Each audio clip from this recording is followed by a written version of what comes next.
RT as well, one of those brawlers I think for the past 2 years has rarely ever seen a ban in these big open maps, but again, so versatile. And if you get the hypercharge, or can combine it with the roughs to be able to get that very instantaneously, there's not much you can really push into on that side of things. You're going to be forced into the hand of a blender, and then your entire team's going to fall down as a result of it. So definitely a lot of options on this kind of map, but for T5S now, up against the wall, 2 sets down, and with a lot of pressure, not just from the crowd and the and their opposition staring them down the barrel, but now for themselves to get at least a set on the board here. It's going to be a tough ask. After Zeta Division versus T5S, we also have another really tight match here. Zeta Division versus T5S was a set 5 matchup in the qualifiers. Now X's versus Rage could definitely be a set 5 match for today in the monthly finals. If T5S manages to turn this one around still, and they will go all the way to the semis, we're sweeping Zeta Division. Okay. You think they're also gonna have what it takes to beat Axis or Reject? In a word. In 2 words. Okay. Not really. I revised it because I don't think it's as clear cut as just straight up no. I'm just not terribly convinced.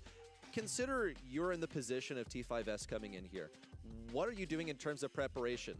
Are you thinking about your semifinals? Are you thinking about your grand finals? Not really. I'm thinking about the final boss of the region that's like, I'm staring down the barrel of Zeta Division in the very first quarterfinal. So yes, I anticipate all their preparation has gone into just Zeta. They would be not only going on fumes, but just going on intuition headed into the semifinals. I don't really believe in that. That's not to say, though, that they can't accomplish something huge today. It would be an amazing upset if they managed to reverse sweep Zeta at this point, right? Because they're down a couple of sets. Not only that, but just beating them all together would be ridiculous. I don't think we've seen Zeta fall like that in recent memory. Certainly Zeta, I think it's fair to say, between the last year have been more inconsistent than they have been in previous. I think the World Finals last year definitely scarred them, very much so. And coming to this year, for that reason especially, you've got even more to prove for themselves. And it's been better. It's been very much better since those things have occurred. So that's kind of what you want is from a squad like them, is to take the hits and then come back even stronger. And those roster changes really kind of help them in that regard. Also be in that 1 and 2 slot in this region with Crazy Raccoon, who are the world champions. So like that's kind of exactly where Zeta need to be, rivaling that going into potentially the World Finals. If they can have a good performance here today, they can mathematically qualify for the World Finals. I think realistically, to ensure it, they have to win the whole monthly final outright. But if Rival Esports don't have a good showing here today, that gap could be increased to a point where Rival's poor performance could inadvertently make Zeta Division qualify for the World Finals regardless here. But this is still showing that for Zeta, they've got to be able to secure quite comfortably. This is against a team which in the qualifiers went to a double match point already. So we've seen this matchup played itself out to get into these monthly finals. And it wasn't clean for Zeta. It's looking clean here today. But with this downtime, you've got to ask yourselves the question, can that start to go against Zeta? Can it start to go against T5S? Because at the moment, they're looking like they are maybe getting inside their own heads. I think at the moment, Zeta are looking like the team which are coming out better, actually, by having these moments of downtime. At the same time, T5S now has some time to get used to sitting on a stage for the first time in their lives, so maybe it's not a too bad thing for them either. We talked a lot about our top 2 seeds in the region already. Zeta Division, Crazy Raccoon. You mentioned Worlds last year. The most recent LAN they played before this one was Brawl Cup, where they both dropped to the same team. Foot Esports bested them, but in the end, those two are the strongest in the East Asia region, and they've been winning every single monthly final consistently. Then Rival comes along, beats Crazy Raccoon in the semifinals already in June, and Crazy Raccoon came out of both March and April Grand Final wins. So they have been doing super good so far. Still only 2nd seed because Zeta Division just made it a bit more consistently into these higher matches in the grand finals. That is also last month, where after a 3-2 versus Crazy Raccoon, we all thought, hey, Rival might have what it takes to win it all today. They're looking insane. And then Zeta Division comes around and wins 3-0 in the grand final. Was it maybe just not the day for Crazy Raccoon, or is Rival just really that new roster on the block that you have to look out for? We're going to find out soon. Rival is going to be our match 3, Rival versus Siesta, and then match 4, SK Kalalas East Asia versus Crazy Raccoon, who is another one where we didn't even agree all on the desk with our prediction. It's going to be super tight in that quarterfinal number 2 and 4, so definitely stay tuned for those. Now, Zeta Division versus T5S. I'm still hoping that T5S takes a set. I want to see some more Brawl Stars today, honestly. I would, yes. I would like to see, because consider that T5S managed to get game number 1 on Crystal Arcade, and I started to believe, I saw the way the Mina was masterfully piloted into the Mortis, winning a, not really that amazing matchup, and also the way the team play came together. But at this point, like, aren't you exhausted? This could go for both teams, right? Because as we've been working through the technical issues, and yes, there's been a moment for T5S to get comfortable on stage, just being up here has got to be tiring. I imagine it's going to be a long day for Zeta Division. I disagree. I don't want to see Brawl Stars. I think the community will be united in the opinion that they want me to just yap. They're here for that, and I'm just going to continue on. We will be in, though, shortly. I absolutely promise. I think that things are getting to the point now where the players will be in a position having a couple of resets to get things back on track. But we do apologize once again for the downtime that we are experiencing in this first set of the day. And, I'm sure that once we get through this as well, match-wise, then things will be running a little bit smoother going into the rest of the bracket as well. It's waiting for one player now to be in a position, and we should be good to go.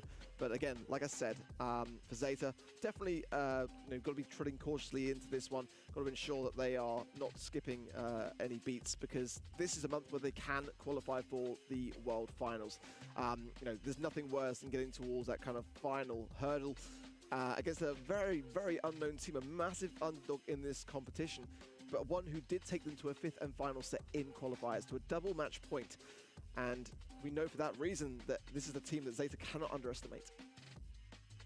Never underestimate anyone, really, is the slogan you should go with. You shouldn't be too confident. I think we saw a little bit of these nerves throwing even from Zeta Division. The overconfidence when they were picking Mortis and it did not work out in game 1 of that set. They obviously adapted really well in game 2 and 3, still taking a set in the end. But this is what could bring Zeta Division down if they just feel a bit too confident. And it's happened in the past, right? Already in the World Finals last year, Zeta Division looked like the team to win it all, potentially. Many had them to win on day 3, and then they dropped out, didn't even make it to day 3.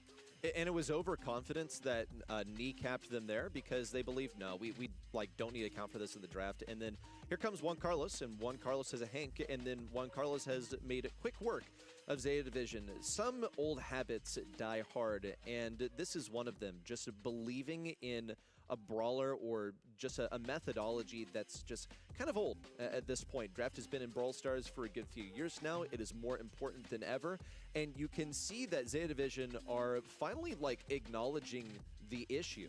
Mameshi, even in that interview, said, yo, actually, we are considering using our global bans as targets, and also just trying to go for the better matchups rather than trying to force the opponent to play our brand of Brawl Stars. So we'll see how that develops over the course of the day. We've even seen in the monthly qualifiers a similar story when they faced T5S in the qualifiers and went to set number 5.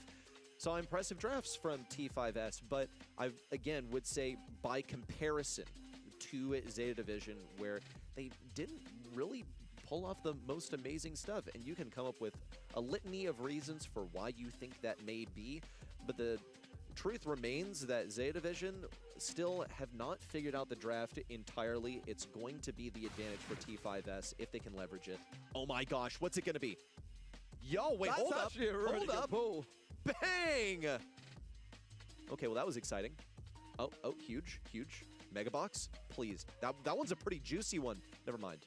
Will we unlock something? Oh my gosh, come on. We can get enough resources here. I know I want the credits, though. That's actually really, really good as well. So it's unlocked legendary draw. That's huge. Actually amazing. We're at that point now where we're going to the crowd to unbox things to ensure that we've got something to show.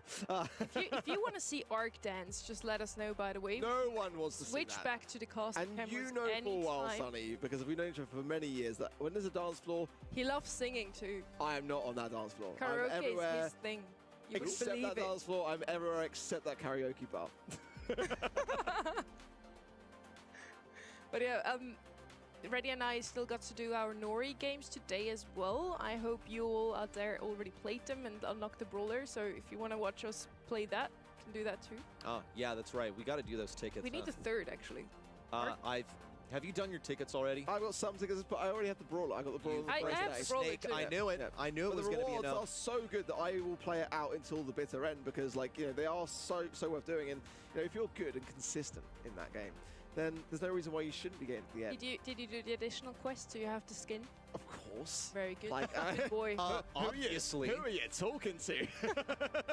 Look Yeah, at the collectors here. You're I'm talking still- the Collector I must Supreme. admit, Reddy and I have agreed to play them together. I It's true. played a couple of them this week, got the brawler, because I just really wanted to get that skin ready. So I had to do my quests, and they can't do them without the brawler, so, you know. So, wait, so you're telling me that you cheated on me with another duo?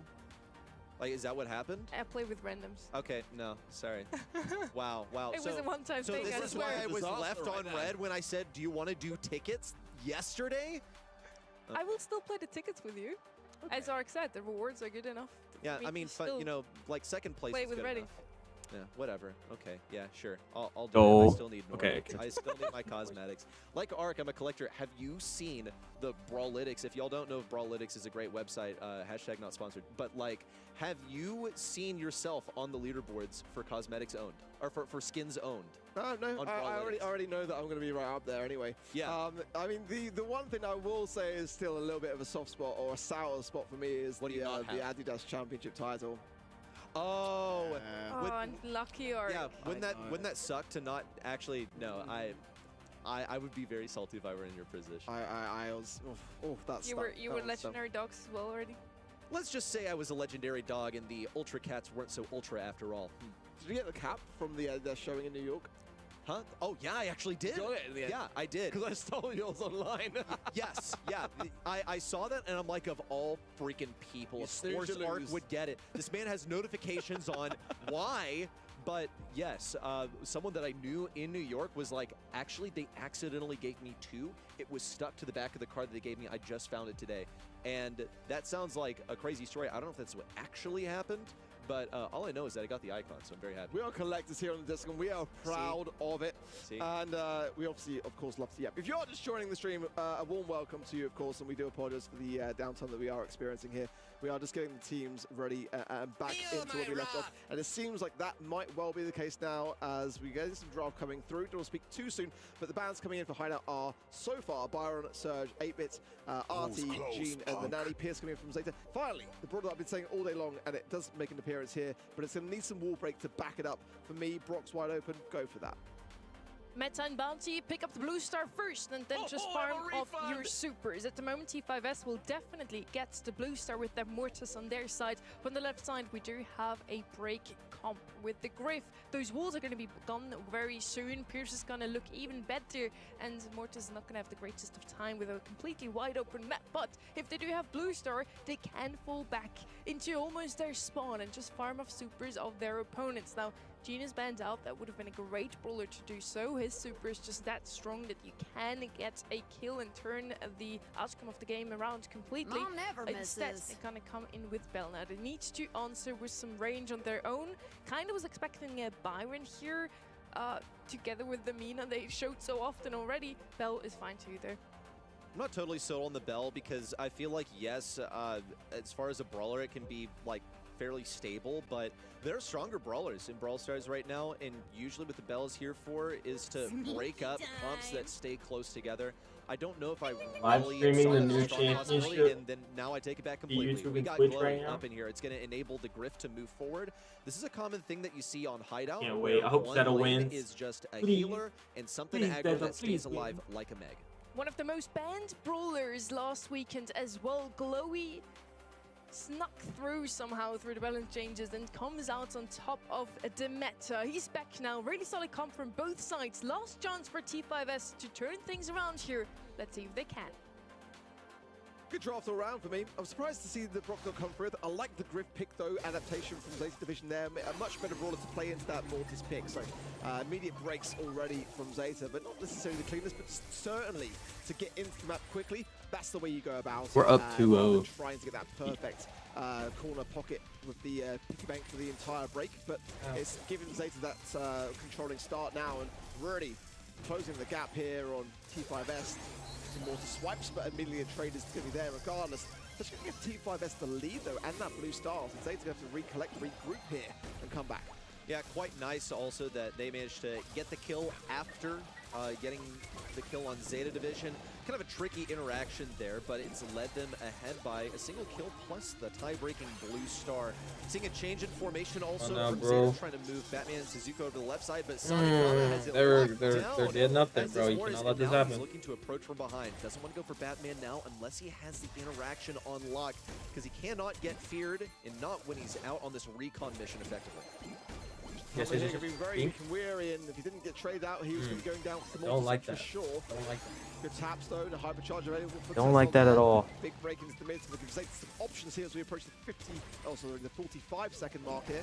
Big taps here from the Pierce as well. Force utilizing that lollipop drop, but now out in the open, invisibility now. What is my Leon sound? evade those shots, What is my but YouTube not be able to sound? close the gap enough in time to get much value for it. So a bit of a waste suited there for me. Definitely probably need to Tesser, turn what this are you down. gonna do with this hypercharge? Who are you gonna mark up? Suzuki There we would go. be the worst target. Look at Sanikama, gets aggressive, now has to back up. Batman's chasing him down with tons of damage, and everyone's been backed into the left. Tesser is a dead man. It's only a 3-star lead now for Team. Yo. And Sanikama cannot afford to die. Make it 10 seconds. Tesser can throw his life away. Shitatampo falls at the hands of Yamasuke, and they have to get this kill on Mortis. 5 seconds to go. Fear goes absolutely nowhere. There was an obstacle in the way, and T5S will get this game and deny a match point. I'm so impressed with how this was navigated.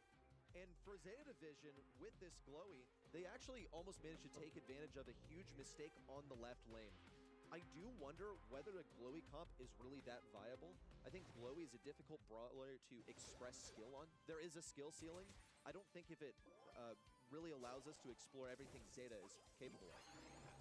Yeah, it's going to be a tough one because ultimately, you know, the creep from the deep super on the side of Zeta, which is going to be that ability to scare up your opposition, have them retreat. Against brawlers like Mortis, it's very tough to pull off because the Mortis can kind of like dash through it. Once you're dashing through it, you're not going to be able to connect with anything. That super will not work unless your opposition is facing you when you then pull it off. So Zeta will be very, very quick to the mark in that regard. There's a lot of potential room for error. Shitaba now going to be on his own here.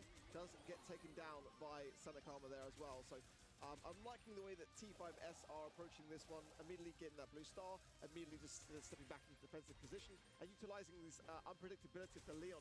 I don't mind necessarily continuously wasting these supers in that regard, because it just keeps the opposition guessing. A lot of utility expended on the right side. Yamasuke navigating around, but will eventually fall. And Tesser also in dangerous territory and goes down himself. Not enough support for Sanikama to really make an impact. And for the first time, Zeta will find themselves properly on defense. It'll be a mark on Suzuki, and that's a solid way to start. But how are they going to crack this defense? Shitapo low. Now it's just a 1-star lead for Zeta. T5S can't afford to hang back and allow Zeta to expend this hypercharge for Batman and put themselves in a more favorable position. 35 seconds to go. T5S need 1 kill to lead and take a set.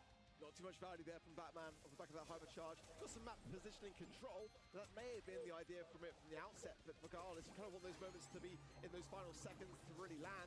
Oh, Sanikama here might be well out of position here. Shitaba can find, he can't get the angle. He's trying to use the hypercharge to close the gap, and does actually get it. He gets Zeta Division a lead, but the mark there as well. Be brutal here, with the shots going to be ricocheting. And there, an outstep is 11-8 now. Blue star with Zeta and a chance to hang on with the invisibility. This Leon may come in at a crucial time, and Morty, no! Not going to quite close that gap. And it will mean that Zeta Division move on now to a match point scenario, but only just. Really a near miss there. I don't think that final interaction was going to work out at all. The 2v3 versus Zeta turtling up in spawn, there just wasn't enough utility to deal with it. Something that I would love to see is a Mortis hypercharge. In Bounty, those are going to be harder to come by when Mortis needs to stay alive with the blue star in the early game. And also, right now, I think the hypercharge isn't even as strong. It doesn't charge as much as it is intended to, or how much it charged previously, but I digress. We'll see what T5S can accomplish with this blue star in hand. They need to get a sizable lead. They managed to do it in game number 1. Oh my goodness, and Sanikama's found the combo spinner out here. 3-star lead for T5S, and Zeta still recuperating. And Suzuku is the person which they have to target here. Tambo really going to be cautious to not overstep this. Actually gets the kill there as well. Tesla, that was insanely close in the left-hand side lane. But my point being is that Suzuku is wanting to break those back lines. As long as T5S can focus those bell marks onto him and eradicate him, they can have somewhere to go back into these defensive positions. But here is a piggyback there. Is exactly what Zeta wanted, shaping the map to their control. Hypercharge pop, maybe run out of desperation here for T5S. Big taps to the Tampo there as well, requiring the hills. And somehow Tampo comes down on top. Well, actually, this has worked out for Sanikama, though. He's managed to get a kill, and he was blasted away. Lucky for him, too. That's a missed mark, unfortunately, for Bell. It's going to impact them only a little bit. T5S find themselves in the back right corner. Holding on, Sanikama needs to establish the pressure, and Shitetampo is threatening to hit him with the Pierce Super. It's going to be another wall break for Suzuku, and they have one brawler corner on the back left, but Bell will persist. Yamasuke didn't get scouted out in his invisibility. Now he's managed to farm it back up and have a hypercharge to deal with it as well. It could be a recovery from T5S, even if they lose the lead here. 15 seconds on the clock, and Zeta are herding sheep there behind here, and this could be a second in the way of T5S unless something happens here. Big taps as well from Zeta, they get the lead now as well. It's down to Sanikama to make something work. He's got 9 stars in the blue, it's with T5S, and the turnaround is there in the final seconds. Zeta seal the sets, they can barely believe in themselves. Oh my god. It was over, T5S did not. Yo, was that one? They're gonna be devastated. So close to bringing us to set number 4. With one brawler over Yo. aggressive, with half a second left. No way that was Back up, one. have a hypercharge to deal Dude. with it as well. It could be And Zeta are herding sheep there behind here, and this could be a second in the way of They're up 3. Something happens here. Not even kidding. 6, 8, 9, 8, or 8, 9. He's got 9 stars in the blue. It's with T5S, and the turnaround is there in the final Oh my Zeta seal the set. Yo, what Believe the? in themselves. In a glimmer. Yo, that was. It was over. T5S Yo, dude. ending for T5S. Ooh, Zeta 3-0's did gotta the be tough. same. Yo, that's Can't actually really gotta hurt. But then when you have individual game victories in there, it starts to paint a bit of a different picture. T5S did offer us some pretty good Brawl Stars.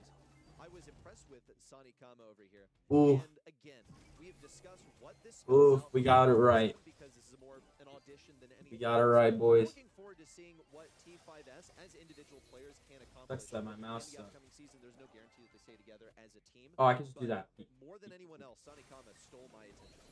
GG's Okay. to Zeta Division. They take What is the that, win in the RC? quarterfinals, move on into the semis. You got a feel for T5S here. They're Okay. racing against them in the monthly qualifiers already. Take them to a set 5, only to face up against them again in the monthly finals, and they came so close. They only took a Okay. game in set 2, now in set 3, they came closer than ever before to Dude. actually take a game. That's or a actually set gotta be off tough. the hands of Zeta Division, whilst playing them on stage as well. A new situation for those 3 players. Really impressed with Sanikama, as you mentioned already. The blue star was firmly in his hands. He still got a couple of kills in the end Zeta Division. Just played a bit more well-rounded, I felt. In hindsight, I gotta say also, I feel like T5S had the better draft in that set 3.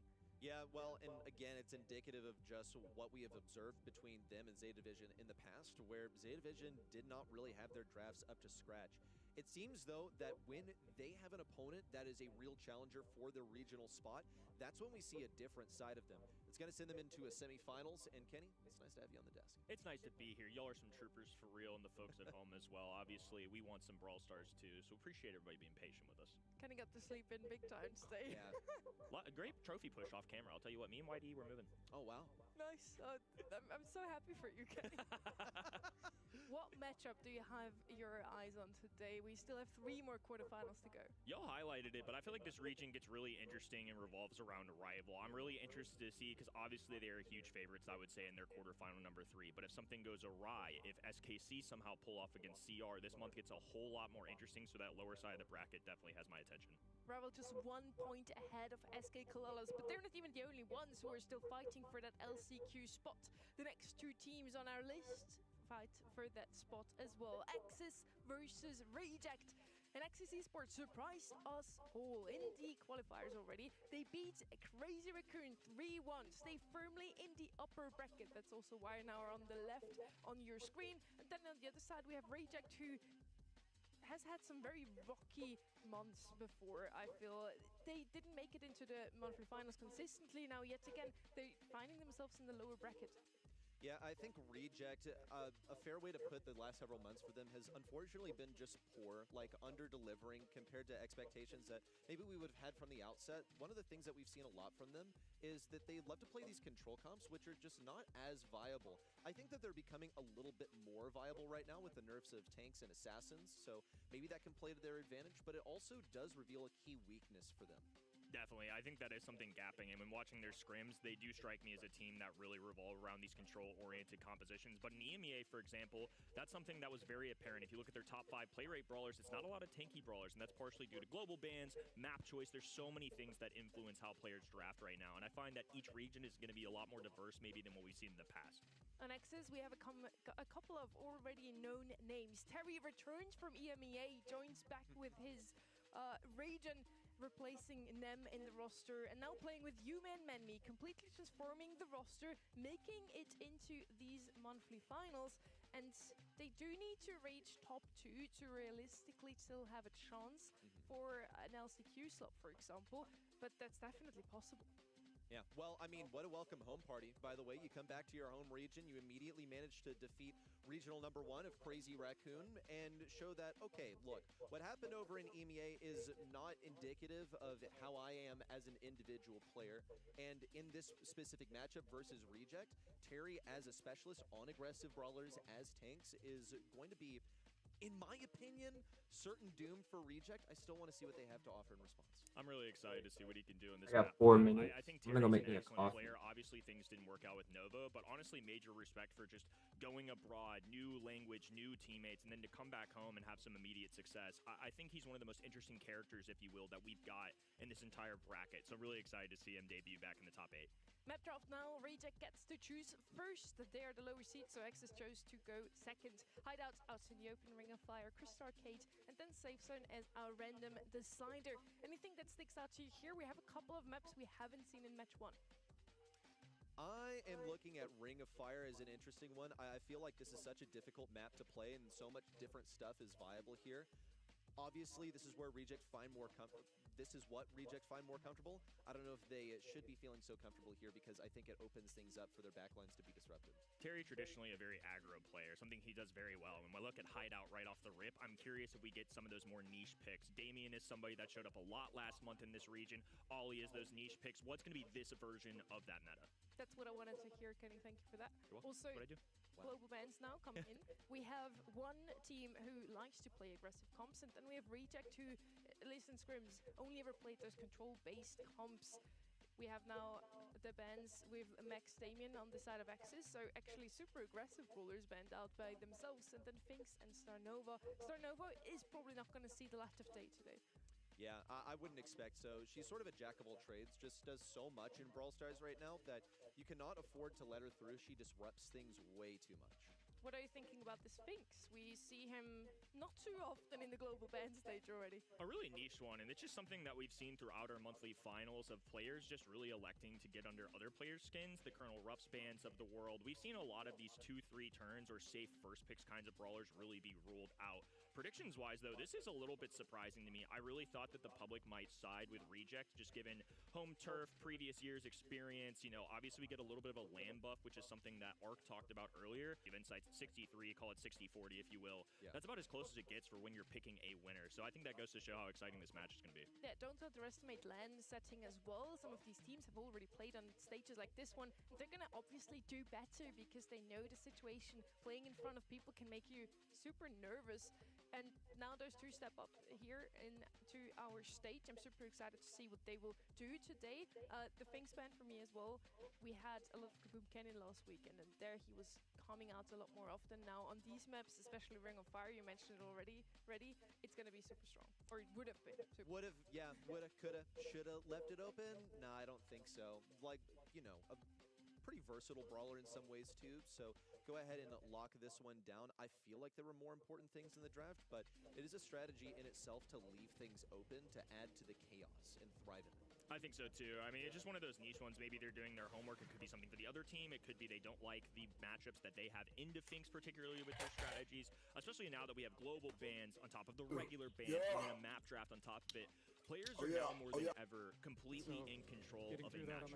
They can do their homework more than ever. I love that Zeta interview with Mameshi in the pregame of post-Brawl Brawl Cup. They were able to kind of go back and change up the way they're doing things. Now they're spending more time than ever. I think you're going to see that across the globe. That's not just going to be an East Asia thing. Definitely. Global bans, map bans. We need to know the meta and we need to know what our opponents like to play. More often than not now we see teams spending out the favorite brawlers from the opponents. So maybe that Finks was also a bit of a comfort pick for the side of Axis. We're heading over to Hideout now, our first map here. I would have loved to see Max on this map, but she's probably also going to be banned super often here in this region where Max already was in a decent spot. Now with the most recent buffies, she's going to be probably the best brawlers in the hands of East Asian players, really. We are in Hideout, so we talked about it just before. We saw the map in the previous matchup too. We're going to have some brawlers to pick up Blue Star. We're going to have a potential Brock come in again to open up the map, play some snipers.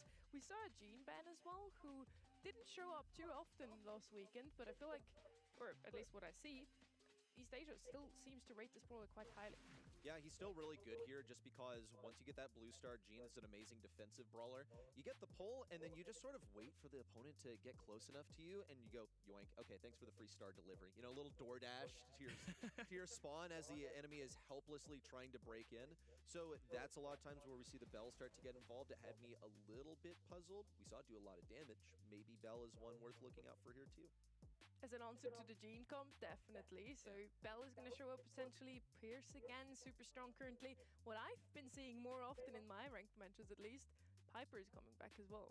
I think so. That's something we saw last weekend as well. I mean, balance changes obviously impacting some of these brawlers. So Pierce, like you said, especially between these two teams, I actually think that's going to frequently show up on every single one of the maps. It wouldn't surprise me if he's called out 3 to 4 times.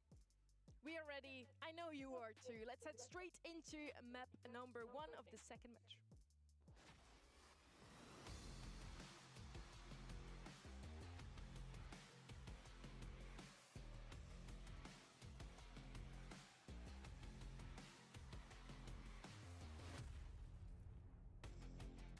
We're in Hideouts, Axis versus Reject.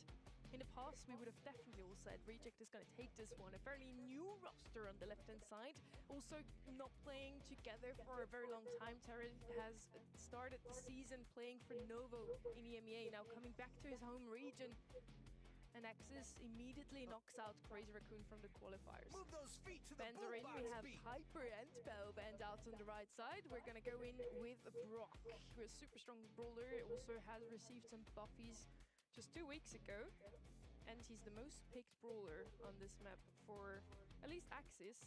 On the side of Reject, they must have been banned out very often because it didn't pick it up even a single time in scrims. Interesting. Also, when you look at Reject over here, their bans, I think, scream Brock that they want to be able to have a favorable matchup for him at range. Looking also for him to have the extended range from rocket number 4. You got that Buffy extended range. And the Pierce, as a response, it's just like the other sharpshooter that's open, but it's also still really, really good here. One that has me scratching my head just a little bit is a Crow ban. I understand that he's really strong right now, can, do some decent stuff on lane, but it's not necessarily my favorite here on Hideout. Clearly, it's an issue for Axis, and I think it also is giving a hint as to what they want last. I think this is, yeah, I was going to say Blue Star's coming up for sure. So we've got Mortis coming down. The only other option that teams probably would have likely gone with would have been something like a Kaze, but I think Mortis just for the instant dash, really good matchup unless they're running something like a Rocket Laces. Brock is pretty helpless in that scenario. Pierce is going to be a staple, I really think, throughout all of these sets, especially when looking at the maps now too. And the only other thing I'll add, this 4 or 5 turn, Byron is something they've been running a ton. On top of that, they're going to go for a little extra vision in Pearl. Usually this Byron is a flex brawler. They don't always pair it, I've noticed in their practices with another stereotypical tanky brawler. Sometimes they're just letting it loose, and I think that's really interesting because a lot of teams, I think, would have to rely on pairing it with something that goes well with it. I really like the Pearl last pick here. We have two very squishy bowlers in Brock and Byron. They needed something to address the Leons and Mortises of this world. Leon would have been a really decent last pick here for the side of Axis. Now into Pearl, potentially not. So let's see if they're going to go with something a little less aggressive. They already have the Mortis. They banned Crow. Maybe a healer come in here. Somewhat of a healer here with Gus. At least the shield is there to help out the Mortis. Gus, we didn't see too often in recent times as well. He doesn't have the same range as Byron, at least. Is it a good pick or not ready? What do you reckon? First and foremost, I'm distracted by the fact that we see Gus and then the camera immediately goes over to Melty, where it like has this strong resemblance to the brawler. But whenever I see Gus, look, I understand it's an E-Stage favorite and I get the synergy, but a lot of times it feels like a cop-out. There's so many different things that you could go. I feel like there's stronger ways that you can play this. We'll see how the synergy plays out. Absolutely. Blue Star immediately swinging to Terry. He's going to be the aggro brawler now coming back home over in EMEA for a trial period in our first split. But unfortunately, it didn't work out for him. He is home, back in the home turf as well. A home crowd. I mean, just what a welcoming for him. Awesome to see him back in a top 8 scenario, and I think he's going to be quite promising today. Definitely somebody I'm watching out for. Yeah, in EMEA, he was the terror from the east, and now he's the terror from the west. We'll see if he is able to wear that title proudly, because he certainly did versus Crazy Raccoon in the qualifiers. Still waiting to see first interactions from both teams. We have the Blue Star in Mortis's possession, as you would expect. What is Reject's plan to crack this spawn? Because they only have 2 brawlers that can effectively wall peek. Shu and Melty can both shoot over walls, so they'll play that to their advantage. And you see Axis are slowly moving their line back. But once they have Reject in their clutches, what are they actually going to be able to do with him? They've fallen back to the last rung of defense, and now it's time for Reject to step into this trap, whatever it may be for Axis. I think on paper, this really looks like Terry is going to slowly back up. Obviously, they've got Blue Star, and I think that's why he's expanding here. He's looking for an isolated matchup under a squishy Brock, because otherwise it's going to be Pearl peppering down shots, Melty with some poison. They're just never going to have a chance to heal unless they get out of this. Okay, waiting to see it. Yume gonna pop the super on himself, and it doesn't really do much versus Levi. He's getting all the healing in the world, and he has that shield active. It's what makes Byron and Pearl so deadly on really any map, but it's curious to see them split up like this. What can Melty do? Just a super, maybe cycle some stuff out, needs a couple more shots to get it back, and he'll get these guys low so they cannot offer as much pressure. 15 seconds to go. Terry way far behind enemy lines, but cannot push Levi. That's the kill that Reject need. 10 seconds to go. Terry manages to snap one up in response. 5 seconds to go. Melty can go for a finishing move, but he just can't get in range. And Shu can't get one on Yume either. That gadget did not find its mark. Really close cut one there, but Terry managed to ring true in the end. Game 1, a slow build-up, just tension throughout all of that. And a lot of times at Pro Play, you're going to see that in Bounty and Knockout in particular. Nobody looking to make the first mistake. And that's part of the strategy as well. Mortis is the most aggressive brawler in the map. But if he's grabbing Blue Star, he's not going to want to get that up easily. That's why you see the slow rotation back. So Terry swipes in, then dashes out. And then me and Yume going to have this long range. They can contest with something like a Brock and a Byron. It's just going to be left to Pearl to kind of creep their way up. You talked about it, but this line of scrimmage is going to constantly move. So I'm curious if we see either of these teams make any adjustments. Obviously, it didn't work out for Reject in Game 1, so I'm thinking they might get more aggressive as this goes sooner. Yeah, I've repeatedly seen Levi break off from Byron, which doesn't seem like the traditional way to do it, but they don't want to overcommit on a single lane and allow Terry to get behind. At the moment, Terry seems to be feeding some of these supers for Reject. A Byron Hypercharge would be amazing to have. The dodges have also just been on point for Axis. They've managed to weave some of these shots and just generally stay out of range. Reject on the right side, look for damage versus Terry. It's going to be a hand over the Blue Star that almost went absolutely nowhere for Mortis. Thankfully, Yume's able to get that Blue Star back. And with the 2-star differential between the two, they can't afford to have one person die, and Yume is infinitely safer with the Blue Star. Exactly. This was a really hairy situation there for a pinch, but Levi didn't manage to get out of there. The jukes were insane in the front half, but just one little tap there from Yume got them with an escape. Now a little extra baking going down on the right-hand side as cookies crumble all over Yume. A little burning effect will push him back as Melty as a super as well. Terry branching out with space. The red roster not making the move quite yet. I do not mind this decision. As long as they control the map, the clock at the very end is what they're looking out for. Look for about 15 to 20 seconds, folks, and then Reject are going to try and beat the timer. Not necessarily get the kills now. but do you really want to push into Yume? The guy with the blue star and with all of this damage coming out now with a hypercharge, but doesn't really go anywhere. Terry also trying to get a few shots on Levi. Won't get him down.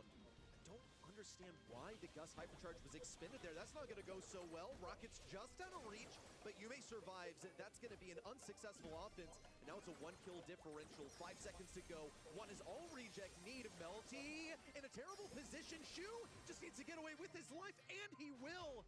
What a photo finish.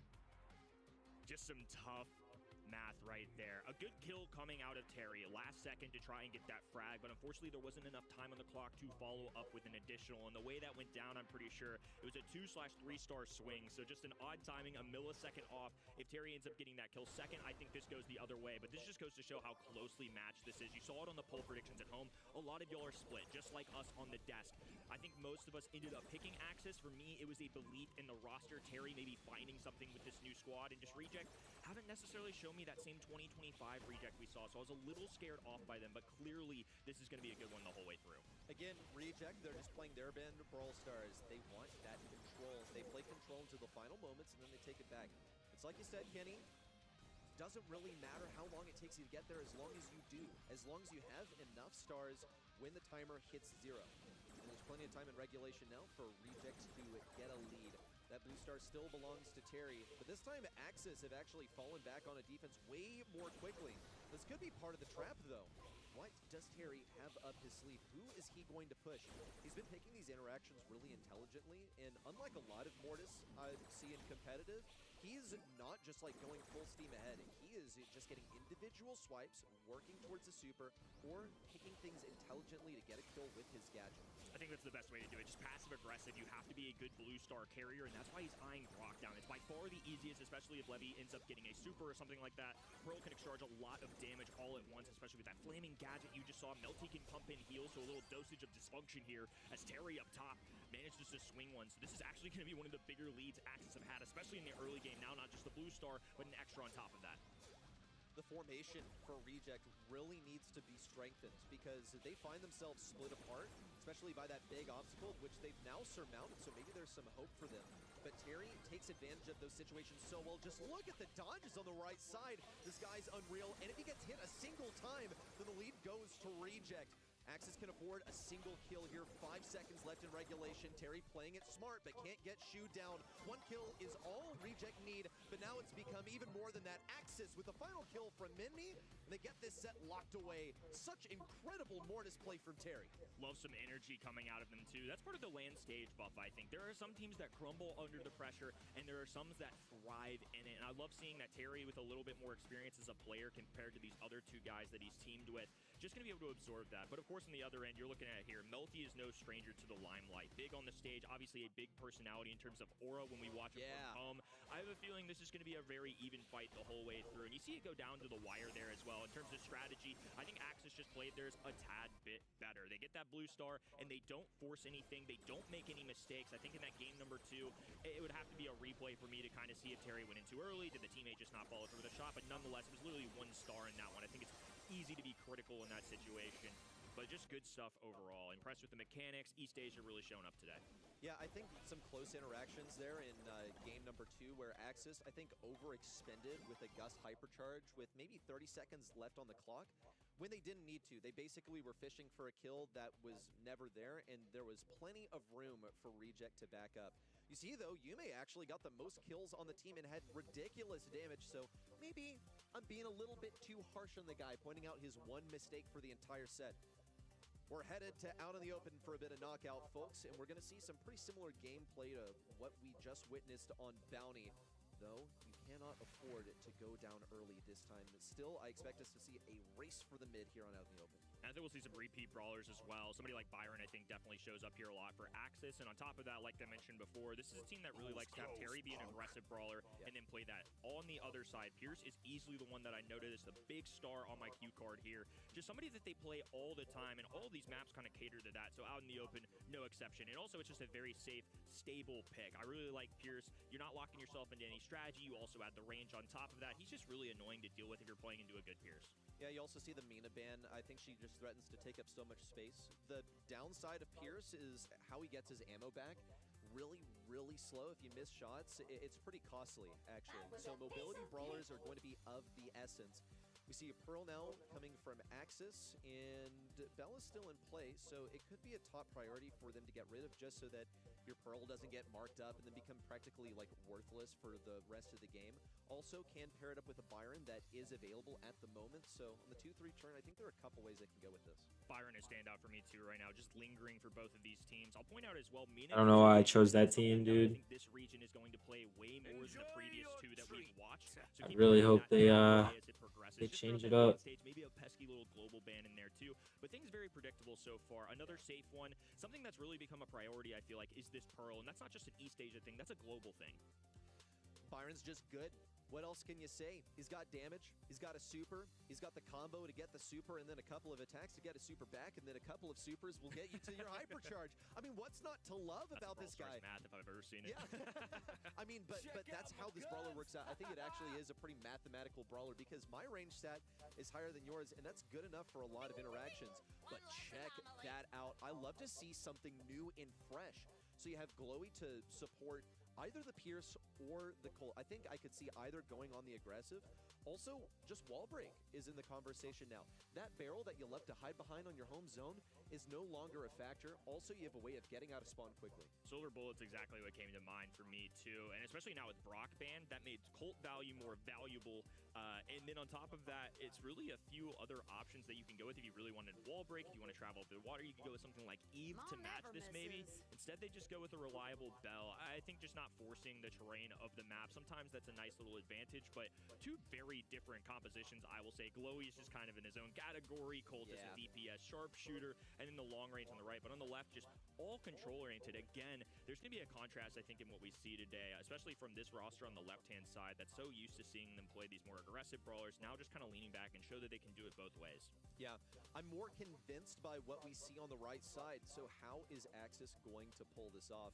Again, they're playing against Reject's classic brand. We love control. We love control so much that we're willing to put to one of our players on Glowy, which, don't get me wrong, is a great brawler. I personally find it a fascinating brawler. But you're going to be playing into the spell, and you can see they're kind of trying to obscure the sight line when the time is right. But Glowy needs a direct line of sight to the brawler that he is healing. It's one of the things that makes Bell quite effective in it. So far, he's lacking on the range, though. He's not really able to do much versus Yume, and Axis are all over this mid. Yeah, Shu's not really enabling anything here. There's no aggressive brawler that's really going to be in the front lines. It's two backline brawlers that want to keep the distance, so he's just going to have to find a way to kind of tiptoe his way up there, especially in these sharpshooters. If Axis are hitting their shots, I see this being a harder time for Reject, but if Reject can get the jukes going, the footwork moving, I really think they stand a chance here. Okay, well, let's see it. They finally have taken over the west side of the map, and now rushing Axis into the bottom right. Terry's missing that pressure that he needs from this Pearl. Doesn't have the shield up at all. Menmi so low and cannot afford to push up, but he just knows that he has to answer the call. He has to be able to deal with Yume, who picks up a kill on the Shu. It's a good start for Axis. Reject need to pick up these pieces. What can they even do? Levi's down. Why not expend a hypercharge super? I don't think it was really worth it, but go for it if you're that confident. A really interesting round, because I felt like that was leaning Reject, especially as that progressed, but the fact that it made it the distance allowed Terry to get easier shots, because right now Terry is just outranged. There's no way that he can walk forward. Sure, it's a beefy brawler, but you're really taking a lot of DPS from something like a Glowy that can tether to you, Pierce that can rapid fire with the shells, and of course we know what Colt can do. I think the fact that they made it towards those later stages is actually a big deal. Yume picking up that kill was really pivotal for me. Okay, well, Reject have Axis right where they want them. You see 3 brawlers in close proximity, and then the neurons start firing for the Pierce hypercharge. Like, Levi wants them in close range so badly, and they might even be baiting it. Yume stepping out, trying to take advantage of this aggressive position for Levi, and at risk of getting tapped up. Whoa! Just 1v2ing on the right side, and Terry's the last one remaining. Just make it One RC. Let's freaking go. Good stuff, dude. Was such a shutdown from Pierce. That's what I was fearing was going to happen. Okay, on that one round more, number bro. one, but of course, Yume on the Bell made Cannot a let play this on the slide. Glowy, got Cannot the let this 3v2 slide. situation. Cannot let This this time, slide. though, Reject had all the utility in the world charged up. There goes the little Oh, extra please. shells from Levy as well. A Come on, misconnection there Reject. from Yume. I So it's freaking not going got to be enough to really take down this Pierce. The long-range battle is just clearly going Reject's way. It's going to take a lot from Terry to step up here to dodge, to make any contact, because we still don't see a super. They haven't been able to break their own wall, so as Those a result, heals up, they're dude. just stuck here. They're relying on Silver Bullet and Reject just to not hit their shots.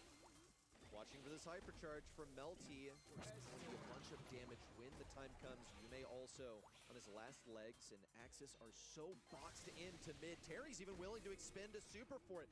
He wants to play aggro Brawl Stars, but it's going to take him some time to get that heat back. Minmi in with a hypercharge threatening it. Went completely by the wayside. I'm not sure what that was at all. And that's going to cost him because he didn't get any supercharge cycle back. Missed opportunity for sure. Sending that one right-hand side, just not predicting the movement correctly. As Shu now goes for the hypercharge. A stun goes through. Terry terrified. It now gets Oh, back up, back up, back up. Get some heals, get some heals. Oh, come on, dude. One left, one left. Yo, I misunderstood. I misunderstood. I misunderstood. Yo, reject. Come on now. You saw it pan out for both sides. It can work, but again, we're starting to see the further this drags on, the more wall break they can get early. I feel like if Terry, as the Pearl gets shut down early, they don't. Dude, rejects got it, like in the bag. Yucky. Yucky. I mean, like, Minmi gets a hypercharge super, and literally you just auto-aim that. I'm not entirely certain of the placement from Minmi. He can still, of course, redeem himself. He's in a much more aggressive position this time. Different, aiming down this sight line provided by the bush, and Reject find themselves into their back lines. They, of course, do have a way of getting back into mid promptly if they need to. Just waiting to see the first interactions. It's just been taking up space so far here on Out of the Open. Axis doing what they do best. Just taking the fight to the other end. Reject are a long-range composition, so they're going to be uncomfortable in their back spawn. They get the immediate access to wall break due to Melty, though. Long-range shots going down there. The 6-shooter not really connecting with Terry, though, so a missed opportunity, but the good news is they always get a wall break feature out of that, and disrupting this grass, just making it so Terry is always revealed as a big deal, especially for gadget moments like that. Okay, yeah, Terry will get a little bit of burn on Levi, but it doesn't do that much. It's a kill for Shu on the right side. Yume, though, managed to take one in return, but the health and the damage are not looking good for Axis right now. They need to reach deep and get the dodges of a lifetime.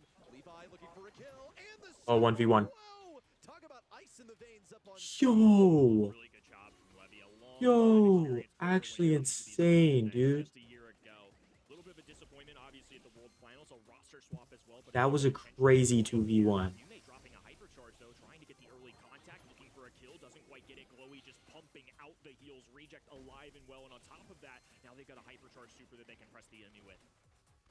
plenty of Lock it utility there, for dude. That is Reject. such a crazy push. They need to be careful though. Reject to anyone that dares come in, and this might be the opportunity for it. Levi also Sure, they have mid, but like but he's they're low key pushed up so far. bit of ammo hypercharge down, and it's not Ooh, be really that careful. much. They're spread. They're Some spread. extra positioning. Was it worth it, Levi? Hopefully- I don't really think so. Hopefully They that never arrow. chose to expend Hopefully that the jump super. pad doesn't give them. Super. Nope. They're walking away from Ended up that. costing them. We see a new push starting to take shape on the right side with I'd really Terry want them to grouping. look. Not so Get them away from the launch pad. Okay, they got him in that corner right there. They could play that corner so well. They actually like screwed themselves over for getting in that corner. Look at that. That guy's trapped. That guy is trapped 100%. That guy's dead. Yeah. No. Reject, you got it, bro. Reject, you got it. They just had to lock in. Again, it's their brand of Brawl Stars. I will keep saying it because it is getting more relevant with each coming set.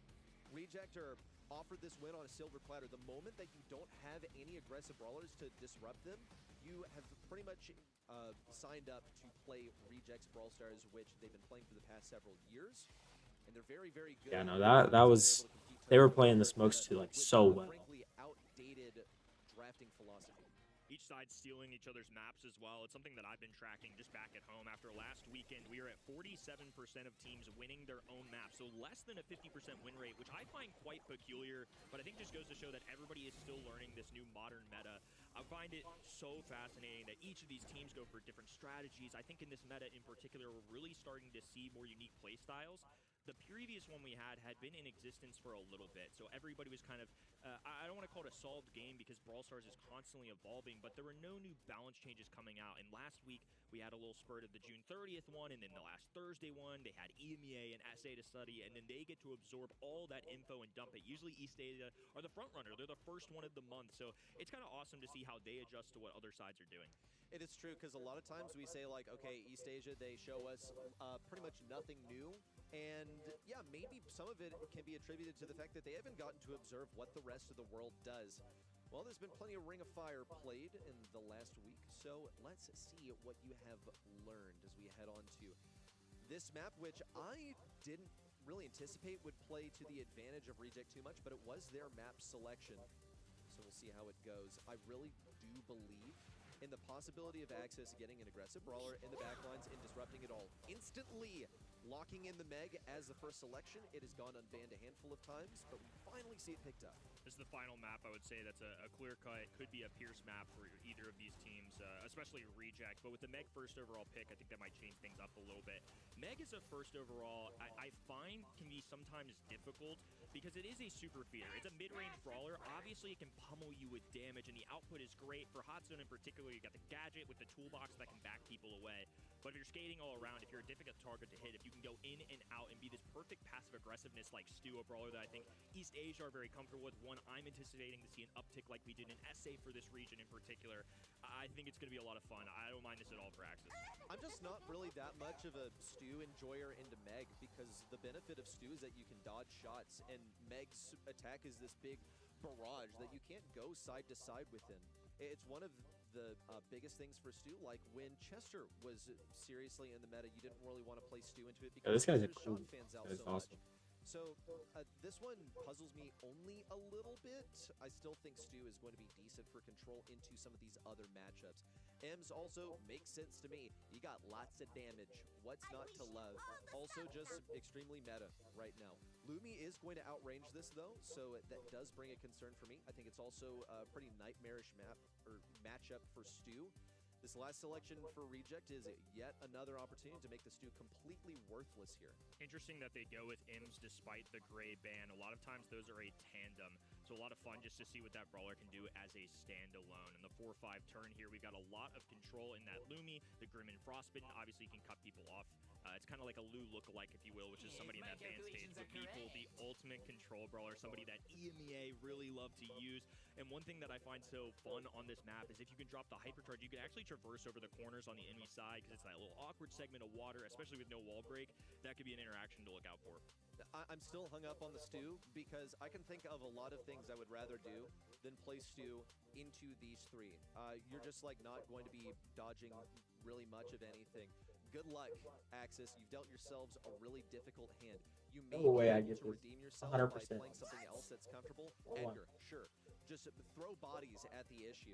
It's not going to be great into the Meg, but you can get something accomplished on this Lumi. Okay, no. Listen. Terrain to get there. The M's and the Edgar Meg, if you hit her with the might be a crazy lineup. onto the Meeple, I think there's also a good likelihood That could be scary. Just you need terrain to get there. Maybe able to vault. That could be a crazy lineup. Out from the 2v2. It's going to be the other end, tiptoeing their way through as the heavy machine gun fire goes down for Meg. Each side returning into action. Control versus aggro. Let's see how this pans out. Waiting for the jump in from Terry. He's isolating a target, but See, no one to isolate. playing M's on this is so cheeky because her fart, her hairspray, dude, literally covers the whole circle. That's the thing. It's like,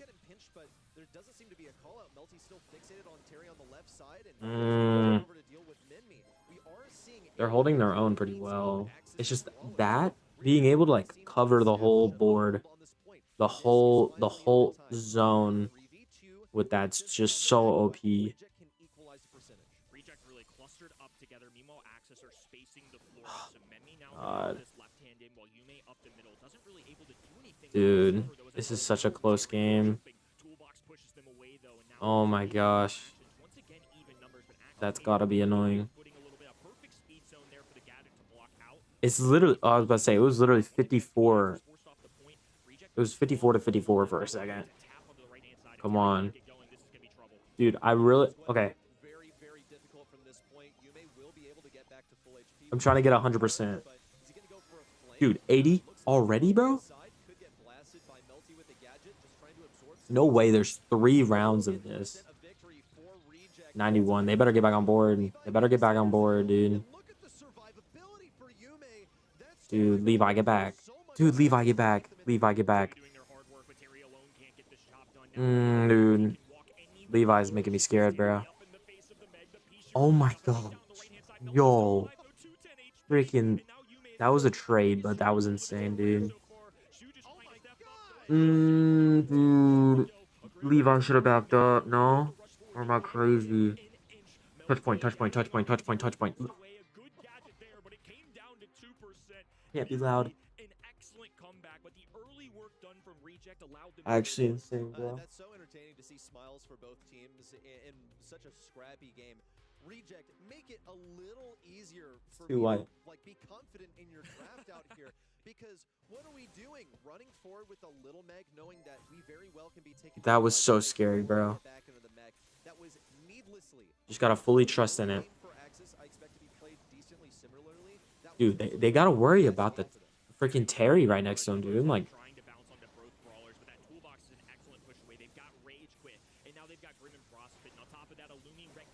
oh my gosh. Freaking melty, dude. Gosh, I'm still looking at Yume over here because, look, sorry guys, I won't shut up about it. The Stu just doesn't have good matchups here, but Yume's playing it really well. But here comes I actually just got rid of that Imps in, like in 2 seconds. No. No way. I didn't think it reached that far. Yo, lock in. Hit him. Dude, under the rope. Oh my gosh. Obliterated. Literally freaking 100% to 0%. Uh-oh. Yeah, two different kinds of teamwork. I mean, Axis, I'm sure, are getting good comms. They're just Dude, their Edgar, bro. Their Edgar's making me scared, bro. Yo, touch point. There's literally 1%. If y'all all push, it should be fine. Unless, I mean, it ends. Like, yo, watch out for the Edgar. They can't see him, but oh my gosh, they can see him now. They can see him now. Dude, they know. No. Oh, he's soloing him out. Wait. No. Yes. Let's go. That should be it. Let's go. Oh my gosh. Let's go. Let's go. Let's go. A team winning their own map. This draft had victory written all over it for me. Let's go, bro. Holy crap, Reject. Holy crap, Reject. Effectively, and only making a couple of mistakes there in that set, was not able to deal with this draft. That felt like a confident draft out of Axis in the sense that they are just relying on their place mechanics. We've got an Edgar and a Stu going into Oh my different utilities gosh. on the other side. Dude, that was... Going down a beefy Meg that not only can bounce you off when she ejects from the robot, also a toolbox gadget. On top of that, we've got Meeple that can even do work. And I like the brawlers. I just Yeah, this comment right here. Enemy is not playing the best. I could tell, bro. He just is not. Wait, this is... Okay, yeah, this is land. So it's like... Bro. Dude, this... I thought the M's in the Edgar lineup was going to be crazy. But, like, they just... Kind of sucks that they didn't play it that well.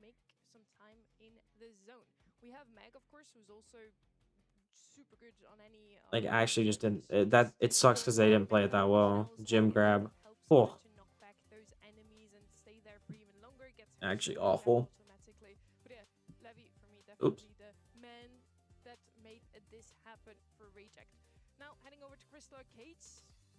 This is gonna make me scared, bro.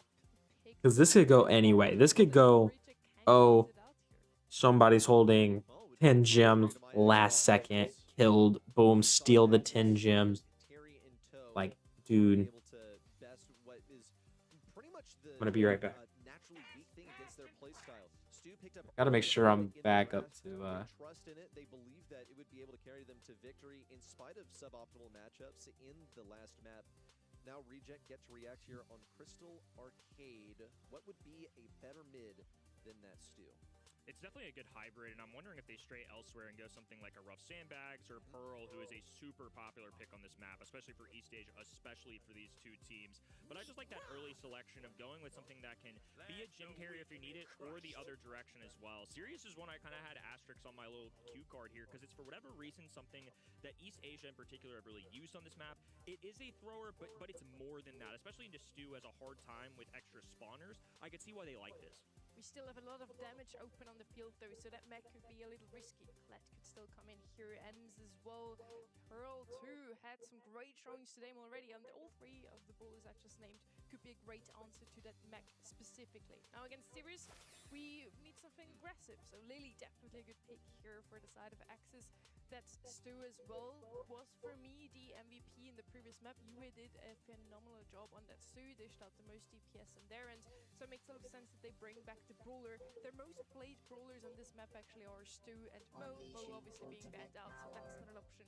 There's no Pearl, nothing that I just mentioned to counter out that mech specifically. It's gonna be Rico instead. We have no wall breaks, so Rico makes sense on a map like this one. Also recently buffied up, but many seem to believe that he's on the lower end of this freshly buffy batch. Hi, many. And yeah, because yes, some brawlers were just like absolutely catapulted into the forefront of the meta, and Rico's like, still pretty good. So we'll see how it does in this matchup. The final selection now, Sandy from Reject. How does that affect these individual matchups? Well, it's going to be a treatment for the Lily issue, mostly. Absolutely. I think it could be a well-rounded brawler here, and it's just a very East Asian classic kind of control-oriented style. Reject with a current 2-1 lead. The world not necessarily counting them out, but just not necessarily anticipating a victory either after what we've seen this year. But they're back in LAN for our first one of the year, monthly finals in person. It's quite the treat we've got for you, but I don't think Axis are going to go down quietly. Terry making his debut back in the top 8 for East Asia. Now backs against the wall over to Crystal Arcade to see if he can pull through for another tiebreaker set 5. And here come the matchups. Minmi has that serious lane. I think he would have rather had the Sandy. We'll see if we can spot a rotation. And very aggressive moves from Terry early on. Get Shu out of that mech, but it's only a gadget. Looks for the matchup versus Melty on the left, but it goes completely sideways as the super doesn't even clear the obstacle on the left. The Axis are totally blocked out of mid, and Levi's going to take advantage of a predictable position for Yume and get the first super of the game. Normally, I would say Terry can concede a little bit of death early in the game, especially if it means you get that damage, but as a result, you're going into a series. Look how many spawners he's fed at this point. We've already seen 3 go down. Unless Melty gets killed, those are just going to stay alive. Play Now Terry just kind of awkwardly standing there. There's clearly something going awry from their end. Yume stopped moving too, so going to definitely check in on this. Definitely an unusual predicament here. Yeah. But we can still talk about the individual matchups, because one thing that I spotted for Reject is the series is not really impressed. I feel like the piercing of some brawler would be able to get rid of those shades that were such an issue. Axis, I guess, still gonna like be moving their thumbs. Get out of that shoe. Digital joysticks, Let them get in there. This one's done already. They got it. They got it. Yeah, definitely going to check in and see what's going on the fronts. Obviously, from Copenhagen, we're going to get word of what's going down there. But the players look relaxed. They don't look too upset with the loss or the win by any means. So I imagine that we're going to be looking at a reset of some sort. That's just a guess, though. Obviously, referees coming out on your screen. We'll get things handled here soon. Okay. Well, let's continue talking about what the Sandy is going to accomplish, right? Because when Sandy wins position on one of these lanes, he can sit behind obstacles which are guaranteed not to be blown up at this point. In fact, there's even been investment into utilizing those obstacles to get position. And once that super is down, you have so much oppressive control. Yeah, I just got confirmation we will be No, that gym grab, that round was bad. We're going to make sure that we give them a fair fight. Bro. Axis will get another go at it, and that one should not be counting as a win for Reject. Okay. Let's do it again and see if things change at all. Looking at Terry on the cam, he is really the talk of the town here. He had that Dude, I need to get a tablet, bro. EMEA at the beginning of the year. It didn't really go the way he expected, but took a lot of bravery to go for a regional switch into what in some ways is a more competitive region. I think you just have a higher volume of competitive teams in EMEA. It's hard to make a name for yourself over there. But with his return to East Asia, it was immediate success. He and the remainder of the Axis roster managed to take down Crazy Raccoon in the most recent qualifiers. That's how they managed to make it to this stage. And face Reject, who interestingly went through the lower bracket and and have taken the upper hand in this match so far, playing the same exact kind of Brawl Stars everyone knew they would. Yeah, Yume and Menmi, of course, previously KCN, didn't have bad opportunities in the first one, but just not really excelling to a consistent top 8 level, right? And getting somebody like Terry is an immediate boost to your roster, but Yume has been somebody that I feel like has impressed me a lot today. Terry, of course, going to be a large talking point just because of his return to a top 8. It's always really cool when we see these players go international, transfer, be bold, like you mentioned, be brave, and especially with even things for him specifically, in his situation, a language barrier, the team kind of adjusting around that. I love that Novo had the belief in him as a player enough to the point where they're willing to fight things like that. Obviously, it didn't work out the way things wanted to, but now Terry's back home doing really well. Novo, like we saw in EMEA, doing good things too. So sometimes it's just not a perfect fit. Doesn't mean it's any shot at either of the players on both sides for that matter. Okay. This is very true. Looking at Reject specifically, how exactly are they going to be broken? Because they, again, we have hammered this home so many times, they play control. But the reason we bring it up is because everyone knew this was going to happen. It's like they managed to keep it pretty airtight and not offer opportunities to get in. The Sirius with the Shades was difficult to break through. He actually managed to amass a bunch of Shades there towards the end of game number 1. And there was no response to that Sirius specifically. With Griff being banned out, you just know that those walls are going to be remaining standing for the entire game. So we'll see.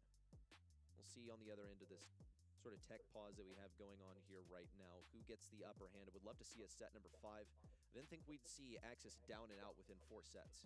No, I didn't either. I mean, if Reject ends up winning this, I obviously picked Axis. This isn't one that'll shock me by any means. I think there are ones later through the day that are certainly more heavy favorites. Reject with a lot of experience, but their resume for this year has just kind of scared me off a little bit. Quarterfinal, quarterfinal, quarterfinal, missed.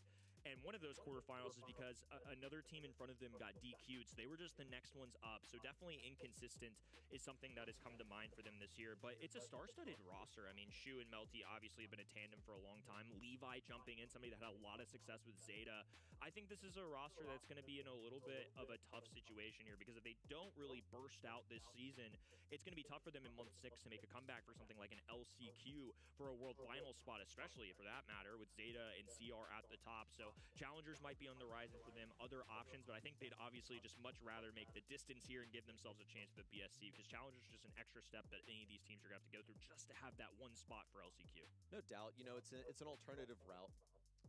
So would rather just get through BSC, manage to go ahead and go to LCQ. I will say, though, I mean, playing in Challengers Finals wouldn't be a bad way of getting all warmed up for the next stage. I think there is very much an LCQ buff when we talk about the path through the postseason. A way of, you know, being really put to the test, I think brings out something different in you heading on to the postseason. So I think that either path would be sufficient for these guys. I think just making it to a postseason at all. Heck, even making it to this lane, even though it's inherent to the season, but just getting to compete in person has got to feel nice and refreshing and motivating. It's just more real. I mean, anytime that any of us, for that matter, are in studio with fans at home, it's always an awesome experience, just because when you're staring the enemy in the eye, when you have a crowd cheering for or against you, for that matter, it really shakes things up. It's a change of mental. You're no longer comfortable on your bed, your couch, whatever studio setup or boot camp that these players got going on at home. It's quite a stark wake up in the best way possible. I mean, that's why we do it, just to see the people that pack out the stands for these guys that can fill out arenas, for these players that make such insane plays, that grind for hours and hours every day. It's what makes the world go around. It's what makes this job so delightful. Yeah. And, well, what's this face? Sorry, I got distracted. Why are they all grimacing? I think they're realizing, like, oh no, we're getting the Zeta Division treatment right now. Like, the same exact thing might happen. We're getting things sorted out on stage, everyone. We'll keep you posted with some updates as things progress along. But yes, I think it's funny that you bring up the no longer in the comfort of your own bedroom, because only moments ago we rewatched the segment where we all tried out their posture. Yeah. Not comfortable. No. Not comfortable. No. Well, you know, for us, everyone gets to play in their own posture, and now it seems like we're all in the same posture. We're sitting down. In fact, yeah, has no one addressed the fact that they're in chairs? I mean, it's Definitely did. it's definitely a change of pace. I mean, honestly, for them, given the positions that they were in, I can't even imagine the flexibility on these fellows. But maybe the chair is actually a nerf for these guys. Maybe this region doesn't Oh, need you're that. so right. We did see Shtatampo just kind of not using the desk though. He was making it That's work respect. otherwise. So Really? we do see some adaptations even from the sitting position. Now, I don't think the chairs are the actual problem here though. And what do you think it is? Only the gods know. Yeah. The Brawl Stars gods are making sure that we're gonna get this game on the way as quickly as possible. Super tight match so far. We kind of expected this one to be one of the closer ones. Quarterfinal number 4 is also going to be quite tight. Eskiklolis versus Crazy Raccoon. There's so much on the line for these teams. As I mentioned before, X's and Reject still have the possibility to go to LCQ. They do need to make it to top 2 today to realistically still have a chance to make it there though. It's true. And, I mean, having that buffer of points, I think is going to be helpful for just about anyone, especially for someone trying to keep themselves in that contention for LCQ.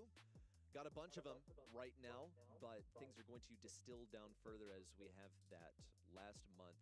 Our sights is set on it. We aren't even in the bottom half of the bracket yet. This is only quarterfinal number 2. Bottom half of the bracket is going to be especially spicy for that conversation.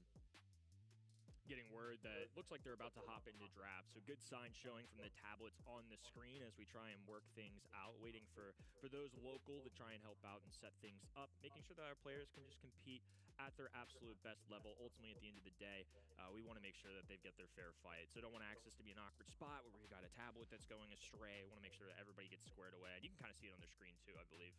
They are hopping into game. So this is going to be set 4, folks, if you're just joining us again, or just need a little reminder, Reject up 2-1. An interesting draft as the speed zone goes down from Yume Terry up in the face of Melty. Spawners go down immediately, though. This time, though, it's Lily taking advantage. Rounding the corner is Shu. Takedown goes through. Even numbers, but slight gym count. I'd say a little more positioning, maybe. Well, it was leaning Reject, but then Memi made a play. Yeah, also I'm looking at kind of an awkward gadget for Shu. It went down after Lily was gone, so just like a slight misplay there that actually ended up surrendering position in mid to Yume. If he'd been in the mech, then it wouldn't have been as much of a problem. Terry now going in once more, and Shu reduced to a fraction of HP, eventually popped out of the mech where it's no longer an issue, and he does damage in close range. Now Terry in a good position to get some damage on Levi, but we saw just enough team play to shut him down. Sandy just lulling the enemy to sleep, because otherwise that would have been Terry absolutely tearing through the enemy side. Now up to Gut, going for a little Shadow Realm. I think they know this. Shu knows he's a goner as well. There's no defending. Now a sidestep to the left hand and connects with Sandy. Low HP, has 4 gems, but Levy will be able to scoop these up instantly. Menmi from the distance can't cover. Not enough bounce shot off those walls, so a great recovery at a Reject. Watching for what this hypercharge can do for Minmi. He needs to line someone up, can get some damage on Shu, but it goes completely sideways, and now a swipe from Shu as he's popped out of the mech, but he knows to abandon now. Terry takes advantage of this opportunity to get in and aggressive, but his position is so predictable. Now goes for it again, gets all these gems off of Levi, but he doesn't have an escape plan now. Just needs for his teammates to bail him out of here, and it actually ends up working. Minmi survives on the right side and will be able to retreat. Terry also has to get past this shade. It looks good for now. 8 gems for Axis, and they're back to the safety of their own side of the map. The evacuation strategy was crazy there. They even lost a brawler along the way, and now the gems dispersed amongst the whole team. Only 7 for Reject. A kill is what they need. Not going to be able to cycle this from the middle of the map. As the right-hand side, Terry makes a dash. This is rather aggressive. Had the gadget to go to the Shadow Realm as a backup plan as Yume expands. Going up against the enemy team, has a hypercharge available. Will be able to cycle things out rather easily at this point. What a bounce back from Axis. Reject with early possession of the gyms, kills, but just play after play. I think Terry just kind of forcing his game onto the other team, because this is not necessarily easy. All the serious spawners, and Lily, of course, can pencil through those, but it's not always the simplest thing for somebody like that. And on top of that, we've got this enemy team that just slowly back themselves up, that have a sweet dreams kind of, or excuse me, a sleeping gadget right there. You see it instantly, so they can just put a halt to that at all times. Incredible decision making just through and through for Terry. Will they be able to replicate it? Well, it's not the greatest start for Terry, but it's just about getting his super for free. And he'll be able to do that by reliably running up mid. We'll see Yume once again going for the flank, trying to play this 2v3 formation as best as he can. It's actually going out quite well. Terry got a super off of the first one, picks up 2 immediately, and now has Shu in his sights, but doesn't have the utility ability to do so. That's fine. Wait behind the indestructible. Let enemies walk into your radius. Get it that way. Also, his position's completely unknown. Melty, is he wicked on the sticks like that? Does he have the reaction time? Well, Shu chimes in to help out over there. And RC have managed to stay competitive with Axis in spite of this endless aggression from Lily. Perfect toolbox, bounce Terry back. Otherwise, I think that was going to be a takedown onto Melty, so no spawners were going to be there to assist. Yume now juggles through all of this. Levi on this left-hand wall, just dealing with Memmi, who's no longer getting the benefit of the bounce shot as much. Goes with the gadget, no contact. Yume, low HP, speed zone to get out of there. And now an extra super coming out of Sandy, just to make sure that Yume is revealed at all times. It's going to be awkward to get those heals, especially with that trickling damage.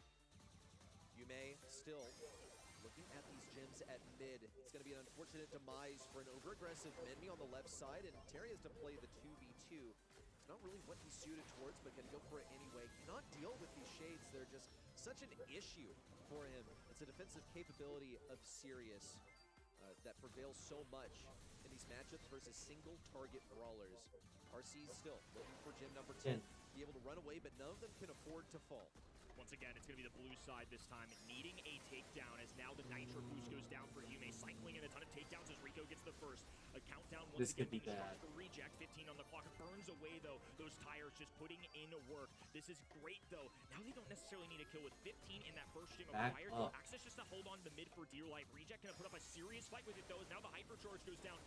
Let them grab that. Just backing the enemies away as the best they can. Issue.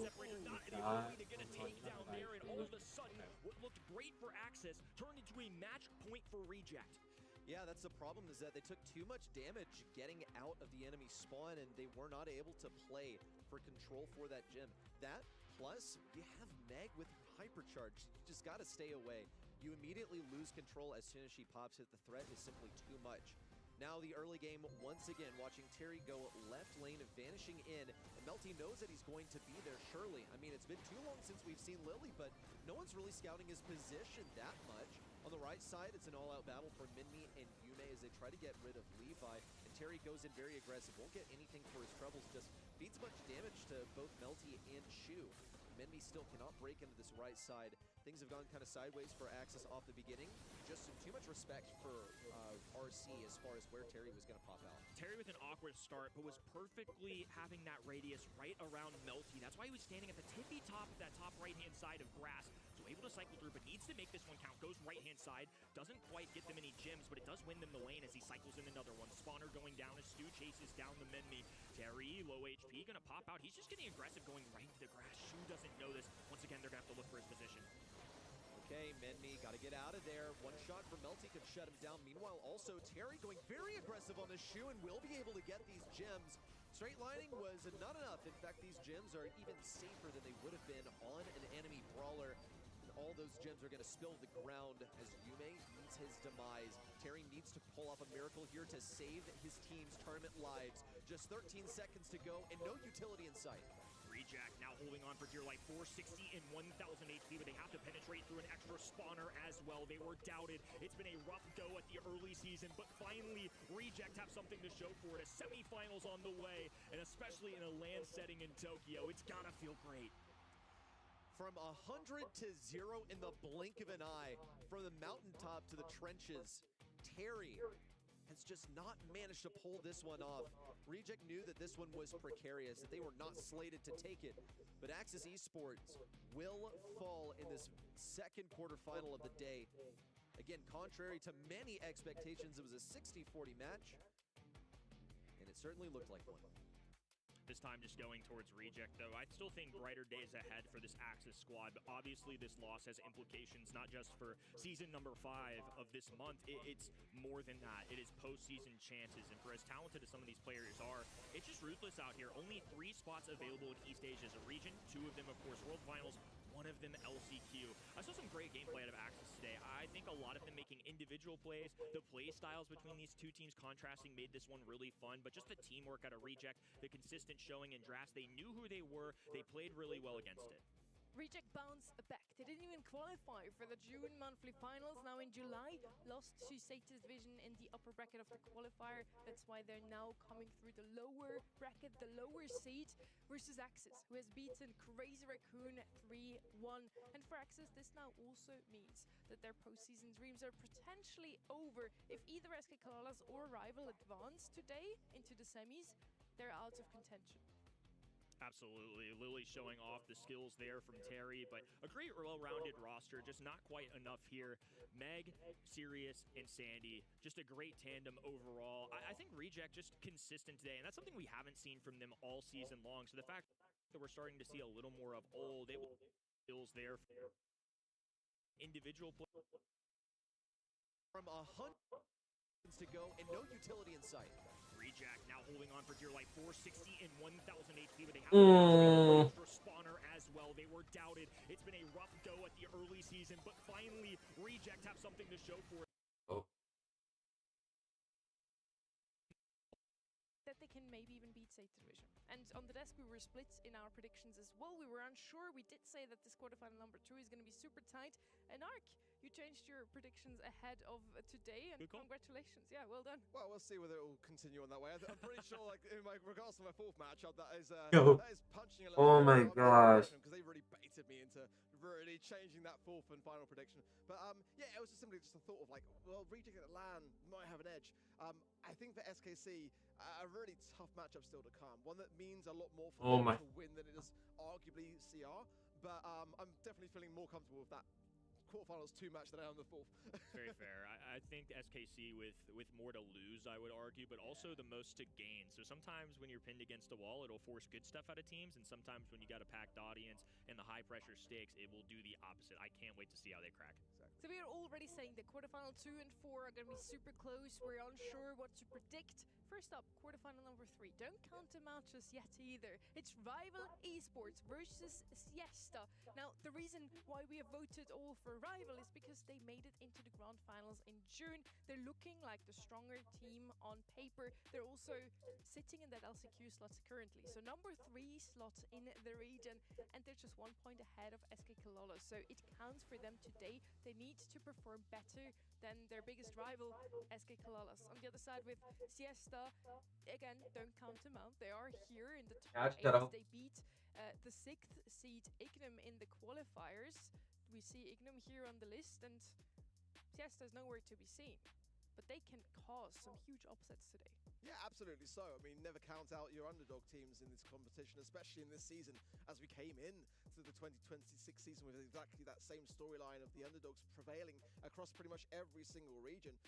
For Rival Esports, of course, it's absolutely essential that they stay on top of this in terms of their placements and staying ahead of SKC. That one singular point is not something that you want to have linger over you as the reason why you didn't quite make it to the LCQ and and that kind of thing.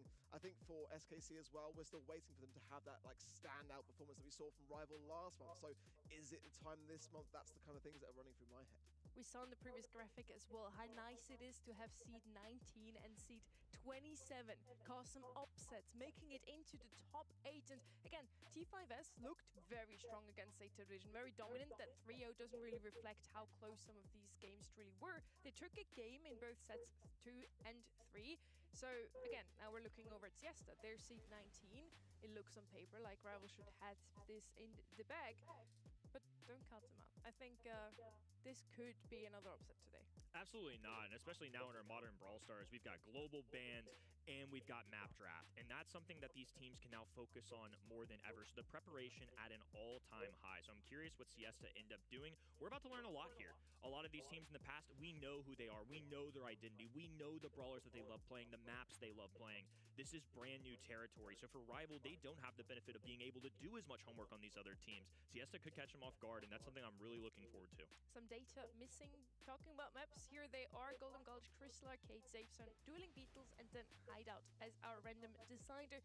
Would be the first time we get to see a set 5 today. I definitely thought we would go to set 5 in that last game. It was super, super tight, but let's see if we get to see it now. Golden Gulch to kick things off. Haven't really seen this map in a while. Do we get to see some new brawlers that we haven't seen today either? I would say it's possibly likely. It's less of an open map, which again, the way the meta's kind of like gravitated towards those, like a wall break is a massively available option now, regardless as to how many bans you're placing in. There's going to be something left on the table, which is going to be still good in the current meta, which can open up the map. I want to see kind of like those like survivability brawlers play a bit of a role here as well. Things like RT in those later stages, I think, can certainly fit that bill. I think we're seeing a bit of a rise of brawlers like Daryl coming back in actually, which are working really well, especially on this kind of map. Daryl Gene combinations are quite interesting for me.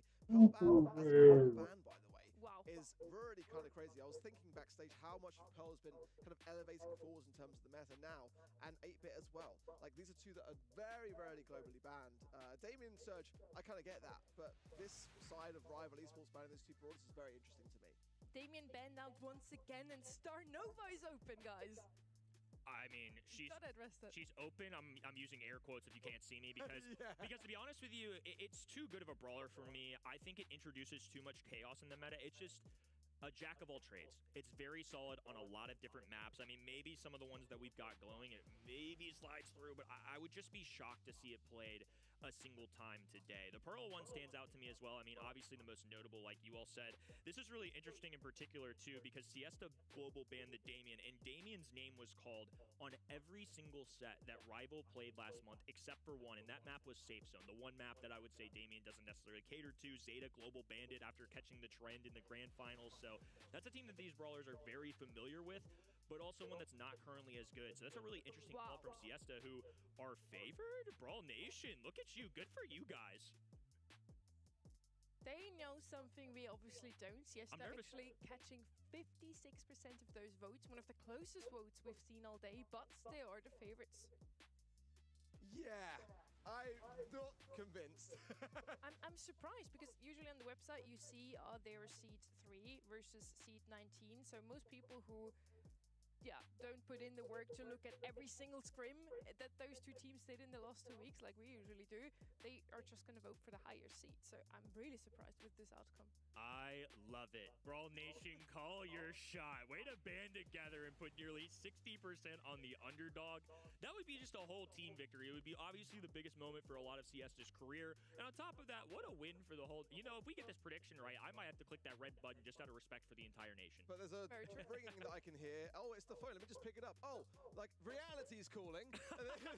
This is a squad that are complete unknowns to us. Like, you know, not only is it the first lap, underdog bar. Shoot your shot. Don't let him deter you. Capable of. And on one side, that's a very exciting prospect. But the reality is that we know what Rival are capable of, and we've seen how well they fared last month, going the distance in the grand finals to Zeta. You know, didn't quite manage to get the scoreline that they were looking for, but nonetheless, they've made grand finals in monthly final as early as June just gone. Like, I don't know what Siesta are going to be able to bring to that to be able to rival it, honestly. Hold the line. Don't deter Brawl Nation. Stay strong. Don't let him change your mind. Be confident in your predictions. Well, I'm wrong all the time. It's fine. I'm wrong all the time, and I'm still here. For how long though, Kenny? That's a good question. Just That is true.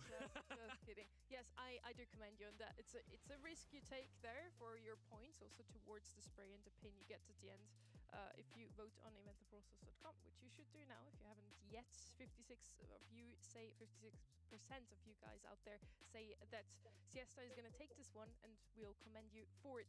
Now, they did win against the 6th seed in the roster. You see the rewards once again that you can win. Come on, Rivals. They won against the 6th seed, Ignom Esports, who has had some notable performances in the past as well. So I do think Siesta could come in and play spoilsport for so many other teams. They themselves don't have a chance at a postseason anymore, but they could definitely make it harder for a team like Rival to get where they want to. This is the one monthly finals that East Asia has had so far this year. That's in person. I mean, it's one of those things where you're just trying to debut debut your skills, and this is such a unique opportunity because this is the one monthly finals that East Asia has had so far this year. That's in person. It becomes more real. There's a tangible factor in that. You really get to see internally what you're made of. Are you going to be shaky on the stage? Are you going to be breathing a little different? Game days look different when you can't wake up from your bed at home and just roll out and play some Brawl Stars. You have to take an entire day's worth of effort, preparation, mental. It's one of the things I love seeing. I love, for whatever reason, just talking to players at LAN events. Do you have game day music? What do you do? Do you work out before? Like, we all have our different style of things, whether on camera or off as well.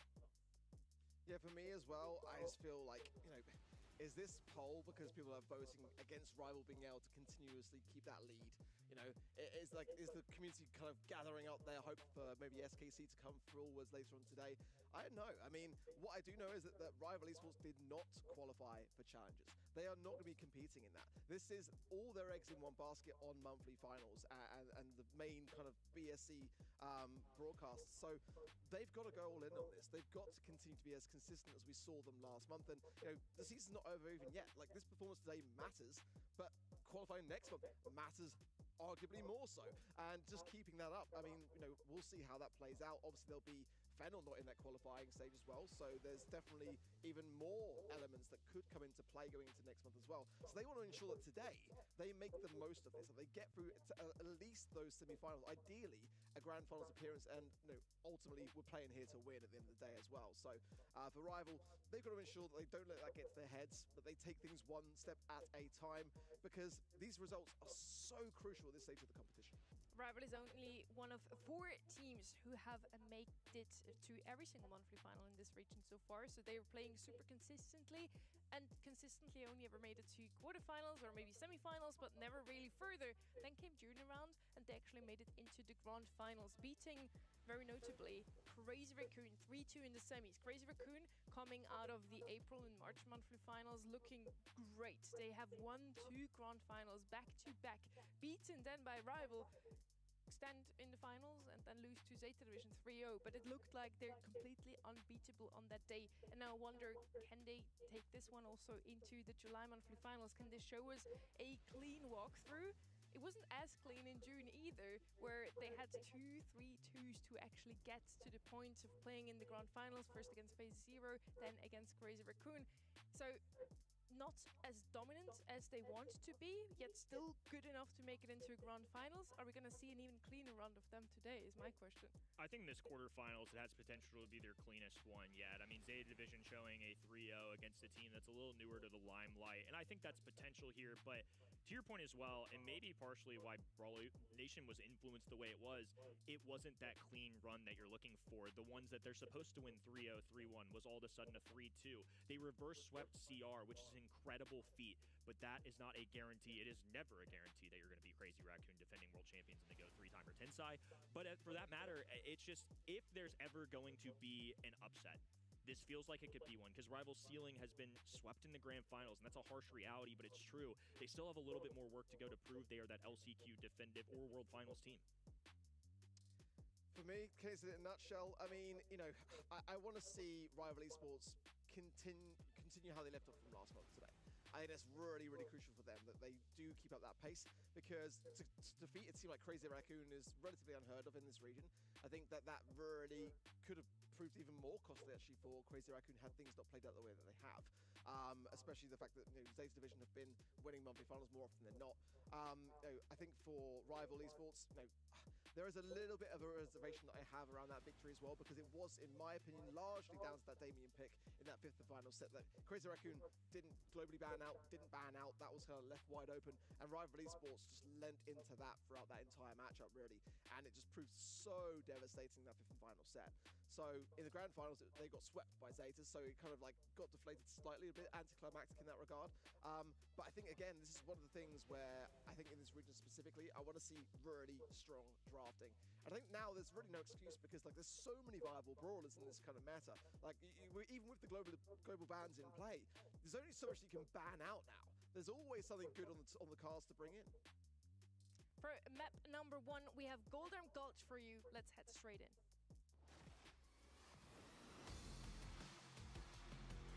Knockout. Oh, God. Knockout could be tough. Oh, dude, Rivals, please, dude, please.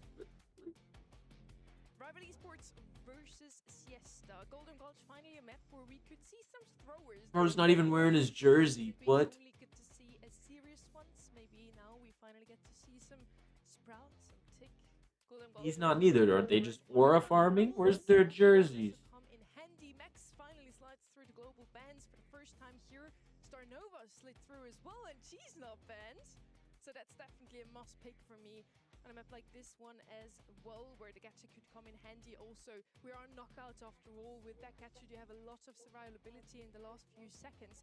Now, the brawlers that I mentioned, not only would I like to see some throwers, now finally, Edgar also showed up quite a bit from Rival, and we haven't seen the brawler even once today. I think this Rico pick's really quite bold. I mean, it's still early days. The I don't map know. will be broken up regardless of having brawlers like Rock Band out. Literally, dude, Rival. But there are Dude, some rivals need to options win. regardless. I think Genuinely. that, like you mentioned, Sprouts of You know, I'm talking to myself right now. Dude. I think, here, you just open up the map and deflate what that Rico can really bring in. And surprise, actually, for me, was one of the weaker Buffy brawlers that came in off the back of those introductions. But it has been given some good play. I'm Has hoping been elevated for sure. Rough. Once again, Okay. that's the wall breaker that I'm kind of looking for. Combining that with It's something definitely fierce and just a keeping finger for me. everything back Definitely in not that what I regard. would But I think for Rival Esports as well, Mom that never whole pick misses. quite targeted actually, because in the Good bell. scrims, Siesta did have a lot of success with it. Rico, one of those unique brawlers that Bell I could be expect tough. to see more Bell from could this be tough. region than the past two that we've seen. There's several of those, Mina being included, who's once again going to be banned. Kaze, somebody that sees an uptick. I don't know if that's necessarily going to show on this map in particular, but because of these global ban choices as well, we're going to start to see some of those other brawlers who maybe are regular bans, like Ruff, show up more. Bell, somebody that's a staple of consistency, I would say, in this region too. So I think this will be a lot of variety compared to the brawlers we've seen in the past matches. If you want to play a Rico on a map like this one, you usually pair it with something like Brock to have it in your own hands to decide if you want to break open the map or not. This is what they played very often in scrims. Brock is now banned out on the other side, so they must have thought, oh, if Brock is out of the way, we surely can just pick Rico. But there's so many wall breakers in the game right now. Ruff's one of the good ones out there as well. Yes, he has to get a super to even be able to break, but still great option. Now, Chloe actually wants a wide open map, so picking up Colt now themselves make a lot of sense. The Rico first pick, a bit questionable at this point, but Colt and Chloe definitely work out together fairly well. Still no start. very well be What is something. happening? It's too risky for me. It's just a short-ranged brawler. I think that with the amount of brawlers that can just sharpshoot this one down again, Pierce still available here. Going to be great combining with the Ruffs and the Bell. I think that it's just too much of a risk to take in, honestly, because can't close the gap. It can when you get super, but you've got to earn that. In the early outsets, you've got the advantage, but as time goes on, the wall break is going to be something which can be effective. Piper coming in now as well. Again, the long-ranged sharpshooter affair.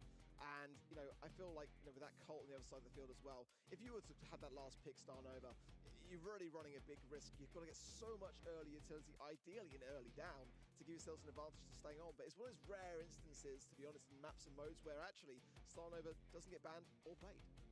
Very good last pick here. Piper coming out as well. We have two snipers on the left-hand side, and then many brawlers on the field that just want to break open the map. Now, question for me really, Siesta, are you opening the map with that Colt and helping out your opponents? Only Glowy can really capitalize on this open map in the end. We're heading into map 1. Unique draft here. Rico on this left-hand side, just relying on the walls while Glowy backs him up, and meanwhile, Sandbags going down for Colonel Ruffs. Colt now shifting over to this right-hand side, so the sharpshooter's going to occupy the middle of the map. Meanwhile, Colonel Ruffs trying to take advantage of the bounce. He has to try to play tricky with it, go down that left-hand side, the more untraditional route, but everybody now taking their regular east-west affair. That was close. Okay, well, good starts from both sides here, for the most part, just kind of filling each other out. I'm so happy to see Piper back as well, being drafted, as you guys are all well aware here on the desk. Mute's going to be, Mark could be missed there by Utapin. That could be a costly moment in time. And Rio here getting a few taps from this Rico pick. Now landing, but realistically, that brawler, Piper needs to get that jump away. Rio, he needs to earn that to open up the map to help themselves a little bit better here as time goes on. Yo. Going into the gas coming in, around the corner. Yo, they're force healing, bro. They have to heal. They're like, oh, get out of the smoke. Oh, no, no, no, no, no, no, no. Rival's still getting the taps. They open up this right side, but everybody's No way, right? No way, no way, no way, no way, no way, no way. Rival's way. We'll see if there's a reset here. Nope, everybody just going right. Yo. On their home turf, gonna go left. That's the more traditional route. Everybody just kind of playing that open side. It's a lot easier to scout out opponents rather than take the fight to them. I can't imagine Rival's gonna really be straying right off the rip too much since they don't have that kind of function. I wish we could see their ammo progression bar. As time goes on, it should be even better here for Rival. Rio here just going to keep hold of that jump. Maybe try and time it at a period where it's best used for evasion as well as the wall break coming in. Connection there for the homemade recipe as well, but the glowy heals coming in are going to be still quite helpful. On the side here of Siesta, Piper charge coming in nice from there from Utapin to mark up for glowy, which Don't get hasty. Let the stable smoke come fight in. already here, and a full Yo, no, no, no. Full push. full push? No. And then a rival esports in the 3 versus 2. Rival safely taking cover there with Totoro's gadget. Rio Push. pressing the Push. issue as it's a 3v1 You might as situation well. with Rico. Of course, You've not gonna won be able to that. space this one There's properly. no They way are they don't win closing this. in. Rival up around should be I guess they don't easy really know. pickings here. Oh, he's Siesta forcing out. really No, no, all no. the hurt. So really difficult That's. opening I round feel for them. And I bad. would say of the 2 drafts, definitely the one that strays from the norm a little more. They go with Colt for this wall break function. They draft Rico Oh my early, gosh. knowing that they're possibly going to go wall break later. And on top of that, Glowy, a great brawler, somebody that's clearly showing up a good bit more in East Asia than Let's other go regions. rivals, But if you're dude. going to be that bold, it is going to be hit or miss sometimes. And unfortunately, in game number 1, it was more of a miss. I don't mind the draft necessarily, but I feel like, as Sonny said coming in, like the more that the Colt wants to try and break, the more advantage it's going to hand over to the balls like the Bell, the Piper. It's going to be a troublesome thing to make work. And kind of, I like the way that rival esports have played out this draft, knowing that they can just go long range. Doesn't really matter what they do. Colt as well, very squidgy, going to rely heavily on these glowy heals. And if the glow is marked up and gets taken care of early Lock on. in. Just. Oh no, no, no, no. You can go back. You can. Yes, yes. Actually managed to find a little bit of a saving grace to retreat back there, but it's moments like that where if rival overextend, they could get capitalized down on. Yeah, we play it safe. Colt handling this Piper lane very well. Oh yeah, go back, go back. Away from Ryohi, back to the teammates as Shake just Yo, dude. wide open, going for heals, hasn't been able to tether onto an enemy. Finally gets to Udipin, but has to back off just to play some support. Yeah, nice gadget retreat. Shake. Good Extended, stuff. nice That was a little good bit of of them. short That was a there good of relay them. and follow up consecutive Yo, times. Every dude, they're single just one. soloing each And other. almost They're another just one to solo. secure I the wish I top. had a team like So this, far, bro. Rival Esports firmly Being able to in the solo top them six. out like that is As time goes insane. on, this set could be drifting further and further away. Siesta doing a good job. I mean, especially Colt up top, just landing shots, able to get those supers. You see Hammock with one now on this right-hand side. They're juking out all that they can, but it's just really difficult. Again, no draft is impossible. Yeah, back This up. one is just a harder, Dude, they're getting rid of everything. But they're able to play around this wall. Like, yo, he almost. Part of me wondering as well there where Siesta had fallen asleep. Actually, they are just spacing out the shots. Both sides here looking to maybe play a bit of a stalemate. He's I'm gonna literally shut up for the peeking moment, out. unless we see anything Really further do. to suggest otherwise. But I mean, are they just waiting for the gas to close in to put some pressure on things? Yeah, they're waiting for Maybe gas. there might be some. Why? They're all still working around things. I think they're just waiting. I guess it's because they don't got nothing to play around. They gotta play around distance at this point. Dead. Oh my gosh, why would he do that? He had to have just given up.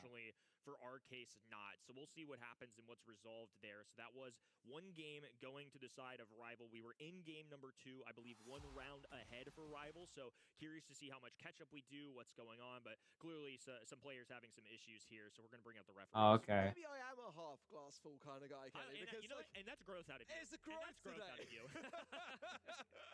There was part of me that thought maybe, just maybe, Yeah. we'll be able to get through a set. But looks like we will have to just spend a bit of time looking for this and then reset back to whatever the scoreline is decided by the admin team over. Yeah, no, that wasn't And fair. of course, that is to be bared in mind, right? There's going to be a bit of a chain of command today to get that information through.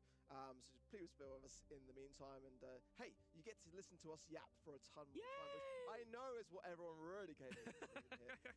I gotta commend Rival at this point. As soon as they realized that Cold wasn't moving anymore, they stopped shooting him too. So they didn't just use that fact. Yeah, you better wipe that finger, dog. Sitting on the same stage, so they probably also realized there was a little Picking him miscommunication noses. going on. We're gonna go ahead and fix that as quickly as possible. As said, Rival is now 1 game ahead, and yeah, looking to take this first set potentially. What has to happen, Kenny, for Siesta to even turn this one around? What were you missing with the draft they currently have? What do they have to do?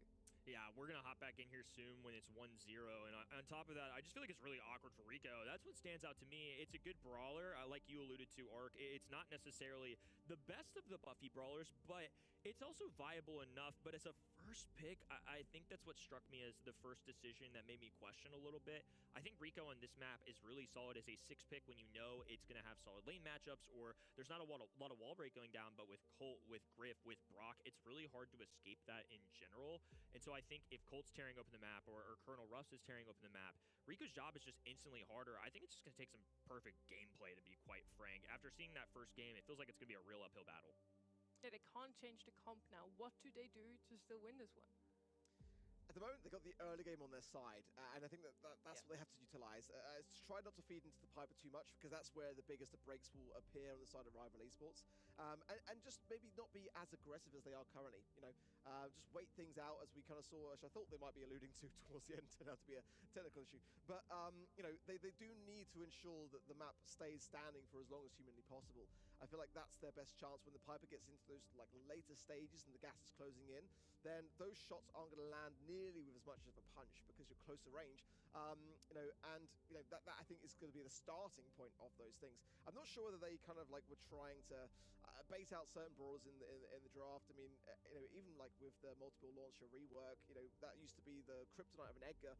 It's not nearly as good anymore. I don't know whether they were trying to maybe do something with that, because Edgar here would have a great time and is still so strong in terms of the meta.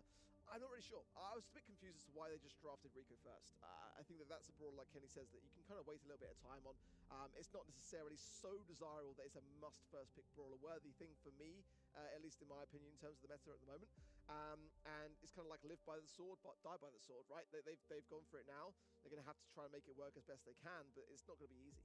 If I was standing behind them right now, I would actually tell them pretty much a similar thing here. Either capitalize very early on, as long as the walls are still standing on that Rico pick you have, or you're gonna have to wait it out. Don't feed the Ruffs and the Piper so they can't even break open the map, and they have the better comp for the long run. As soon as the smoke comes in, that Chloe is gonna work out super well. They don't even need supers for it. Cold enough damage already. I feel like, yeah, that should be the gameplay, to just wait it out, don't feed. Play it like a Buster combo almost, and just, yeah, wait it out in the bushes, have your sniper teammates, the Cold specifically, make sure that nobody comes too close. Just to say, that's one of the best dressed players I think we've ever seen on stage. I mean, that shirt is immaculately ironed. I really respect it. Slick hair, big fan of that.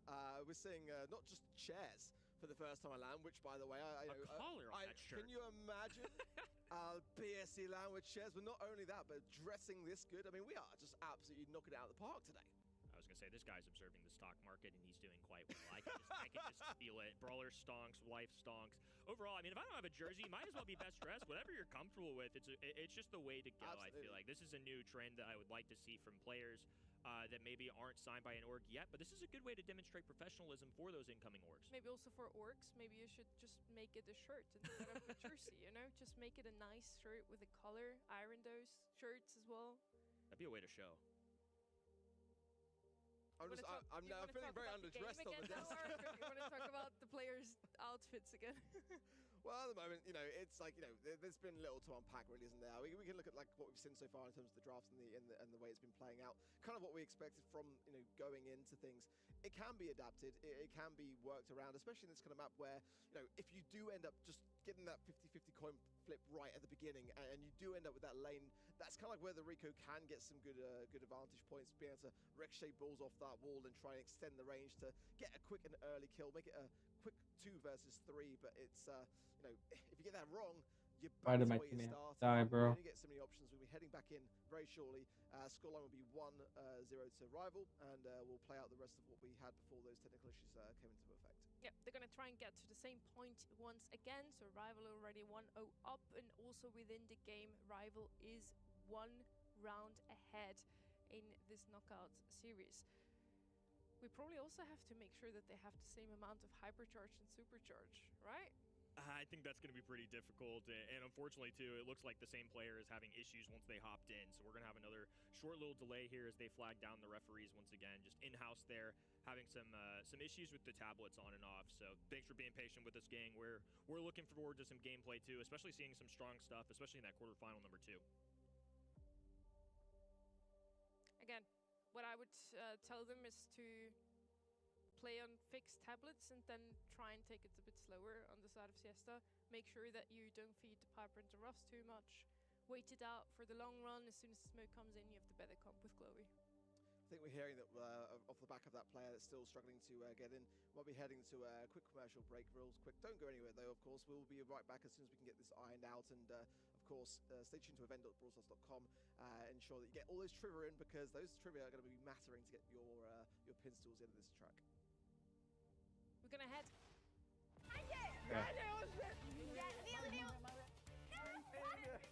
Already over. Maria, and this is Blind Brawlers. And I have Esat Division. We're gonna test how good they are at communicating as a team. 1 versus 1. One is the eyes, one is the hands. Are you guys ready? Ready!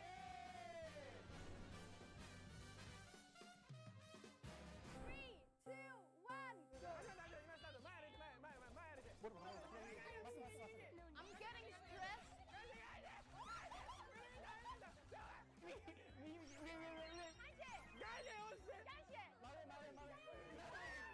I love it. This is my vibe. My watch is saying it's too loud in here. It's getting more quiet over here. I like it.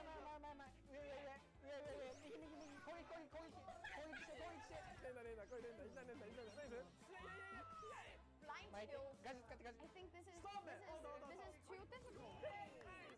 Maybe these are friends afterwards, and maybe he's saying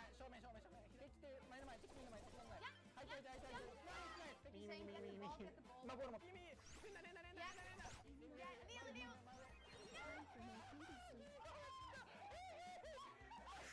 待って今そこそこ目の前敵目の前敵待ってミ当たってる攻撃当たってる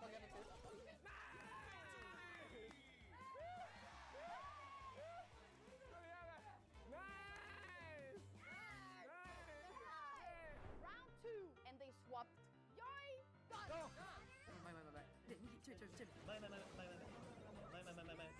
A more silent start. I'm so confused.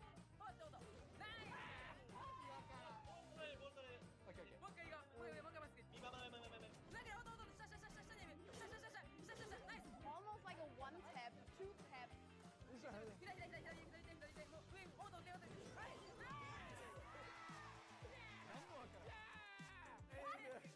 Already over.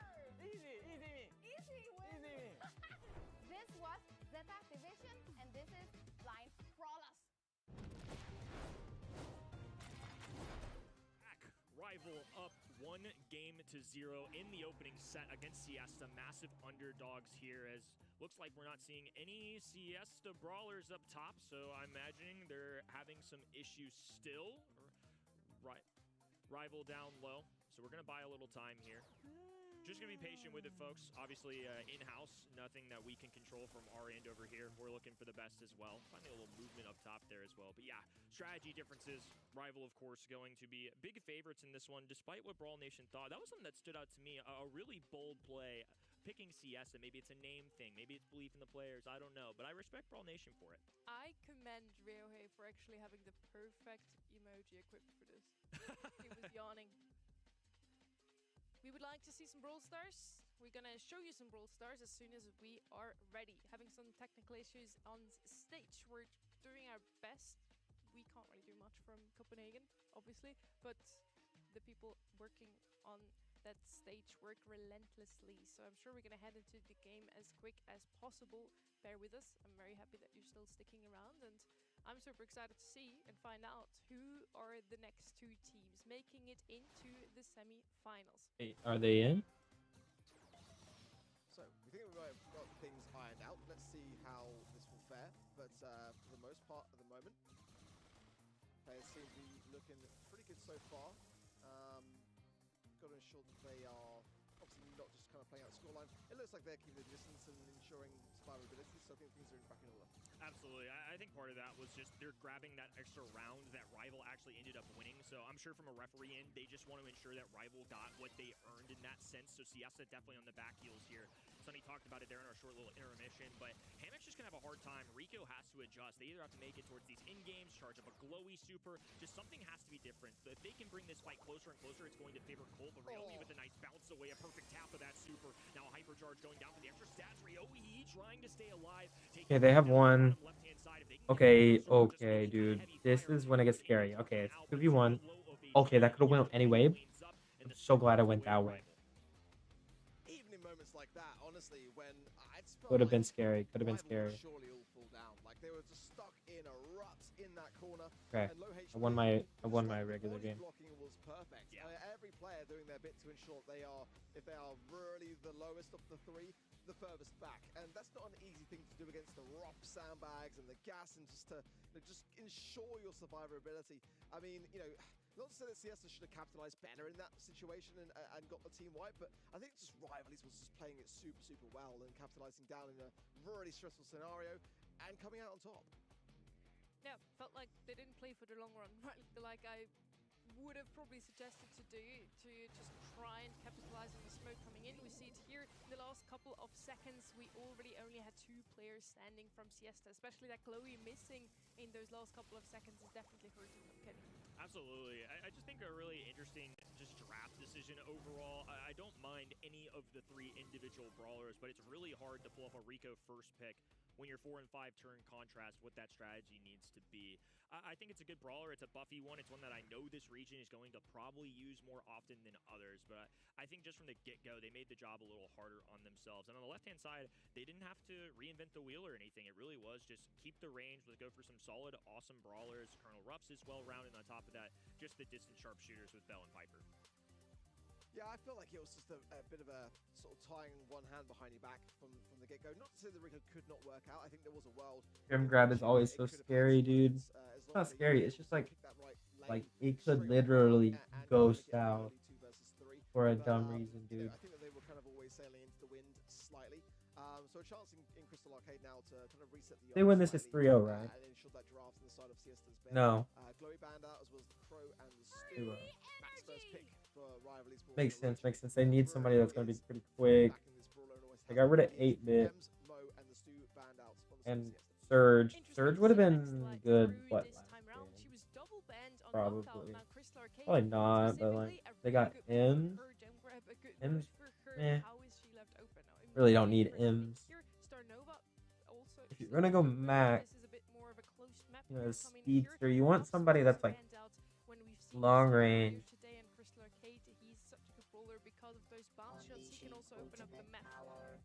That's on the other team, though. It must just be a comfort pick for them. I do think that Ruffs does pretty much the same as the Rico, but can also open up the map. But there's still so many breakers open with the Griff, with the Ruffs that I already mentioned. That Rico, again, is a bit risky.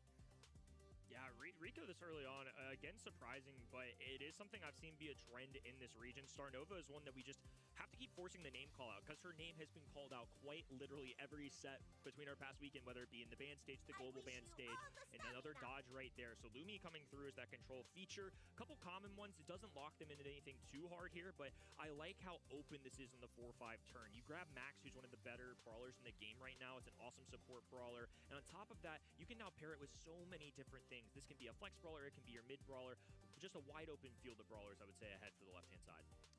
I'm going to remain open to this, Rico, but I'll be honest, yes, for making it very difficult for me to love it right now.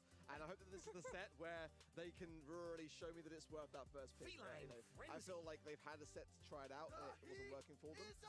Fang, Kit, I mean, these are really strong, heavy assassination brawlers. I think you've got to go with Wall Break now. Take away some of that burst, ensure the Kit can't have anywhere to go. I really want to know their strat on that. Kit jumping on the Rico, it's a very squishy brawler. Fang as well. These are 2 brawlers that are going to absolutely demolish things unless we see something strong on us. I mean, I wouldn't even mind the notice, really. Have that mute to hand or something. Like, you've got to go full defensive here. I'm surprised we haven't seen Meg come through just yet as well. I think that's the brawler that could absolutely have a place here. Needs going to come through. I don't think there's even the brawler. Nita, okay. Okay. Pretty good counter against the Fang, at least. I would have liked to see something as a gem carrier that can actually survive the attacks of both of these aggressive brawlers. You mentioned the Otis would have been a good shout. Stu as well. He can just farm super dash away. Even a Mortis gem carrier at this point would have been nice into that Fang and Kit, because he can always dash away if one of the 2 decides to aggress them. Let's see if that comp works out a little bit better. Once again, we're not a huge fan of that Rico, but honestly, Siesta, show us what you got with this comfort pick here. You can convince us all. I really like Vanita in all 3 of these matchups, if I'm being honest with you. Maybe it's not the best comp as a trio, but I think Nita was the right solution there for the end. It's a common one on this map. You got the narrow lanes, and if you open up the map with wall break, we saw what that did last time. So Rico this time gonna have It'd be good to have like a tank for sure on this comp for Rivals. There's a lot more supercharge potential. I don't hate this as much as you all. something. I think Siesta have a fighting chance. Or just the damage, like not damage dealer. What am I saying? I just don't think that was the play. So this could go a bad way. So far, it looks like it's not going a way that I like. So good for Siesta, and it might be Rival that have actually made a bit more blunder and just didn't capitalize down harder. Thing is the two Jimmers, they're gonna like, they're gonna stick together for sure. And that makes sense. Not saying that's dumb. Makes sense.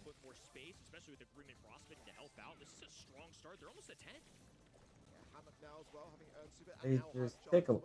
You're just tickling. Like I don't know if those characters were the play. Fantastic thing to have. They find the kit as well just before going for Straight tickling action. Not even like damage.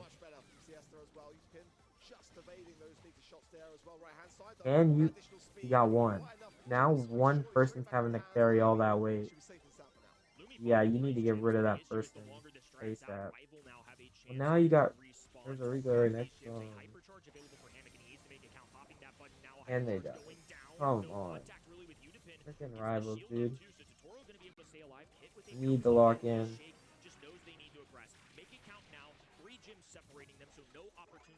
Yes. Yo. No. Get rid of one. Get rid of one now. Get rid of one now, dude. Dude. Are you serious? No way. Dude, why did y'all pick those characters you sold? There's just no way to win that. There's just not. You can't win that.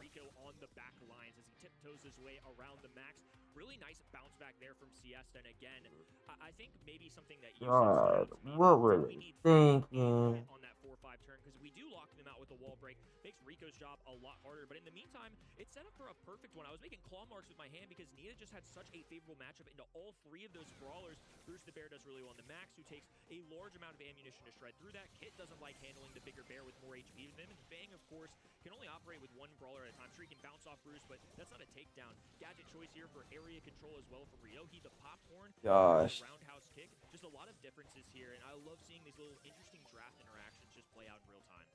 I think Totoro can afford to be a bit more sneaky as well. I think every time that he's going to cardboard box, more often than not, it's kind of predictable where he's going to be, or he's found just in that sort of moment of going in.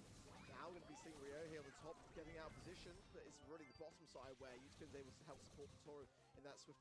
Fucking play gyms, you're doing good. Siesta struggling to gain back some control over this mid as well. Ryohei now having super will be more of a threat as well. Landing these shoes really consistently too, having that rage advantage over the Nita. That's the matchup he wants. Rival have done a great job. This is the play. This is the play. Ryohi threatening that gadget. Udapin, of course, as a Max, can dodge out so many different kinds of shots. A nice bounce away there. The phase shift down the map, traveling now. Another one is the Buckies. Allows Max to use two now. Ryohi's still safe and sound though, and Haruto has stopped moving. Definitely an unfortunate thing here. I imagine there are going to be issues following. They have enough gems accumulated. Siesta, of course, have the game advantage in that set, which will still stand. Debugged again. Come back to one way or another, but I think the inevitable will be that the admins will have to have discussions as to what the. Why is he the only one that's struggling on the lantern? And just please bear with us again as we go through the motions. Definitely unfortunate, but should be a game lead for Siesta, who have. Along with that, waking up, I would say, from that opening match.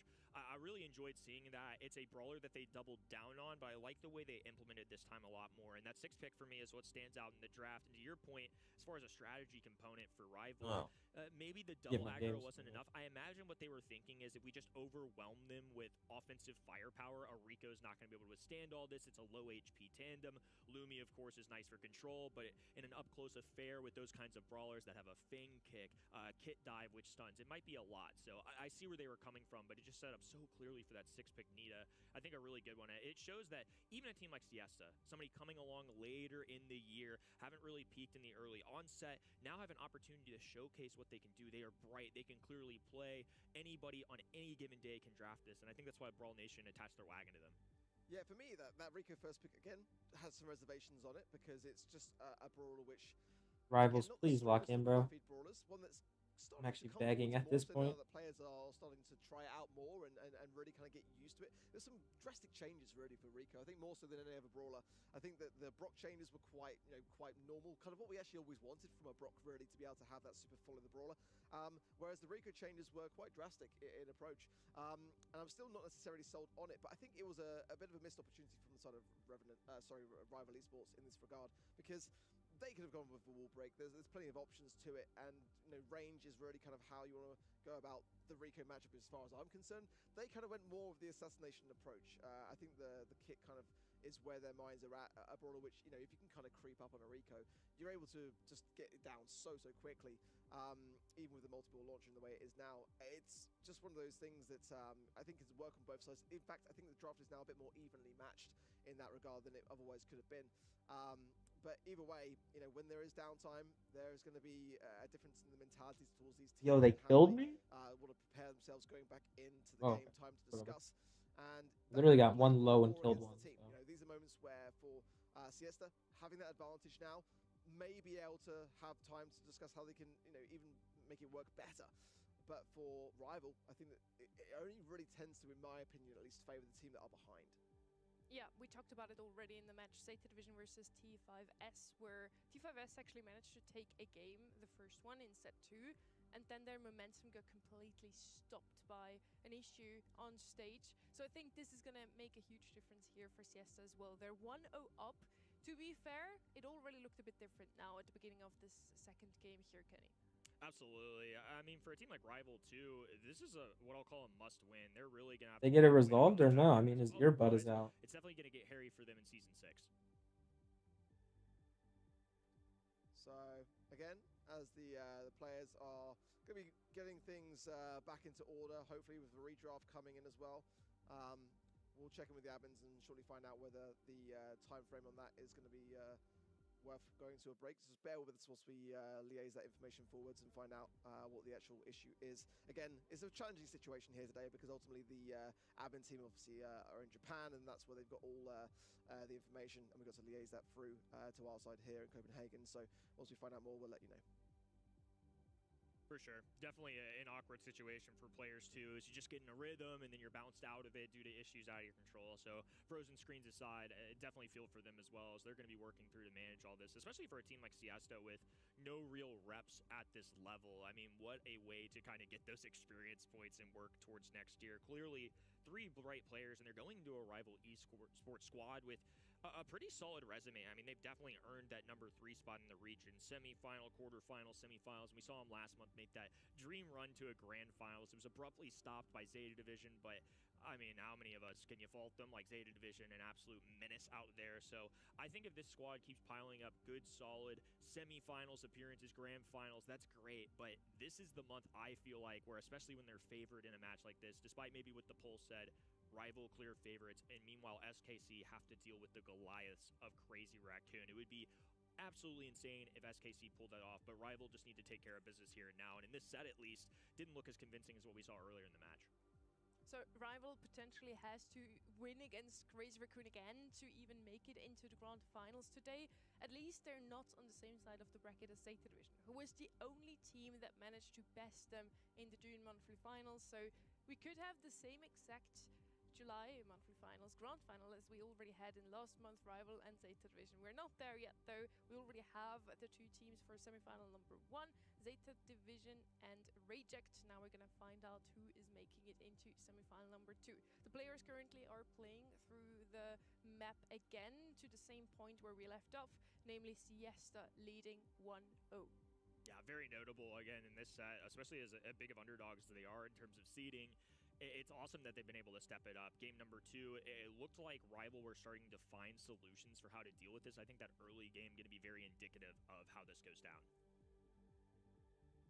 Well, as we say, we should be going live into game very shortly here, and it will be Siesta who are 1 game ahead. And to be honest, I feel like as well, with the way that the draft has come, as long as they can still continuously keep on top of the kit, the Fang's a bit more easy to do that. We didn't really kind of see much in the way of hypercharges in the previous game either, so certainly on the minds of rival. Obtaining that kind of utility with a Fang is kind of where you can almost pretty much take up the entire team. So that's exactly where we are going to be picking off. Teams have already played out that first game to ensure that the scoreboard is reflective. And we're back in. We're live. Let's go, baby.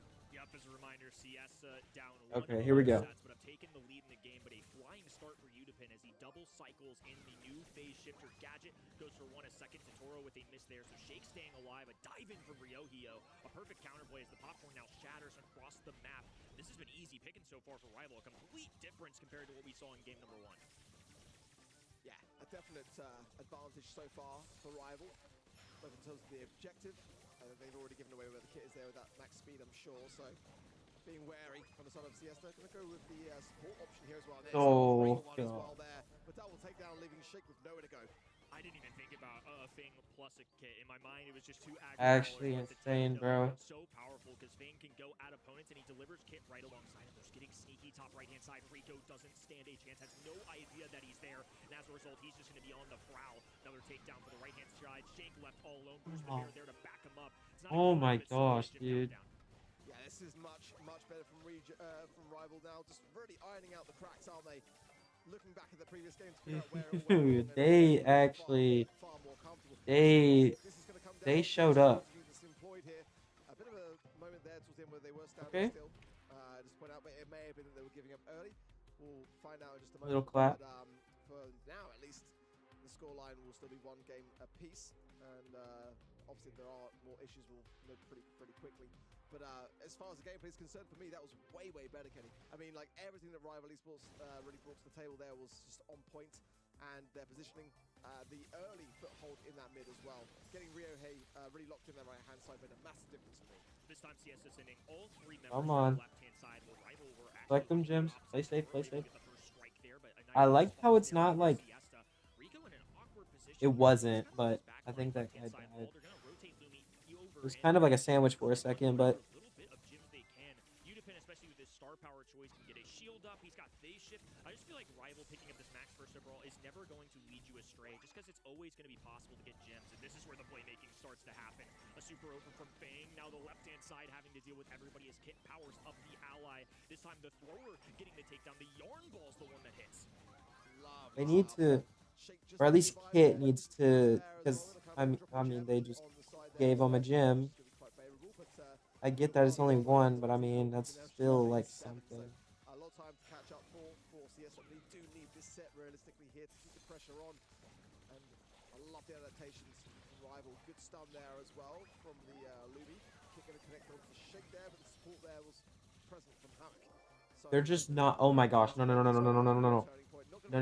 Pick up them gems now, dude. They only need one. They only need one. They only need one. Oh my gosh! I'm gonna be sick if they lose. Good recovery. Get them gems. Now only needs one. Good recovery. Good freaking recovery. Oh my gosh, no. Oh my gosh, that recovery was insane. Oh my gosh, that was so instant. We need a replay of that. That was so quick. Where's the replay? Look, there's so... No. Oh my god.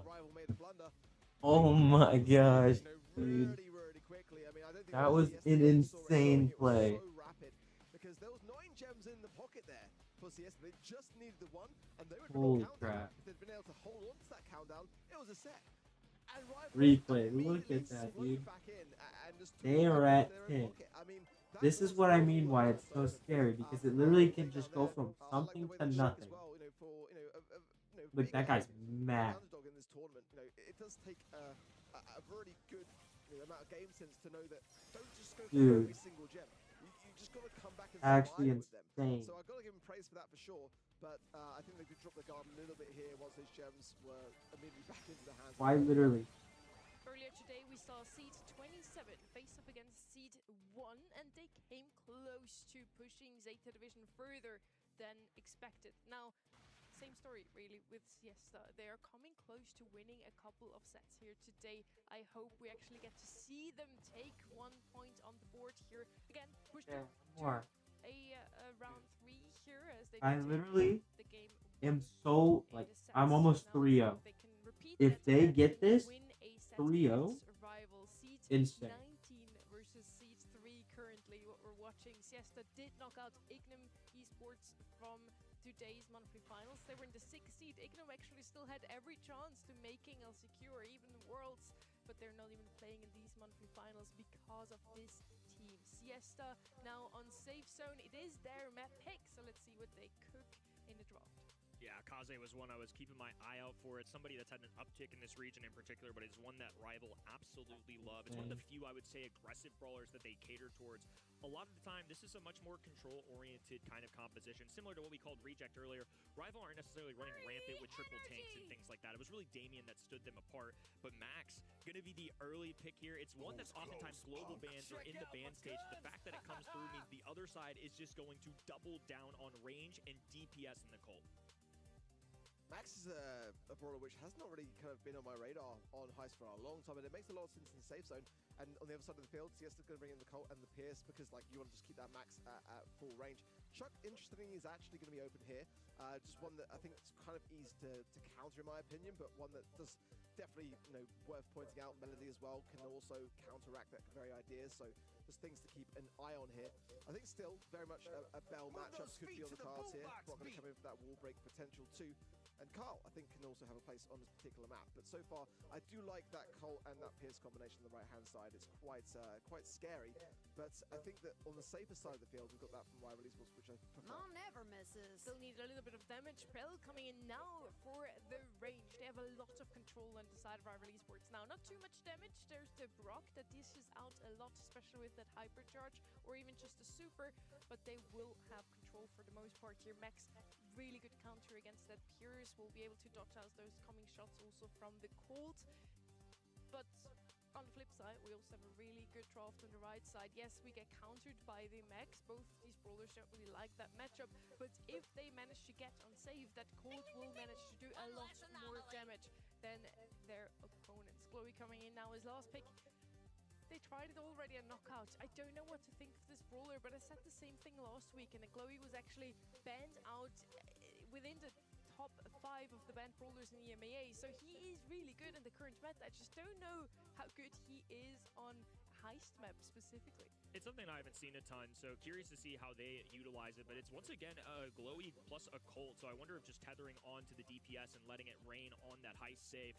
Nonetheless, though, they're going to have to put their faith in something that is relatively untested in our top 8 stage. Rival up 2-0 in a must-win kind of scenario. They've got SKC back on their heels by 1 point. They're facing a Titan in CR, so if Rival can get what is seen as the easier on-paper victory, it would be huge. But Siesta, of course, I think don't know I love that if early going round leg. healer See how the Colt like can that, sit like in the pocket, trying to to help pocket manage the Glowy, and the Bell is doesn't the really go. do anything about it. If they have got support for that on the side of Rival Esports to ensure that Haruto cannot connect as well as he is. I will Nice say, little silver bullet there onto the same it is spot, working. the crack. But they've got to be so cautious. Now with the break, I think that's going to be changing things slightly. But you can see just that early damage from the side of Siesta that just sort of kept on track. Shake trying to be the best underwater sea creature. Okay. But unfortunately, the taps. Yeah, they're forced to go back and focus it. Shot going in. Bell just makes them so Playing a because speed Chloe through towers like just that somebody who's really close to can them. work out. That's going to be amplified. The electricity is going to be bouncing between the two brawlers, but nice little resurgence here from Hammock, who's getting some nice taps. But man, Ryohi, Udapin, Toro just all reining it in. They may be down just a smidge on the heist count, but they're doing great in the KD category. And now this is where Max can really thrive. Hypercharges from both sides there from Uspin and Toro. Now Shake will fall as well. Ryohi going to dive away there as well. 200 HP and stay alive for this. Continuation damage coming in. Max speed available there for Uspin as well. Sneaky sneakers there as well. Getting the heals on the back of that. They're actually doing major damage for that. The thing is, they can't like just decide to run down. Oh, that angle's insane. I didn't even think about that angle. What is that? Oh, breaking. This one's done. This is going to be match point as quickly as that. Yeah, they pushed that really well. Rival just That's continuously punching. honestly that high unfortunate save. for One of the my other favorite team. changes that they actually made as a balancing team was reworking Max's Sneaky Sneakers gadget. Because before it was phase shift, it's always phase shift, you click phase shift, there's no other gadget. But now they've given it a lot of life, and you're starting to see it. The regeneration of HP, and also the fact that you can kind of toss it, you can place it, can honestly help you kind of traverse up the map. You'll see it, especially on a map like this, play out because there's water. None of these brawlers can walk over that until the gadget is clicked. Awesome, unique feature, and I think a great instance there. You can see it now. You'd have been almost baiting this out, popping up right in the face. Love that implementation. You see as well that same story in that early outset with Shake supporting the Colt to get that early sign of damage, but it's actually giving rival esports that still have more so in terms of the objective so far, and already Max Speed coming in there from Spin, making this block a lot more challenging to hit. They actually were able to evade there the pierce shots, and Spin going straight in on the aggressive yet again onto the safe. Both sides now, even if he's getting these cracks down, and it's just going to be a little bit of a glimmer, but now the Colt getting more damage as well.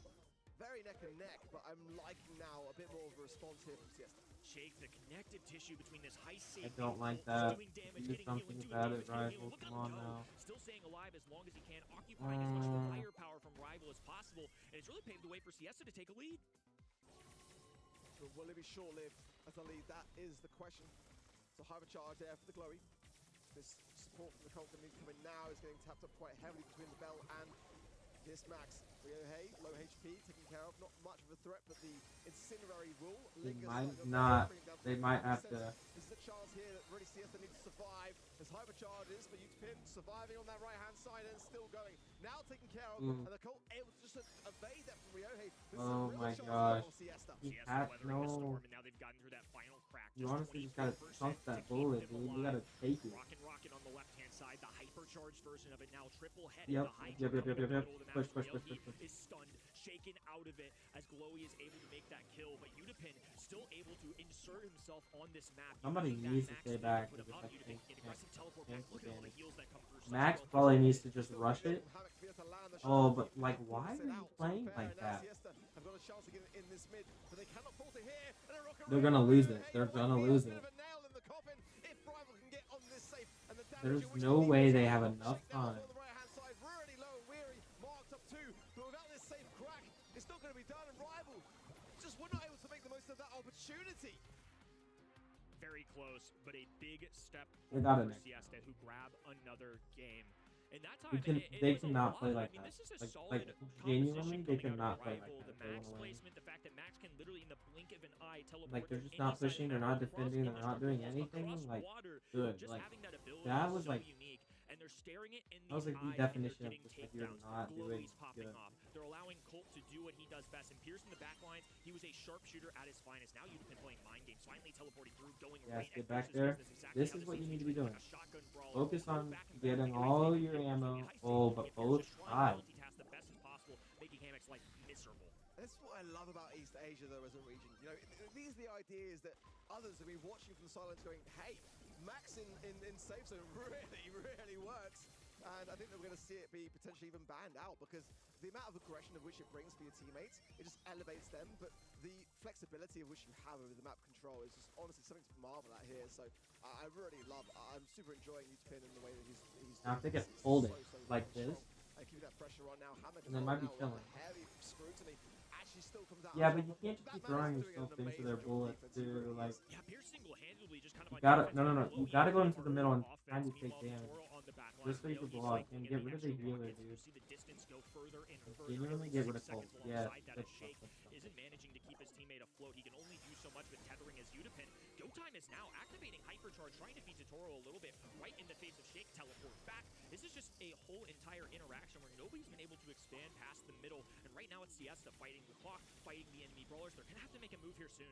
Shake's done so well as well there to stay alive. I mean, a really tough scenario because he can't use super against the Max because the TP back is just going to make it a waste. And he was Yes, really get stuck back, in get back, and get back, still get was back. able just to stay in position. That's not an easy thing to do whatsoever against this kind of aggression. As Don't even think about it. Just get rid of. Yes. Speaking of them, objective. There is still time though, especially if they can bring Shake forwards, hypercharges all round. There's the utility to do it. Oh, but then Ryohei comes in yet again with a rocket Yes, to push. shuts the idea down before it even starts. Demand from Do Siesta. more They damage. have to play this Oh, they're relatively immune. It's perfectly immune. because now they have to get through It's multiple parts of this heist zone. That's The so heals going unfair through. They've got a in this strong situation flank right now. but Utapin with another hypercharge charge, and now a super alongside his Rio. He's backed away. He's got a purple button Hold available, it for though, 20 too. seconds, With bro. 20 seconds on the clock. It's gonna Just require take CS to damage for use 20 another one of his seconds. high save, and You're they're doing a good job, killing. but they can't hold the numbers for Oh too my long. gosh. Oh my gosh. Let's go. Rival in a Let's go. must-win Damage, damage, scenario. damage, damage, damage, damage, SKC, damage. it's up to you And that's what I'm now. saying, bro. 1 point ahead, they hold Dude, on, Rival, and now y'all they are have to wait for a insane, bro. quarterfinal response to see if they're gonna have Holy a much crap. easier season 6. I'm so impressed today with the underdogs. I've got to be honest, I don't think the scoreline reflects it. As it did Oh my the gosh. same earlier today. 3-0. I feel like 3-0, Siesta 3-0. had some real moments, especially in that set. I mean, it went away from them, but I think there was some At least they're serious not, great like, defense mad set up about here it. specifically for me. They're smiling. I think that they were keeping themselves in the game most importantly throughout. I think that it just came down to those moments of like, you know, being able to hold firm in the mid, and in a way I think Utopin just able to cycle everyone back. Rio has some great moments too, like some of those singular rockets that just made the difference. More often than not were just a massive turning point for me, but Sister can be very proud of that performance. We see the players are still smiling as well. Siesta know that they have done well for themselves. A great showing for the first time playing on the big stage in front of a live audience, and they've been doing super, super well. In the end, it is a 3-0, but as Orca already mentioned, that doesn't really reflect how close some of these sets were. Siesta did manage to take a couple of games off the hands of Rival. Now, we already talked about it a lot today. Rival, at the moment, just 1 point ahead of SK Kalalas. They could be meeting each other in the semifinals now, and it would be a direct matchup of who will so far qualify for that LCQ slot. I mean, look there, Hammock. I mean, 15 kills is really just super commendable. Despite not getting the win in that set, I think that, you know, again, that just says so much about the aggressiveness of what Rival Esports were doing with that max pick, and you know, it really, really was incredible. Again, those 3-0 score lines, I don't think nearly. Quite literally 3-0 right now. Later in division, of course, beating T5S earlier today. I've but gotten all that was 3 definitely first physical games advice, which went correct. the distance to a double match point. So I think there's a Now lot of it's LAN experience now there it's outside of the determined. division I said shining through. crazy Big upset raccoon. really for me as Okay. well. This second match was Reject getting the win over Axis Esports, a team which have shown so I can much actually flourish. check right Terry here. coming back over from the EMEA region, I think as well is such a great player. I think that Axis, you know, more often than not would win that matchup, able to come forwards today and not quite do so. But the big story here is this lower bracket stage. Rival Esports getting this win so important as they are 1 point ahead of SKC, and SKC now have got a massive mountain to climb because they face Crazy Raccoon. Axis did actually beat Crazy Raccoon in the qualifiers. That's why Crazy Raccoon is on this side of the brackets in the lower half as well. We get ready back to, I'm sure you watched that Yeah, I match. said as Crazy well. Raccoons. Super impressed on the desk so far with the underdogs today. Yeah. You feel the same way? Crazy Raccoon. Yes, I completely agree. It has me a little bit concerned for Crazy Raccoon as I had them winning that fourth quarter final. I'm looking at them possibly locking in their World Finals slot today. So it seems that the general level has stepped up in East Asia when it comes to, you know, those teams outside the top 2. We went ahead straight into our match number 4 now. Crazy Raccoon versus SK Kalalas. Actually, I have to say it the other way around now, because yes, SK Kalalas did make it through the upper bracket, beating teams like Siesta, the team we've just seen. It was a 3-1 there, so Siesta did manage to take a set off of their hands, compared now to a rival who have beaten them 3-0. And then Crazy Raccoon on the other side, as I already mentioned, they lost to Terry, Menmi, and Yume in the qualifier run. Therefore, we also thought Axis might take it all today. They lose to Reject. It makes a huge difference if you have to play on a stage in front of a live audience, or if you can play from home like you're used to doing. So I believe that maybe Axis could have won today if it was online. Now, looking at this quarterfinal number 4, Crazy Raccoon versus SK Kalalas, who has the upper hand now that we are on a live stage? To be honest, it should be Crazy Raccoon all day long. I mean, just being real. I mean, you know, I feel like at LAN, Crazy Raccoon play better than they play at home. You know, they have just got the ice in their veins. And if you look back to last year's LCQ, when they were up against the might of Casa Brawl, you know, looking to be swept on home turf, no less, in Brazil, where honestly I've never seen a crowd so loud. And you know, Tenzai even went on to say afterwards that that was intimidating for them, but they were still able to dig deep. And you know, I feel like they should have the advantage here. But this is so much on the line, really. I mean, arguably more so for SKC, who you know need to place ahead of Rival to be able to champion that LCQ placement spot. And now that Rival are in the semi-finals, that's going to be an even harder task to do. But for Crazy Raccoon, if they win the Grand Finals here today, they qualify for the World Finals. And, you know, that is going to be so much of a relief for them because they haven't got to worry what happens next month. It's a relief for Zeta Division, too, because if Crazy Raccoon go ahead and win this one, it causes this weird cascade of placements that locks things in for Zeta, too.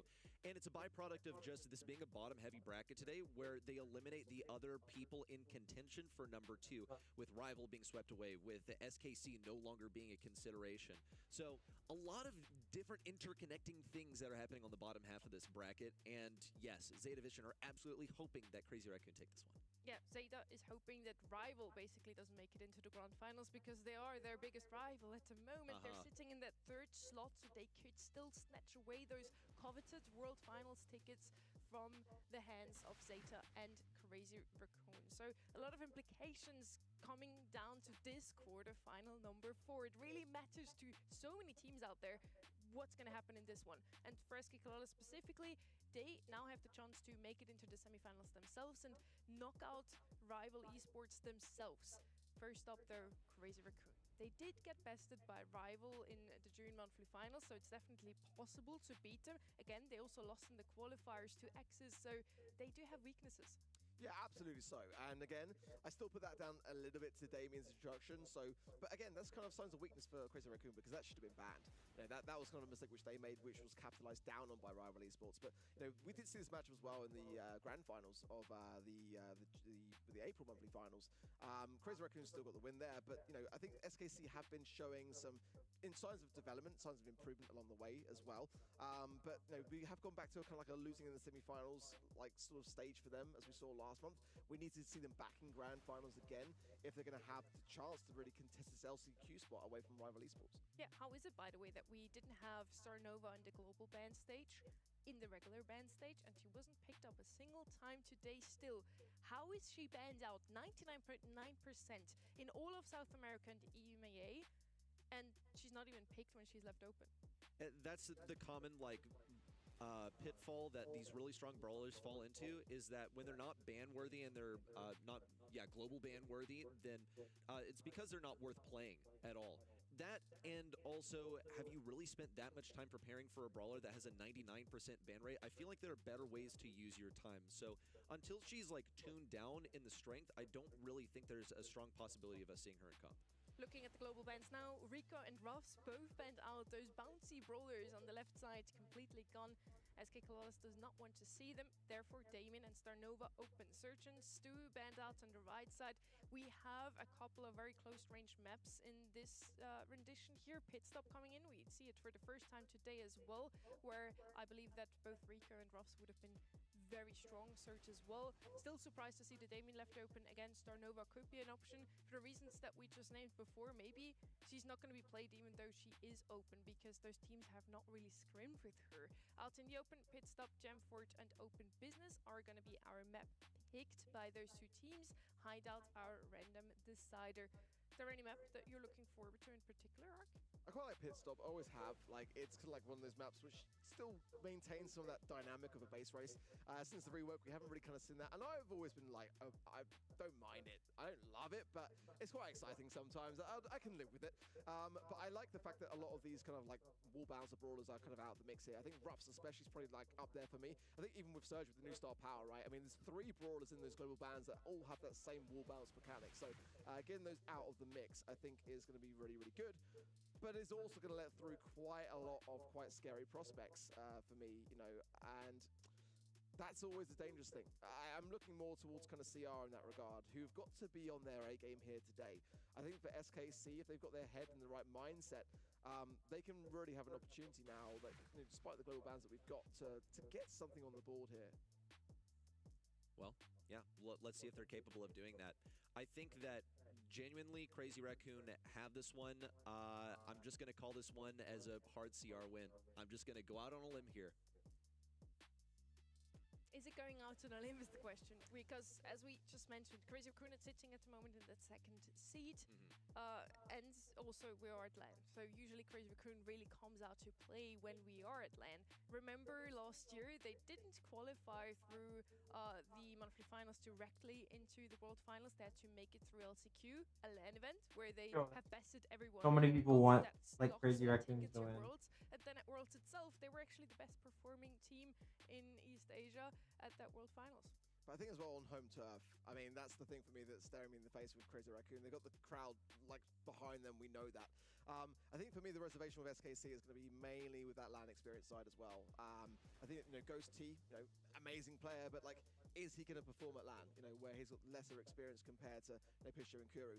Kuru, of course, is a world champion, but again, with a Chappie, I see that same kind of story of a bit of a fall from grace. Like they have not really been at that same level since, 2022.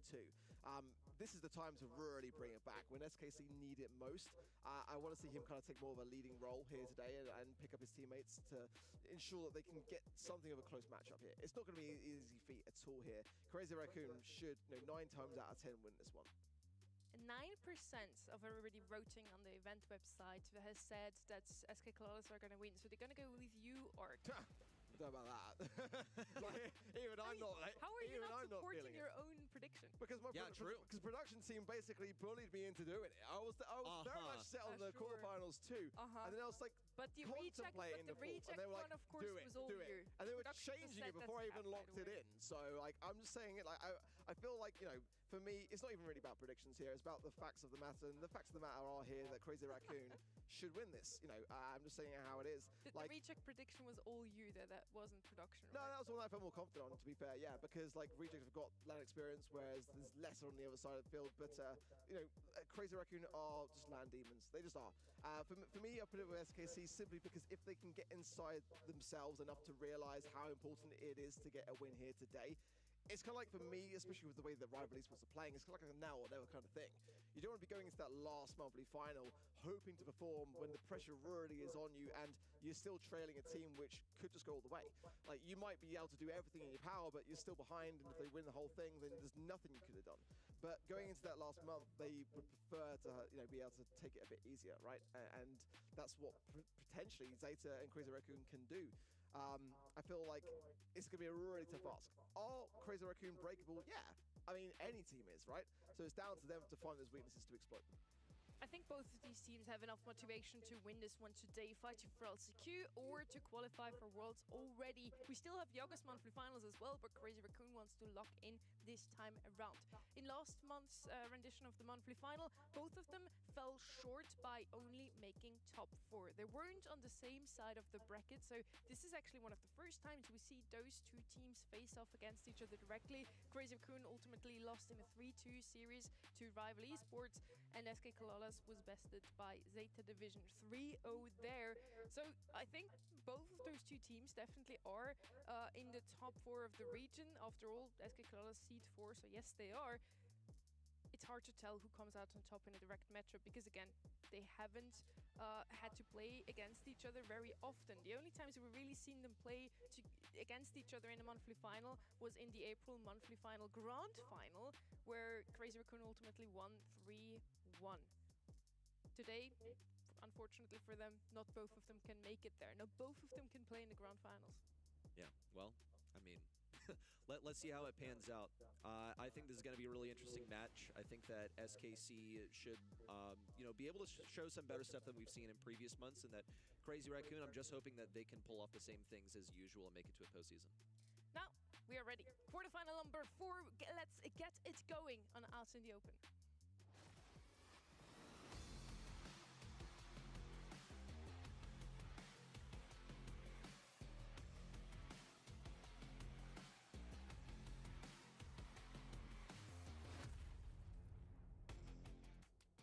It's the knockout map where you usually want to pick something that can go over the left lane. Right lane, easy to get into mid, but it's the only proper way if you don't have something to go over water or to break open the map.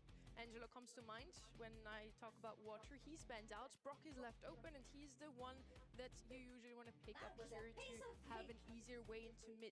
The other option here, Pearl, is going to be picked up immediately by SK Kalalas, if she has super available, she can also break up that map quite easily, and she's mighty good also into aggressive brawlers, a bit better than Brock, especially with that mech still left open. Definitely a good consideration here for the side of SK Kalalas. We just saw that mechs, finally, not everybody just plays Phase Shifter. We also see Sneaky Sneakers come out a lot more often because it also heals your teammates with the Buffy for the same amount as you get healed when you teleport back. Brock now finally coming in, so we have wall break on both sides. Yeah, for me, I prefer Brock as a better first pick than the Pearl, to be quite honest. I mean, it's kind of interesting that the mech coming through now as well. Kind of interesting that Pearl's taking that kind of like mantle so far for SKC side of things, but I think you're right with the Max shout. I think that's a fantastic idea, and especially in a map like this where pressure is absolutely everything, and having nowhere to go is the reason why we see these first pick brawlers coming with the Pearl with the Brock to allow that channel through the mid. So if you're having a Max on your side, you're already inflicting maximum pressure early on. I'd like to see that kind of like come forwards now for SKC, honestly. Could see it, could enable that Pearl to get aggressive on one of these lanes. There it is. Though the heal, I mean, you got to consider that Max has a heal now, so that could come into play for SKC. It's been a lot of interesting play around the Pearl that we've seen today. What is it going to act as a deterrent for is another question on my mind, because I think you should get some respectable damage on the Meg just because she has to close in at like mid-range to be effective. Could still completely outrange this Pearl. You see that Bell is wide open, so could come in. I don't know if it's like the most effective last pick, but it would be a good way for Crazy Raccoon to round out their draft. They already have their power player of Meg. Jean coming in as last pick here for the left-hand side. Jean Mex, a comp that has existed in the realms of Brawl Stars ever since competitive is a thing. Really good combination here on the left-hand side. I love the draft, actually. Picking up that Pearl as first pick too, just to make sure that you get Mex as well. You can't really play Mex into Pearl, that is really clever. Now on the right side, I would like to see some heals supporting that mech, making sure she never drops out of mecha.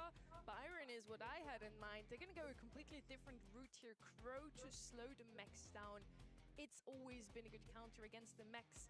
Now, in regards of damage though, I wonder if that Crow is gonna have a lot damage, enough damage output. Yes, he did get a buff now, but Jean and Pearl, very tanky brawlers here on the left side. Yeah, I think Jean, though, ultimately in this map, I'm always thinking about when you push back, right? And if you push back with a Jean, then you've got an ability, if you've got Magic Hand, to turn the tide, take back control and try to get your teammates to correlate together to ensure a swift takedown. But if you're behind those enemy lines and you haven't got that Magic Hand, then it's like a different story altogether. You've got nothing to really bring to the team except those kills, which a Crow is quite all Crazy Raccoon has to do is just win. That's it. That's all Crazy Raccoon has to do. Let's see what Kuru is able to do with this Jean. It's a classic pickup for him and should be able to give them some scouting in the bushes, but doesn't even matter if you've already sunk back to your own spawn. And Moy is knocking at the door. Also see some wall break in the barrel break. We should call it that too. There's not really that much room for SKC to hide behind when they eventually do get into mid. Knifey Shoe is going to be brave and be the first one to go. Alongside goes T with all of the damage in the world, but they can't finish off this kill onto Moya. A second dash, but Knifey Shoe is met with certain demise. No,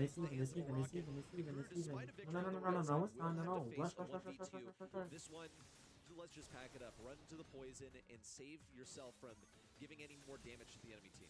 no, there was absolutely a moment there in the world where SKC could have absolutely won that round.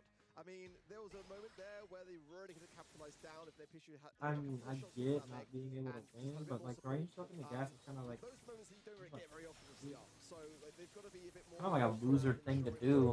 Nice for the combination of the Pishu there and goes T. You've got to land those shots. When you got opportunities like that against CR, which come so rarely. Those things got to capitalize down on. Hyper charge now for Pishu. Lucky Raccoons. Favorable spot here as well. Kuru is going to be acting alone on his right-hand side though. Needs to bring his team forward to get this Magic Hand connection and the support from the back of it. You see a lot of pressure. Kuru fishes for the pole, gets one on 10's side, drops this to a 3v2. CR can pick up the pieces because Moya does have a hyper charge, but it would be well advised to just to save this one for the next round. maybe get the super or a hypercharge on Milkrio. It's exactly what he wanted. Still going to go for the super and get a kill, That's but still scary. cannot drop this to a 2v2. Moya fighting for his life over here, just keeping Nightbishu and Kuru back so he can easily retreat into the poison. Definitely good to put up a bit of a fight there to give that poison a bit more time to creep up so he can stay in a defensive position. We're looking for this hypercharge from CR. They have a couple on their hands. Milkrio equipped just as well as Moya on the left side. I love this max speed going straight into the map early on, giving SKC that advantage because this is a map which really does cater towards that control and already giving themselves a great chance here with the hypercharge of that Brock. It's going to be devastating here for Milbury if he lands it now. Hypercharge from Kuru going to be able to pull that buff, but no speeds get away from the Rocket Rain, but it wasn't good anyway from Milbury. Bit of a missed shot on the angle. So now SKC will stay in control. They need to get a magic hand connection from Kuru, which he now has. If he lands this, and ideally onto the Brock or the Crow rather than the Meg, whilst the Crow is not going to jump, it's a good time to strike. Okay, couple of good targets over here. Got to see that speed. Nightbishu going to give it to Kuru. He's one Again, tap, but he can again. still get a free pull if he's able to get in position. Doesn't look like it though. He's dropped too low on 8. Yo, Moya why is are back you gonna be rushing pulled. like that, Gets dog? a huge super on the right side and Tensai. Yes, and yes, Moya yes, yes, yes, yes. regroup on the left to Lock get in the now, certain lock kill. in, just Goes lock T in, with get out the of burn gas, on get out of Tensai. gas. It's gonna be death, but Moya still finishes it off as a little Let's Meg. go, Okay, that one Raccoon. was a little bit hairy, but it's definitely worthy of shaking your fist in the air in celebration, Moya. Falling to a little pea shooter there at the end. Yeah. This is a poor way to go, but I mean, definitely some real fight there from SKC as well. Both sides, I think, looking very evenly matched in that regard. So this should be an exciting one for me. And as we know what's at stake for SKC, trailing behind from rival esports now, going into 1 point, but now rival esports are in the semi-finals. This is a time that SKC Moya, is get back. creating Moya, themselves. Moya, get back. They seem convincing with some of these plays. Check out this dual prong push on the right side. You see Kuru and Nightbishu both trying to move forward. They sort of dipped into the enemy spawn, but decided that it wasn't worth pushing that far forward. They just got to get this super for Kuru. He had an amazing pull in game number 1 and turned the tide of that round. They can get him a guaranteed connection if they just had Nightbishu super at the exact same time. Here's a super for Nightbishu, and still nothing for Kuru. This aggressive Gene play is just not where it used to be. CR will find themselves controlled just a little bit, but not really much kill potential here for SKC is the biggest concern. They keep getting Moya out of mech, but it's not enough. You've got to secure him when he's outside of mech, and now in the 3 versus 2, they've got to focus on Moya, and they know that on the side Yeah. of CR. They're going to be able to focus their It's attention. 2v1. Let's because be easy. Gold Get now this stands last there alone. Yo, One please versus lock in. two, but now it's 1 versus No, no, no, one. lock Switch in, bro. himself. Can No, do the thing no. or not when you're in the gas. And now Gas CR down, gas. 1 round away from getting this first set in the bag, and I'm liking the way that Moya is playing this mech, utilizing the jolting bolts gadget now, and that allows you to get back in mech within 6 seconds after employing it, so it's able to cycle despite being vulnerable. A lot of time he's not vulnerable for long. Yo, my attention is officially on Nightbishu. I want to see what this guy can do on max. He almost managed to win a 1v2. He's assisting Kuru with the speed. Wasn't There's actually no pull near that just turn. yet. And Milkrio's He had bad just by positioning, existing so here it's with like, the super. There's able to not, walk like, he around wouldn't with have won it it as if he a had that result. positioning. The rework alongside Buffy's. Nightbishu still just kind of fishing for a bit of supercharge. Would love to get some more assistance over to Kuru. Once that super comes in for Nightbishu, Kuru better hit this pull. He's only hit 1 this entire set so far, and if they fall in this round, that'll be all he gets. Yeah, he is the playmaker for sure. Let's go time now for SKC. We're looking to find some connections here. Moya's low, but the pull is there for Kuru. That's what we were looking for. Moya out of mech now is going to be a tasty stack, but they've got to secure the shots to be able to get him, and he's able to avoid it now. The hypercharge call from Kuru. 2 in 1 game is definitely a good improvement, but it's not over yet. This game is very much still up for grabs. Really like the Raccoons, CR the get lock this in, round, dude. it's going to be a whole entire set, so it's a good explosive moment there from SKC, but it's far from over. You give Kuru a super, though, this man will work wonders. He picked up a 2K there as Gene, as a support brawler. But he's got to be pretty far from his next one. And CR know that they cannot afford to let him farm up that next one, so they can't really sit back. It'll be a speed for Nightbishu as he looks for the flank. Nearly Yeah, takes get down back, Moya, dog. just gets him pretty low. And Kuru obviously received the Can call you to pop even- Vengeful Spirit, Yeah, but you Moya can. was simply out of range. Still, this will give control back to SKC. There's Kuru's super. He wants Tensai once again. There's no escape. Tensai! That gets him Why 1, 2 would you do kills. this? Ghost T looks for the last one, and Moya is in the hypercharge, but this one is definitely over. We got a tied upset. Oh, this is spicy. Yeah, Everything dog. we want. And such a close one to call, honestly. Great to see Kuru coming forwards there in that final hour, because difficult to do in those moments. I mean, especially because, you know, in that round where they were able to get those 2 consecutive pulls and bring things back into order, it could have gone south so quickly just going back into the following round. It could have been a set. Now, there's a real battle for SKC to hold on here, and if they can learn from those mistakes that they've made now, come forwards, it could still be up for grabs here. But CR now with a much better position, as you'd expect going into a fresh round, because they have got the max speed on the side of SKC coming off the bat fresh to get into the map early. So this is where CR know that they can capitalize down. If they lose this first round, then things can really take a dangerous turn. No doubt. Don't want to let things cascade out of control. CR are doing a good job of doing exactly that, just holding it down. And look at the way they're hugging these walls also. Just avoiding the damage, also avoiding those vengeful spirits from Crew as they did on the rollout. 9P Shu is just in the matrix right now. Get this guy a max, but okay, now it's over. Here comes the speed though. This is going to be the secondary execute. Crew wants this super so badly. It is the key ingredient of a round victory for SKC. Is going to be dropped low. Play around it. Play around it. Play around it. Really low, and No, actually. has to fall into the poison. Same for Ghost T. No utility earned for SKC in spite of their sacrifices. So close, but this is the difference maker here. So SKC now straight into the map early on and have that high ground, which in this particular instance is so crucial on a map like out in the open. Rocket Rain available from Milkgrave, but they've not been connecting as well as they should be so far.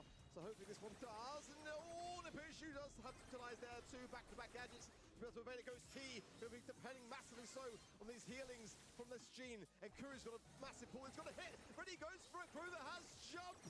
Disaster. There may have been a world where he was able to capitalize down on that fact, but 10-sized thumbs were just too quick. He's pretty speedy, and they weren't able to get a secondary push off of it. Here comes a hypercharge, too, in fact, and Ghost T is going to be able to push forward. Another speed for 9P Shu. Max is absolutely insane after this round of buffies, and Crew, once again, cannot connect the pull. The last one made sense. This one didn't so much, but Ghost T will still finish on the right side, and 9P Shu, oh my goodness, this guy is him with the speed, but SKC are all working together in lockstep. CR need to bring this back under control or else they'll go down a set. Pishu's playing a dangerous game, but so far he's been staying standing despite being in these precarious positions time and time again. Moya now out of mech, but no magic hand pull, or at least not one that's close enough to be able to do so. No Rocket Rain from Milkgrave that lands! Come on. Boom, boom, boom, boom. 3v1, 3v1. Y'all won. Y'all won that. Let's go, CR. Holy crap, CR. Dude, y'all better hurry up and lock in, dude. Y'all need to lock in, dog. Massively so, get the crowd on your side. Milkgrave being one of the best in the world, not even just in this region, at doing that. So you've got to make the most of it while it's still there. Oh man, oh man. And he has absolutely come back into the game with a bang. I mean, coming back into the scene in a huge way in 2024, and then 25 managing to take a world final and still being on top of the game and being one of the best at moving a crowd. That's set one for Crazy Raccoon, and it is clear how they did it. They had a really solid draft. They had that good team play. And I will also give a shout out to SKC because they were really, really deadly once they finally got that super for Kuru. And that's where CR identified the problem and shut it down in game number 3. They denied the pulls to Kuru. They didn't give him any connections, and some of that can be attributed to Kuru because he went for a pro with a super. Yeah. And then missed the second one, but you know, the stakes are high. It's really tough to be so accurate when the moment is hot. But as you mentioned, though, in the match, like, I mean, Kuru was getting an insane amount of kills for a support-based brawler. But, you know, you're right. For me, like, in those moments, I think, you know, if you're going to try and pull a Crow or jump, and especially one that's on the side of a team like Crazy Raccoon, you kind of get what you're given in that regard. And in the time that the Crow did not have jump, the pull didn't connect. So definitely mistakes on both sides, but very small ones. I mean, really tiny things to consider. And like I said in the moment, there was a world there where teams sometimes don't act accordingly fast enough. You know, you can get those connections, but it was such that in those moments, Crazy Raccoon were able to go, do you know what is better here? To stay alive and have to earn back the utility, or take a risk and hope that the range is you know, not going to be there enough to survive. So, I mean, really, really close calls. I think for SKC, though, now is going to be a real test because they came so close to coming back. You know, not just against that kind of set point scenario, but now in that final round moment. if they get that inside their own heads and they start to topple, which can happen going into a fresh set, then it can go out of control very, very quickly. So they have got to bring us back and Is stay this composed really in your this next shot. best? Okay, let's talk about Pit Stop. It's one that we've been looking forward to, and it's a new addition, or relatively new addition to the map pool. This one can go really, really quickly, and this was deliberately chosen, mind you. This is where the base races happen. It's just the terrain permits it. You're able to use brawlers that need to engage in close range, and they're able to because they have so many walls to hide behind. Kaze is going to be an early priority just on Heist in general. She has that aggression, and the crits on a non-moving target are, let's just say, a lot easier to hit. But Buzz making an appearance for SKC makes a lot of sense to me. It's one that we've seen become really popular over the last weekend, and it's been a bit of a sleeper pick, honestly. Yeah, normally I see it as a third and final pick, and I love it when it comes through, but it's got a high win rate for SKC at 80%, so, but that is based upon, sort of relatively few games, but definitely a comfort pick, never a bad thing for me here. Wouldn't mind necessarily seeing a Lumipool control coming in here on this side of things. Rico gets some play, but again, being globally banned out, I'm still surprised. I'm blown away actually by that global ban. Makes sense with some of these maps for sure, but I still like Bull on this map. I think that Bull has a great ability to go on the aggressive, but anything that can get to the safe swiftly, and that's why you see bans like the Miko and the Egg coming through. But I think Carl still has a place at the moment. And I'm still looking for it in this region, one that does tend to bring it in more often than not. I think Colt wouldn't be a worse shout here either. May have some issues with the draft going forwards. Maybe someone may have just dodged. We'll see shortly enough, I'm sure. But it seemed like the countdown was going pretty consistently until that moment in time. And if there was a dodge, then obviously the admins will have to discuss as to what that was and how they want to approach it. I think throwers as well, despite kind of like still getting some favorable buffs, lying outside the meta, it's still early days to say, right? But I think Berry is one that on this map can definitely have a very, very good time and just cannot be underestimated.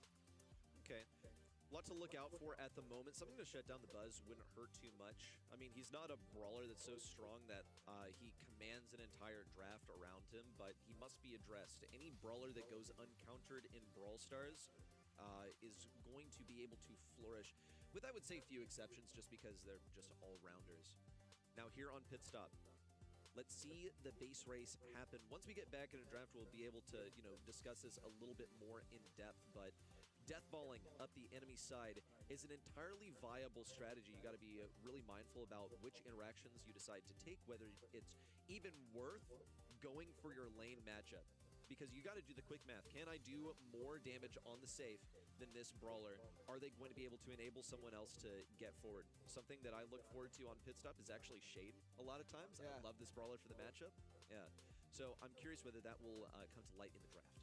Yeah, I love the Shade shout, honestly. I feel as well that that's definitely a high consideration brawler when you've got throwers in mind as well, because, Shade can just take them down so quickly and easily. But I think this is a map that ultimately, like you said, it comes down to more of like a base race mentality for me also, and kind of how you go about that process. So what the other brawlers that we've got coming in? The Colt did show its face in the end, and for the first time, oh my gosh, this month, Star Nova by Ghosty, and it's a great place for it, honestly. Yeah. With the cover that's there in play, the wall break is only going to be the Colt, which is, on SKC's side to the side. So interesting, and she's going to be having a great method to get through to the safe of the gadget as well. So this makes a ton of sense.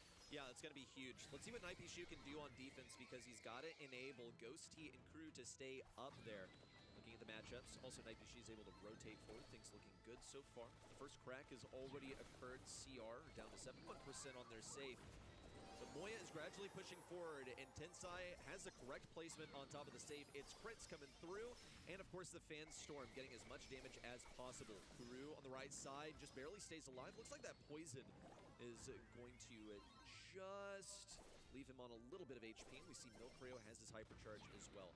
Need to see team play from CR though, because they've gotten individual wins, but they've not been able to combine. Milkrio absolutely shut down by Nightbishu, and now he gets to Spider-Man his way to the enemy side, while Ghosty has to pick up the pieces of this defense. Not convinced it was able to connect there maybe with that. It was just off screen, but he may have actually whiffed it. But nonetheless, the damage still favors SKC, and ultimately Nightbishu will be able to get back some utility soon enough. Pro jump in from Moya. and that's going to be a left side lane clear up for Milgrew and Moyolo having to come back on defense because they know that if they can't leave 2 brawlers on the safe, left uncontested, Ghost T defending as well to allow that maximum damage coming through. And in my account, SKC should have enough damage to be able to do this alone, but they're going to sing on the other side of the field. Crazy Raccoon trying for it. It's not going to be enough, and that was a bit of a mistake for me. They had to really double down that defense, but the way that Ghost T was protecting things, they were kind of left with no choice. I would also say just the tempo lead is everything, because I think that would have been enough damage to diff the damage they were receiving on their own safe had it not been for the invincibility shield on the safe. So it is about timing more than anything else here. Let's check the interactions in the early game. Kuru on the left side being assisted by Night Pishu, wants his kill on Tensai. Meanwhile, Ghost T goes for a rotation over the left side. Really asymmetric when it comes to the defense and offense as everyone migrates over to the left side. Everyone has to go to where the fight is because no one just has that belief that they're going to have enough damage, unless you're Tensai, of course, who's managed to knock 13% off the safe so far. I love that gadget. I'm sure many using it to troll in ladder, but Float to Time does genuinely have some moments of play to have it that make a lot of sense. It's a great defensive gadget. You know, if you knew that a shot's going to come through and preemptively you can get away, but also that ability to just go onto the safe. And already that's the first safe crack there by Kuru on the left-hand side, but there's a big push coming in here on the left. Tensai will land the bounce stop perfectly onto the safe low HP, means that he cannot aggress Ghost T on this left-hand side, and Kuru knows, just keep pushing right. Leave that to defensive work for Ghost T, which is able to do, and that's a great tap from Kuru as well. Hypercharge down onto the safe, and I mean, it might be worth maybe preserving it, because you've got to wait that time for the crack down. I think just get a few taps onto the safe and then follow up a bit later. Regardless, CR are a bit all over the place here. They are, and Night Pishu's all over them too. Gonna get on this safe. No, missed that grapple, but he should be able to get this pretty low. Not able to get it down to the next shield. 29% to go. Only a small buffer zone for CR to work between, and finally they're able to move up as a trio, but it may not last for long. Ghost T just absolutely slices through them. It's down to 22% now. Night Pishu is exactly where he needs to be, and Moy's gonna have to use his hyper on defense if he can even get the super, which he can't. That is the set that SKC needed, and we finally have the results in Arc. It's a 100%. Need to go to a different mode, dude, and lock in. Yeah, you're right. It is, yeah. Crazy stuff. I mean, it made a load of sense on that map, and I think that the reason why we haven't seen it, despite it not being banned sometimes over the course of this month, is primarily the map itself. Whereas Pit Stop's perfectly catered towards Starnova, and this is my only reservation with Crazy Raccoon.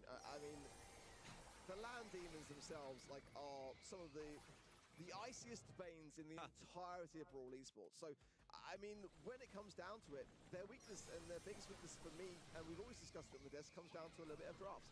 And that was a moment where we've been paying attention to Starnova because I think every region has been paying attention to Starnova. If it's not globally banned, you just basically have to consider first and foremost, is this a map and mode where she is dangerous enough that we've got to consider her as a banned brawler or not?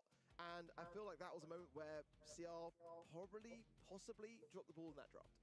Yeah, just everything draft-wise is coming up SKC on the left side of your screen. On the right, CR just failed to really impress. They didn't have the DPS. And I think it's really as simple as that. Look, ice in the veins is one thing, but I don't know if it really helps you draft. That's all down to preparation and belief in yourself. But seems to be, you know, pretty cheerful still on this side of the stage, as maybe they're working through some processes in a potential issue. We'll check up on that. At the moment, though, the match is 1-1. An equal ball game. It's a guarantee that we'll be going to set number 4. And I gotta say, I'm impressed with SKC so far. I think I speak for a lot of people when we expected CR to pretty much walk through these guys. But SKC are fighting for their entire season. Months have been leading up to this point. They have to win this in order to stay competitive for LCQ. Yeah, and honestly, like, it's still very early to say, but so far from what I'm seeing from SKC, I think this is probably the best they've ever looked. Yeah. To be brutally honest, I feel like, you know, in that first set, definitely some moments where they were tested and put up against a set point scenario, which they were able to reset to bring things back to order. Okay, that still availed to Crazy Raccoon taking that first set, but it was back and forth from that point on, which is not an easy thing to do. And yes, there were a couple of mistakes along the way, but things that also were fantastic moments of gameplay. especially from Kuru, who are again coming into this monthly final. And this season, honestly, I've still got some reservations on, simply because of what he's been able to achieve in the past and not really kind of got back to that sort of former glory. But for SKC, again, the importance of this season really does pivot slightly on this match. I mean, Rival Esports coming into today were 1 point ahead of SKC in that LCQ position on the leaderboard. So now that Rival Esports are in the semi-finals, it's even more important that SKC can bring something out of the bag here against, you know, the world champions. That's a really tough ask, but that is the ask in which we have for SKC. It's definitely going to be, if they can do it, their biggest achievement this season. But Crazy Raccoon are Crazy Raccoon. These things don't come for free. No, you got to earn them, and if you want to be among the best, then you have to be capable of beating the best, and I think that SKC are really stepping up this month. Now, there is a question of like, okay, do you really expect them to like just suddenly decide that they're going to start winning now? And I think it has to be discussed that you have to have endurance, like ridiculous endurance, to be able to grind it 100% for an entire season. I think it's worthwhile to put 100% effort in at the moment when the season is on the line, when you're really, really so close. It's unfortunate that they go against Crazy Raccoon after making an upper bracket run in this quarterfinal. But sometimes that's just how the cookie crumbles. I mean, someone was going to have to face them. Well, a little bit of downtime, but I don't mind it necessarily going into a new set, because at least they're not kind of like in the middle of the proceedings, and then there's the time which would be there regardless to discuss the draft or to speak to their coaches about what the strategy is going in and the brawlers in which they're kind of like looking to line up here. So kind of both sides are going to be able to benefit off the back of this, but kind of surprised we haven't seen more of 8-bit today. Gen 4 might be a place where that particular brawler can really come into its own. I think probably a bit of a ban-worthy brawler for me on that particular map there as well. But off the top of my head, I believe the global bans being the Rico, the Ruffs, the Surge, and the fourth one escapes me. Rico, Damien. Ruffs, Surge, Damien. Damien being the fourth. I mean, Damien's been so troublesome for Crazy Raccoon also, as we saw in the qualifiers. Yeah, but they just keep letting it through. I mean, it was troublesome for them. In fact, they lost to it in the upper bracket, but they have been capable of defeating it also. So it's not one that's like, it's not like they're kryptonite, basically, but it's in the conversation. And Damien is still strong enough to be considered. I think that when it just comes to dealing with Damien individually, he is like the one weak point of the entire draft. And then when you look at just how SKC plays Brawl Stars, they kind of have to have like two mechanically executing brawlers, like two playmakers, because that's exactly like who Naipishu and Ghosty are. So in order to fulfill this Damien comp, you got to have someone stuck on support.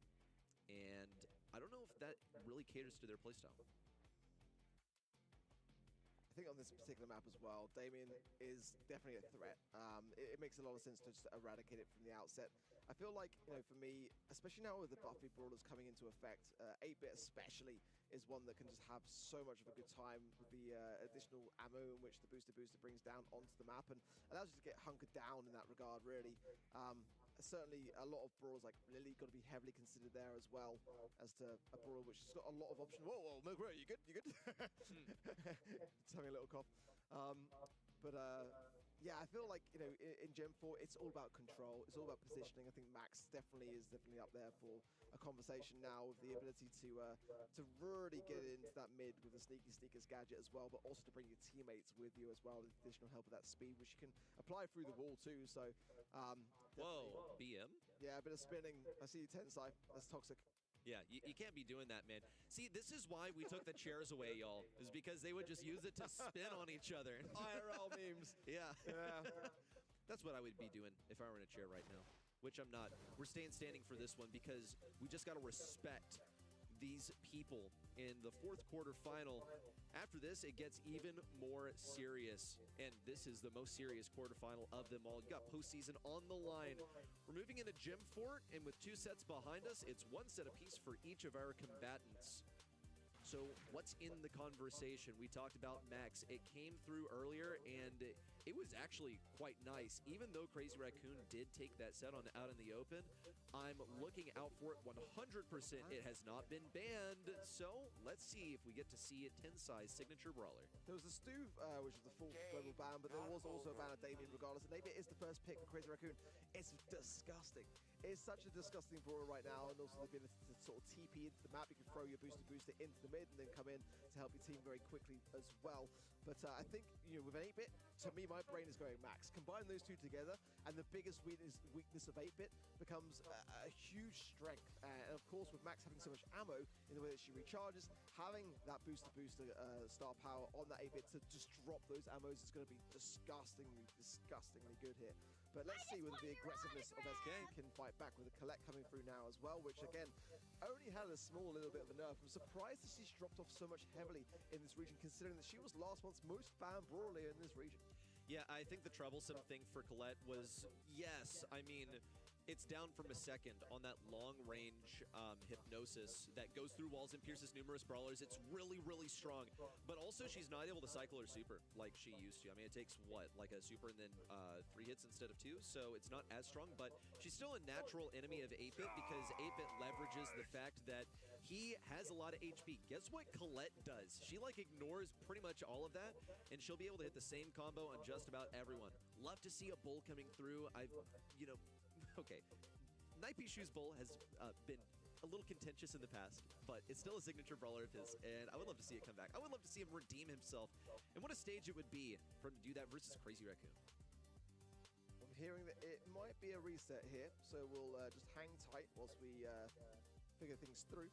I would imagine that the draft will have to stay consistent with what it was up until that stage at least, but I think the thing for me that I just witnessed was like the ball coming through at a stage where I love ball. I really do. I think that ball is still so dangerous, and as long as you're able to, land those marks, really, you've got to be able to preemptively, especially going from like a long-range affair, land directly on your opposition, and that can go, like as you mentioned, sometimes for or against you. I think with brawlers like Otis that are still available in this kind of draft, there are some serious long-range shutdowns that I just kind of worry about the ball being at this stage.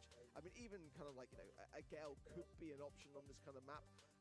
Certainly when you've got that kind of additional slow or the shutdown potential of that Twister in the mid, it doesn't really leave much to the imagination as to how it's going to fare for a ball. So I like the brawler. I like the brawler in this map.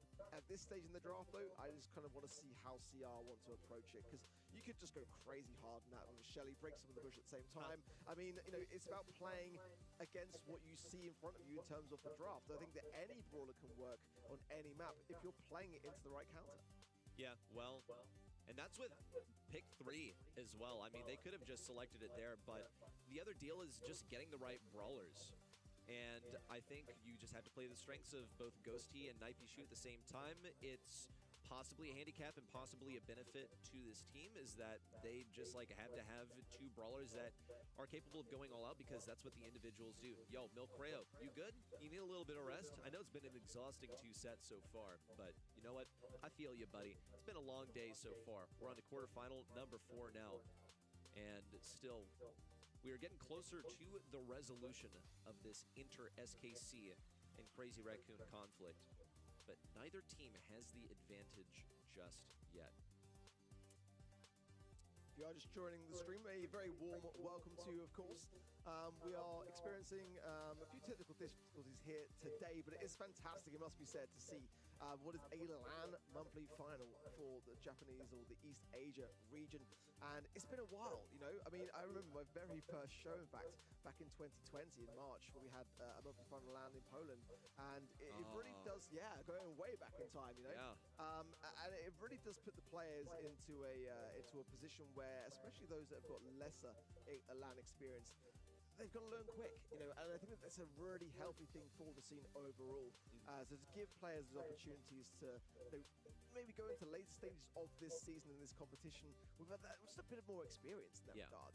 I think it plays a massive part, and if we can't necessarily bring everyone together every single month for a mobility funnel like that, then it makes a lot of sense to have one in a localized region like this. But of course, by doing so, comes with a certain amount of complications and things that we'll be ironing out as we go. So we appreciate your patience, and of course, stay tuned to event.brawlstars.com because we'll be having trivia throughout the entirety and a button press coming in at some point today, which we've not actually done yet. Yeah, this is true. Okay, we got picks coming in. Let's talk about them. The Lily makes an appearance alongside a Pearl, and Max also is materialized for SKC.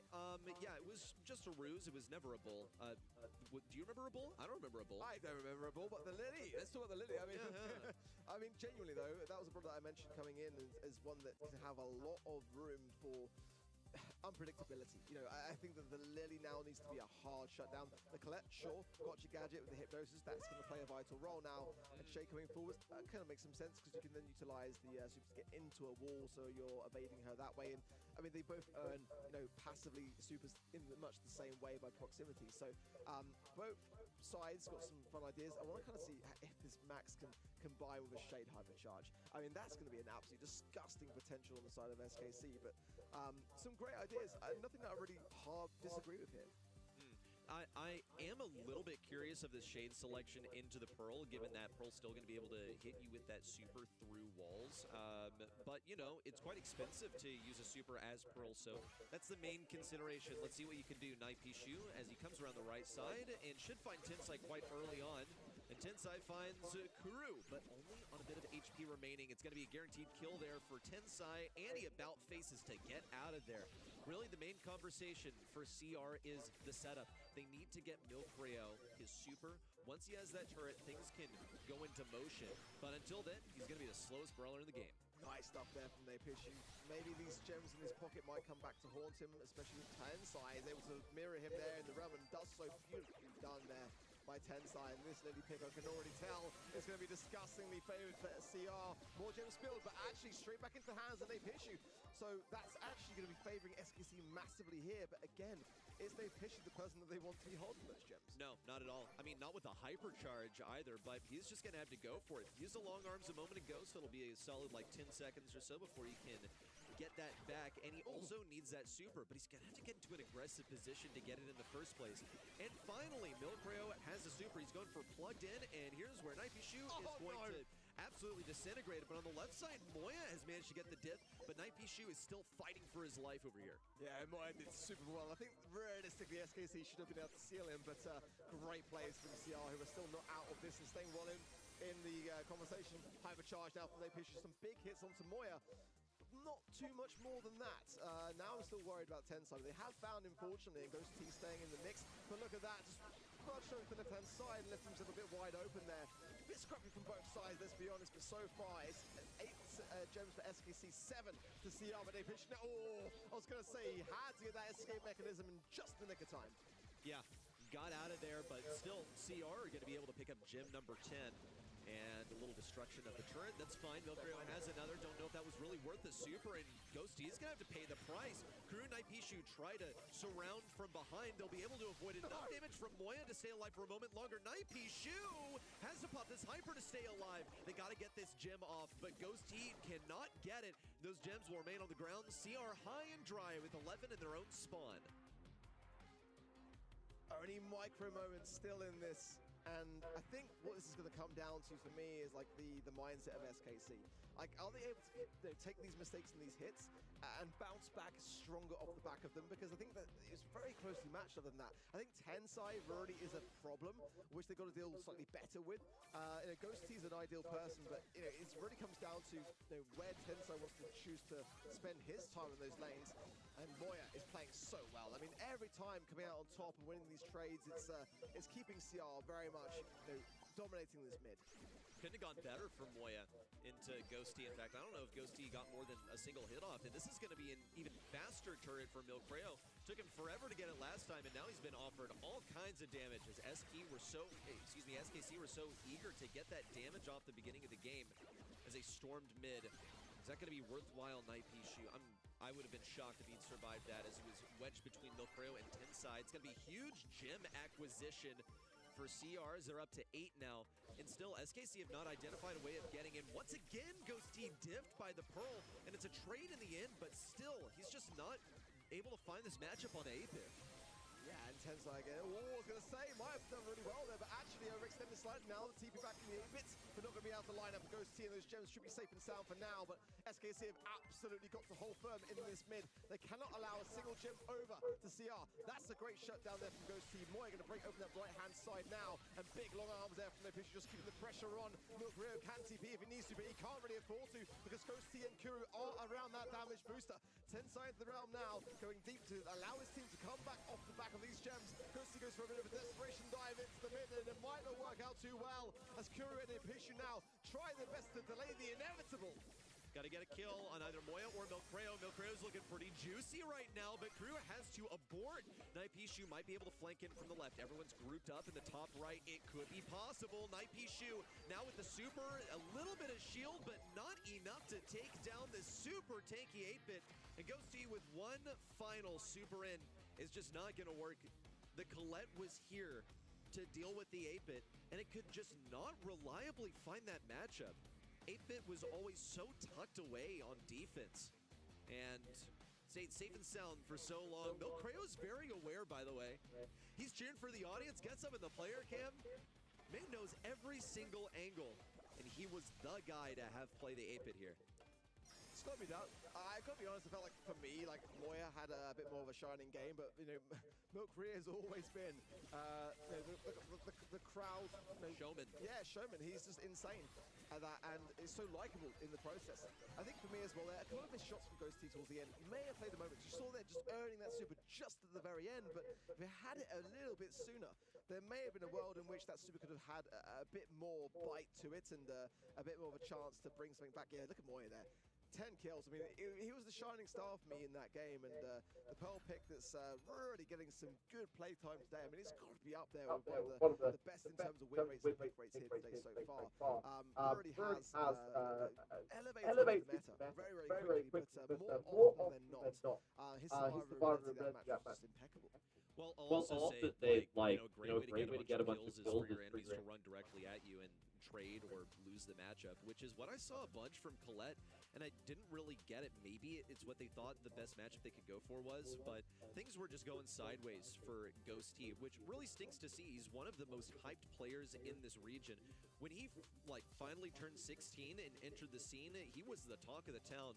But this squad just doesn't seem to be the formula to send him to the unreal heights that were anticipated. But he can still make a postseason. They got to take down Crazy Raccoon. They've got one set against them already, but they cannot go down and out here. Otherwise, their season is an absolute shambles. Let's talk about open business and acknowledge the fact that Damien has been banned by Crazy Raccoon. Learning from past mistakes, it seems, and that's always a good thing. I've got to say, though, I'm super impressed with SKC. I think that when you talk about Ghost T, and definitely someone who's got lesser LAN experience on that side of the field, so I think that it's got to be considered for sure. Massively surprised we've not seen more M's today. I mean, the Brawl was just still so good. So SKC getting off to a very good start in that respect in terms of those Brawler picks. I think still for me, Brawlers like Lou are ban worthy on this particular map, so kind of glad to see it. Crowthow's still going to be open here in that instance. Starnova, good to see her banned out here, absolutely so for sure. I think Sirius can have a good map here also, so definitely don't mind that pick. Meg going to come in for Crazy Raccoon, and again, a Buffy Brawler that's just kind of catapulted herself forwards in terms of the meta.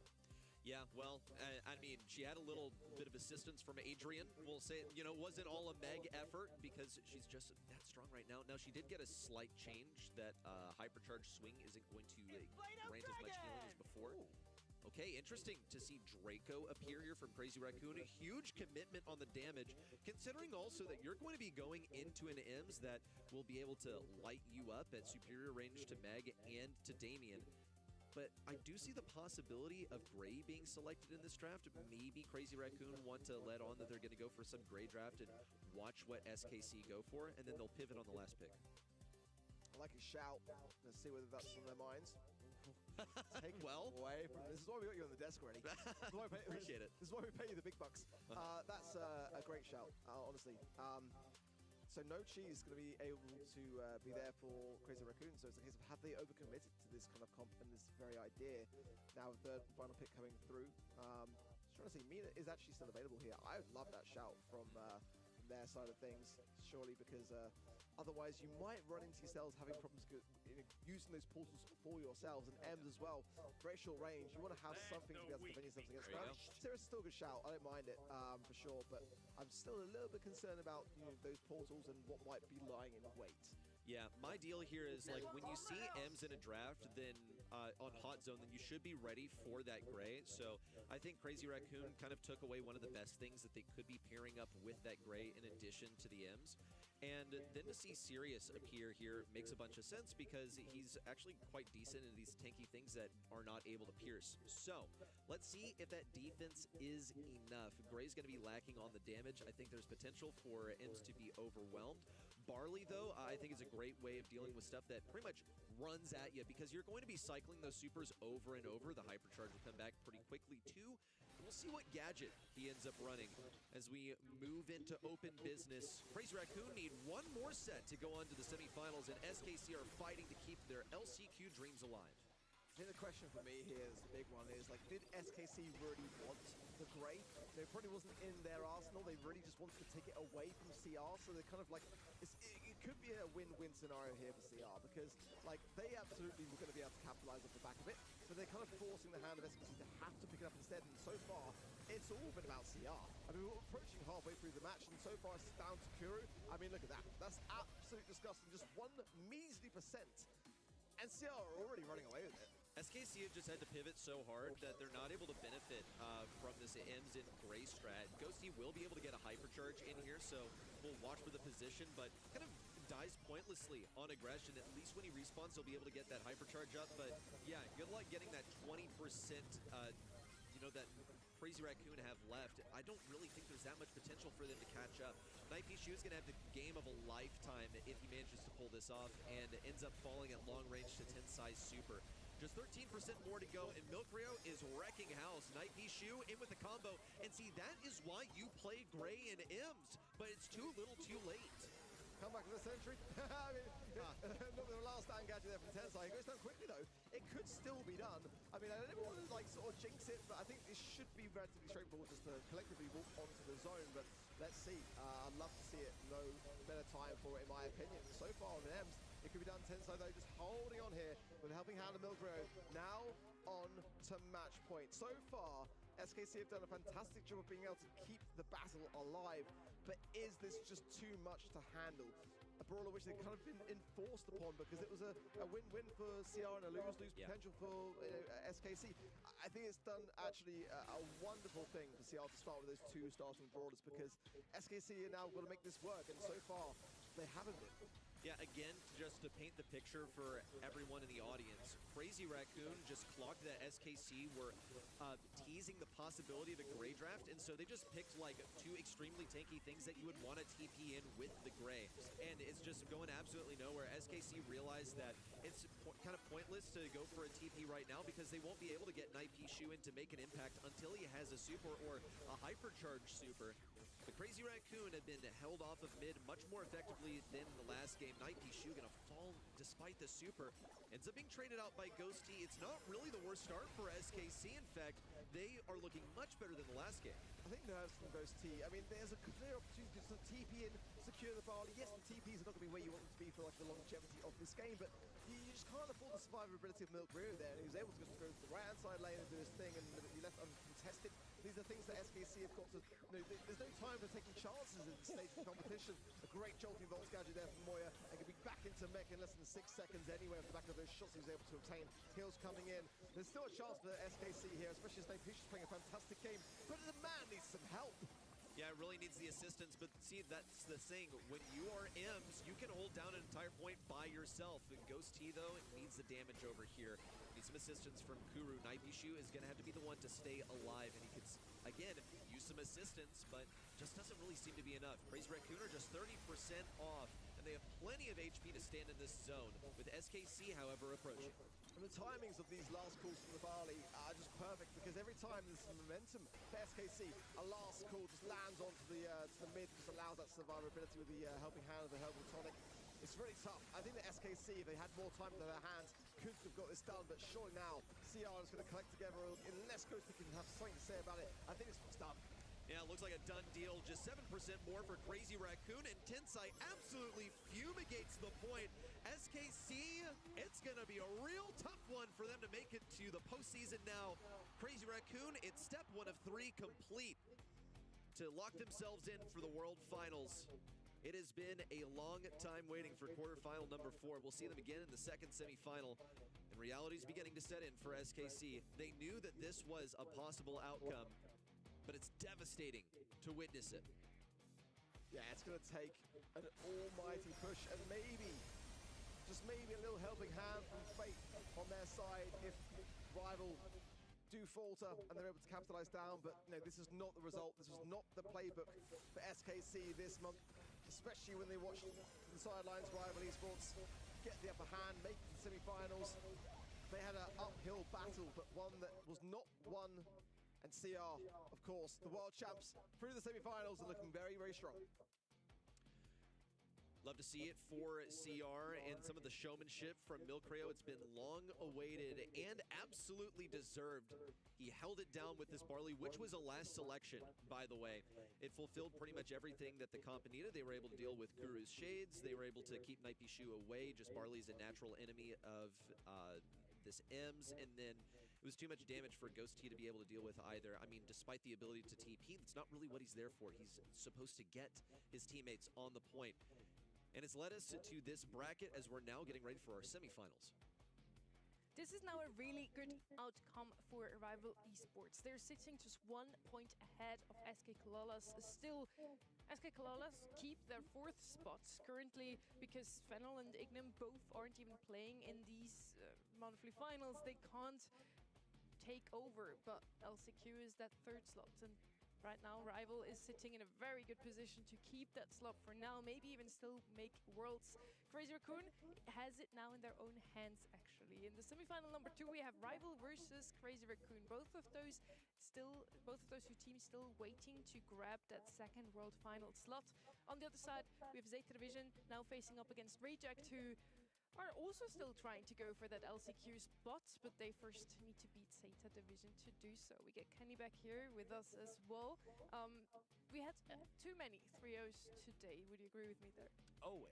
If it's not a 3-2, I'm a little sad every time. Yeah. But it's been solid Brawl starts. I think it was Ark who said it earlier, but the underdogs all coming through, even SKC putting up a solid fight into CR, despite maybe Ark feeling a little gung-ho, trying to go 2 for 2 for the underdogs. Only one of them could ultimately pan out. So a lot of respect. It's been a very fun day just in general so far.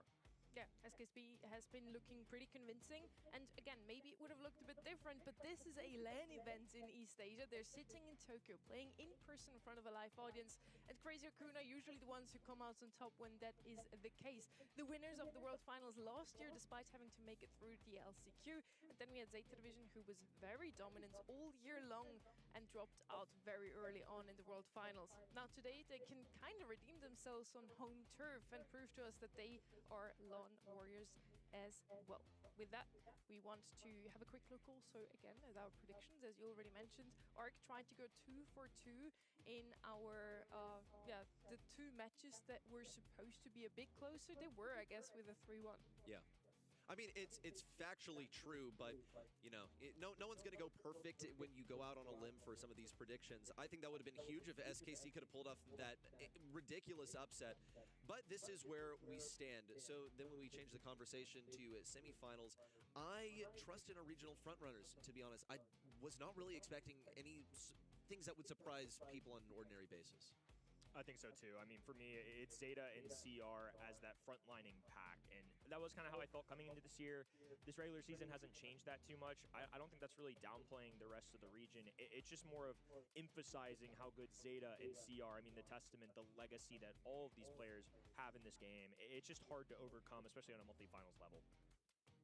We are now heading into the semi-final number 1. We see them both take their matches with ease in the quarterfinals. Zeta Division and Reject looking really strong. Zeta Division has been qualifying consistently for the grand finals. Last month, they managed to win it again after Crazy Raccoon's reign for 2 monthly finals back to back.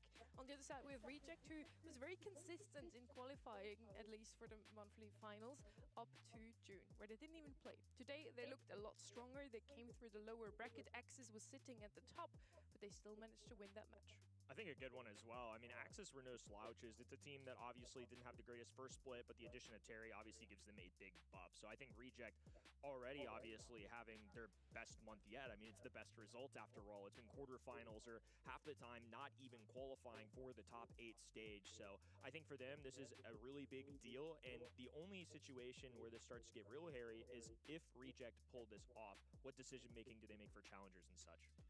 Zeta Division can secure Worlds by winning this semi-final right now. They already played in many before. Now 2026, we don't know the outcome just yet, but we will potentially have another team who will play there. Reject, on the other side, they can keep their LCQ dream alive. It's in their own hands, really. If they manage to win against Zeta Division now, if Rival also loses their semi-final, then Reject still has a chance. So it's both in their hands and not. Rival has to lose, and they have to best the #1 seed in the region. Definitely not an easy task. Yeah, but what a deal that would be if they're able to, kind of lag behind most of the season and then do well this month. Even if it depends on the outcome of a different team, then I would say that's a pretty good way to come back in the end. Not necessarily like minimal effort, right? But 1.5 points are helping them in this regard. Zeta Division made it into every single grand final this year, apart from a single one. They've been looking super consistent, very strong. Also today against T5S, who did manage to take them to set 5 in the qualifiers. Today, they got shut down in a quick 3-0.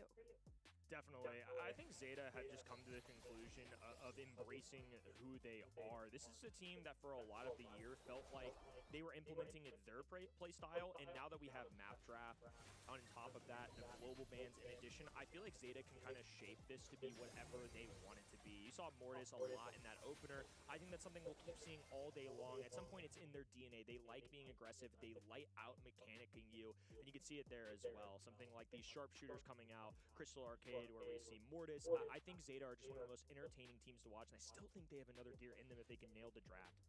Yeah, I also found this combination interesting when they moved on to Hideout. I actually thought they might go down there, but in the end, they managed to pull it through by a really narrow miss on a kill in the final seconds. I felt like it was a big commit for them to have a player on Glowy. This is just my personal opinion on the brawler, that I feel like it's difficult to express skill on Glowy. And Zeta Division, that's like the main thing that they have as an asset for the team, is that they have the skills. If we were to strip away the draft, then that's all that they would have left. And sometimes it seems like that's all they come with, right? They just draft the same things over and over, and they're able to skill diff you. But again, we have seen a mindset shift. Mameshi said it himself, that they are looking at not just playing their own kind of Brawl Stars today, and that's the angle that Reject are coming with also. Like, they still stuck to that today by playing only control. I don't know if they'll be able to keep it so airtight versus Zeta Division. Yeah, maybe ban out a couple of those brawlers that your opponents really like to play. We also saw that Pearl and Chloe show up in the Zeta Division. They were some of the only ones who actually made those two brawlers work. They were picked up very often, but don't have the highest win rate so far today. Now on the other side, we have Reject, who showed us again a very control-based comp time and time again. We talked about it already coming into this, and it seems like this current patch after the relevant changes just 2 weeks ago seems to favor them. Absolutely. It's just nice to see Reject of old. We've gotten a tandem that are now joined by Levi, who was literally dropped by Zeta before the year, essentially. They went their separate ways. I mean, I'm not in that locker room. I don't want to say drop, but either way, it was a mutual understanding that he would no longer be with them. So to finally come into this squad, kind of be in the shadow of Zeta Division all year long, have an opportunity for a little slice of revenge in a semi-final. I know Zeta don't have as much to play for as Reject, but equally, Reject have everything right here. This would be a marquee victory. This is such an interesting matchup because yes, Levy and Betterman basically switch sides and now play against their old teammates. They should know exactly what their opponents usually like to play. And so far, missing Betterman has hurt Reject. They're not looking as great anymore this year as they did last year. Let's see what this new rendition can do today. We're gonna head straight into the first map.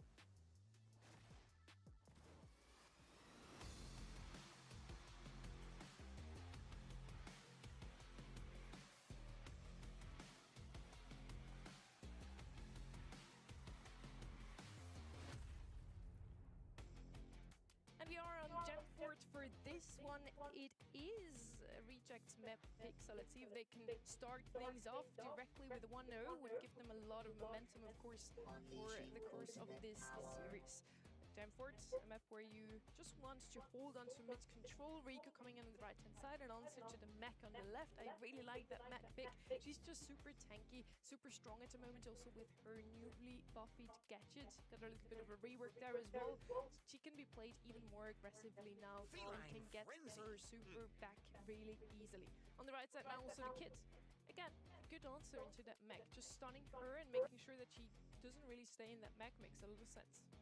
It's interesting. There's more than one way to play Cat, so I think that the last pick may reveal what exactly Reject are going to go for. Also, just like this is quite contrary a lot of ways to how we've seen Reject play over the course of the day and how we've seen them play historically. It's just strange to see them go for something like so aggressive like this. Now here's the Mortis from Zeta Division that's going to be threatening the backlines, and I even think it should be able to deal with that Rico decently effectively. Look, if you can't break down the walls versus Rico, then you got to find a way to get in close range, and I think this is a solid method. I was more expecting something like a Lily, personally. Given Zeta Division's profile, expect the possibility of Mortis on quite literally every single of our first 4 maps. Kaboom Canyon, if we got to a tiebreaker, would be crazy. Wow. But this is just who they are. They're doubling down on the aggression, but this also gives ample opportunity now for a 6th pick. Is there something out there that Reject feels can line up perfectly? Because they do have their flare of aggression. They've got the kit, the stun can go through. It's just a lot harder to land on something like a Shade when you're literally inside a wall. So I think these timings are going to be really important. That interaction is what I'm going to keep an eye out for.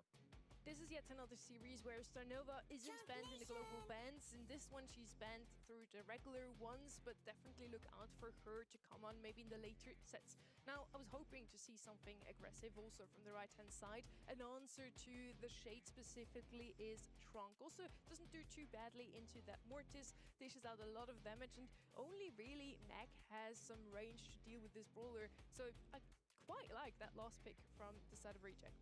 Yeah, it's a pretty good response into that Shade, especially if you can reliably hit the crit range, then you don't need to be so concerned about him.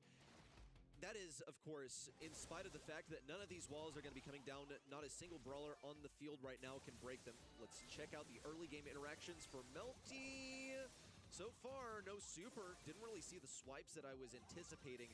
Reject have all the position that they need, but this is such a curious layout because they need to stick around mid, but the best gem carrier that they really have is Levi, who's rotating off so frequently.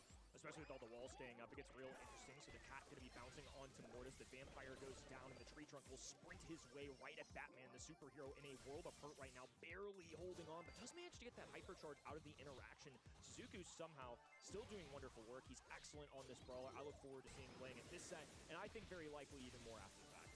Okay, Suzuku, where's your angle on the right side? He's trying to bait Melty or any possible brawler out of the right side. It's not really going to work so far. Waiting for the act from Melty. This is just the setup. Waiting for the execute. Stetanto on the left side is going to be the first to strike. And Shu's like, fine, you know, you want to get in close range versus Trunk? I'll show you what happens when that happens. And Suzuku actually will pull off a successful interaction on the right side.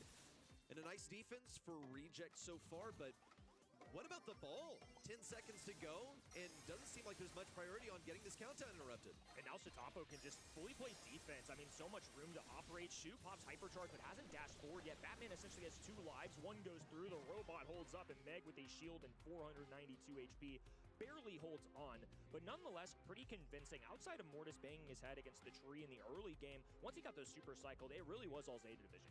Yeah, he's also able just to establish like a bunch of pressure on a single lane when he goes for it.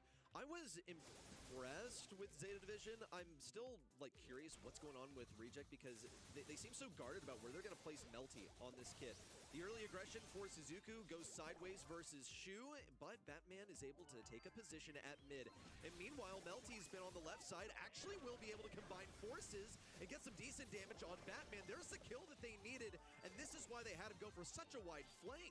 Yeah, Trunk's such a unique brawler in the fact that it's a tank, but it has mobility, and on top of that, when it uses the mobility, unlike something like a Daryl, meanwhile, while you're literally moving, you're doing damage as well. Daryl just kind of gets from point A to point B and relies on the shotgun. Trunk alongside a gadget that heals him can take an incoming Shade shot. I feel like for them to win this, Shu has to get the most value. It was the last pick.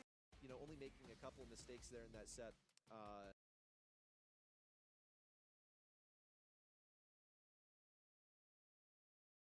to go, and they're only looking at a 7-second difference.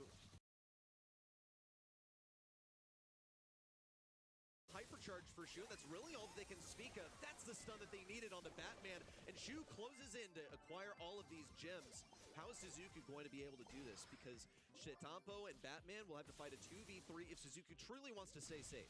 Levi lurking with this hypercharge, though, and needs to be careful. Going to be using it now and makes no contact. Literally 0 of them do anything. And this allows Shetampo to just slide through the wall, go right at Levi head on. That's exactly the fight that he wants. The shield preserves his life. Suzuki can slide in for an extra gem. Shu left holding the bag. It's just really difficult right now, especially with that miss. That's a huge utility opportunity exhausted. Still waiting to see this hypercharge for Melty as he lurks on the right side.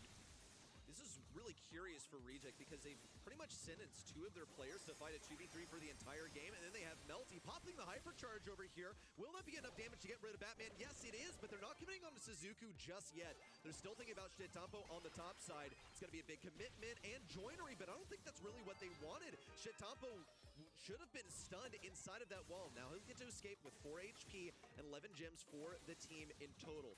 10 seconds to go. They cannot interrupt this countdown unless they take down either Suzuki or Shetampo, but they don't know their positions. Shu in with a hypercharge, manages to catch Suzuki on the right side, but they don't have enough damage to finish things off.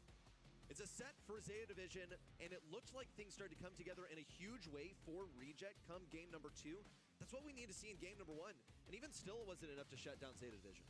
I think that was really winnable for Reject. I think you started to see it. I think the biggest issue in that game number 2 was just Trunk did his job too well. He scooped up the gems, he got the kills early on, but because of that, Trunk becomes gym carrier, and Trunk, I think ideally, is taking those one-on-one interactions, popping the heal gadgets to go at enemies, and just was kind of awkwardly sitting there. I think Reject are still very much in this, but Zeta looked comfy for the most part, and my heart just breaks. You'll see it in the replay here in a moment, but just that 4 HP on the Shade. I mean, if Shade goes down there, that very well could have gone a different direction in game 2. I mean, you know, what if, imagine, just a little bit more damage there could have been a much different game for Reject. Could have seen them come back in the next one, possibly. Look at this final interaction also. Things, if they'd been done just a slightly different order, could have gone in Reject's favor, but I think just overall, this is much better for Zeta Division.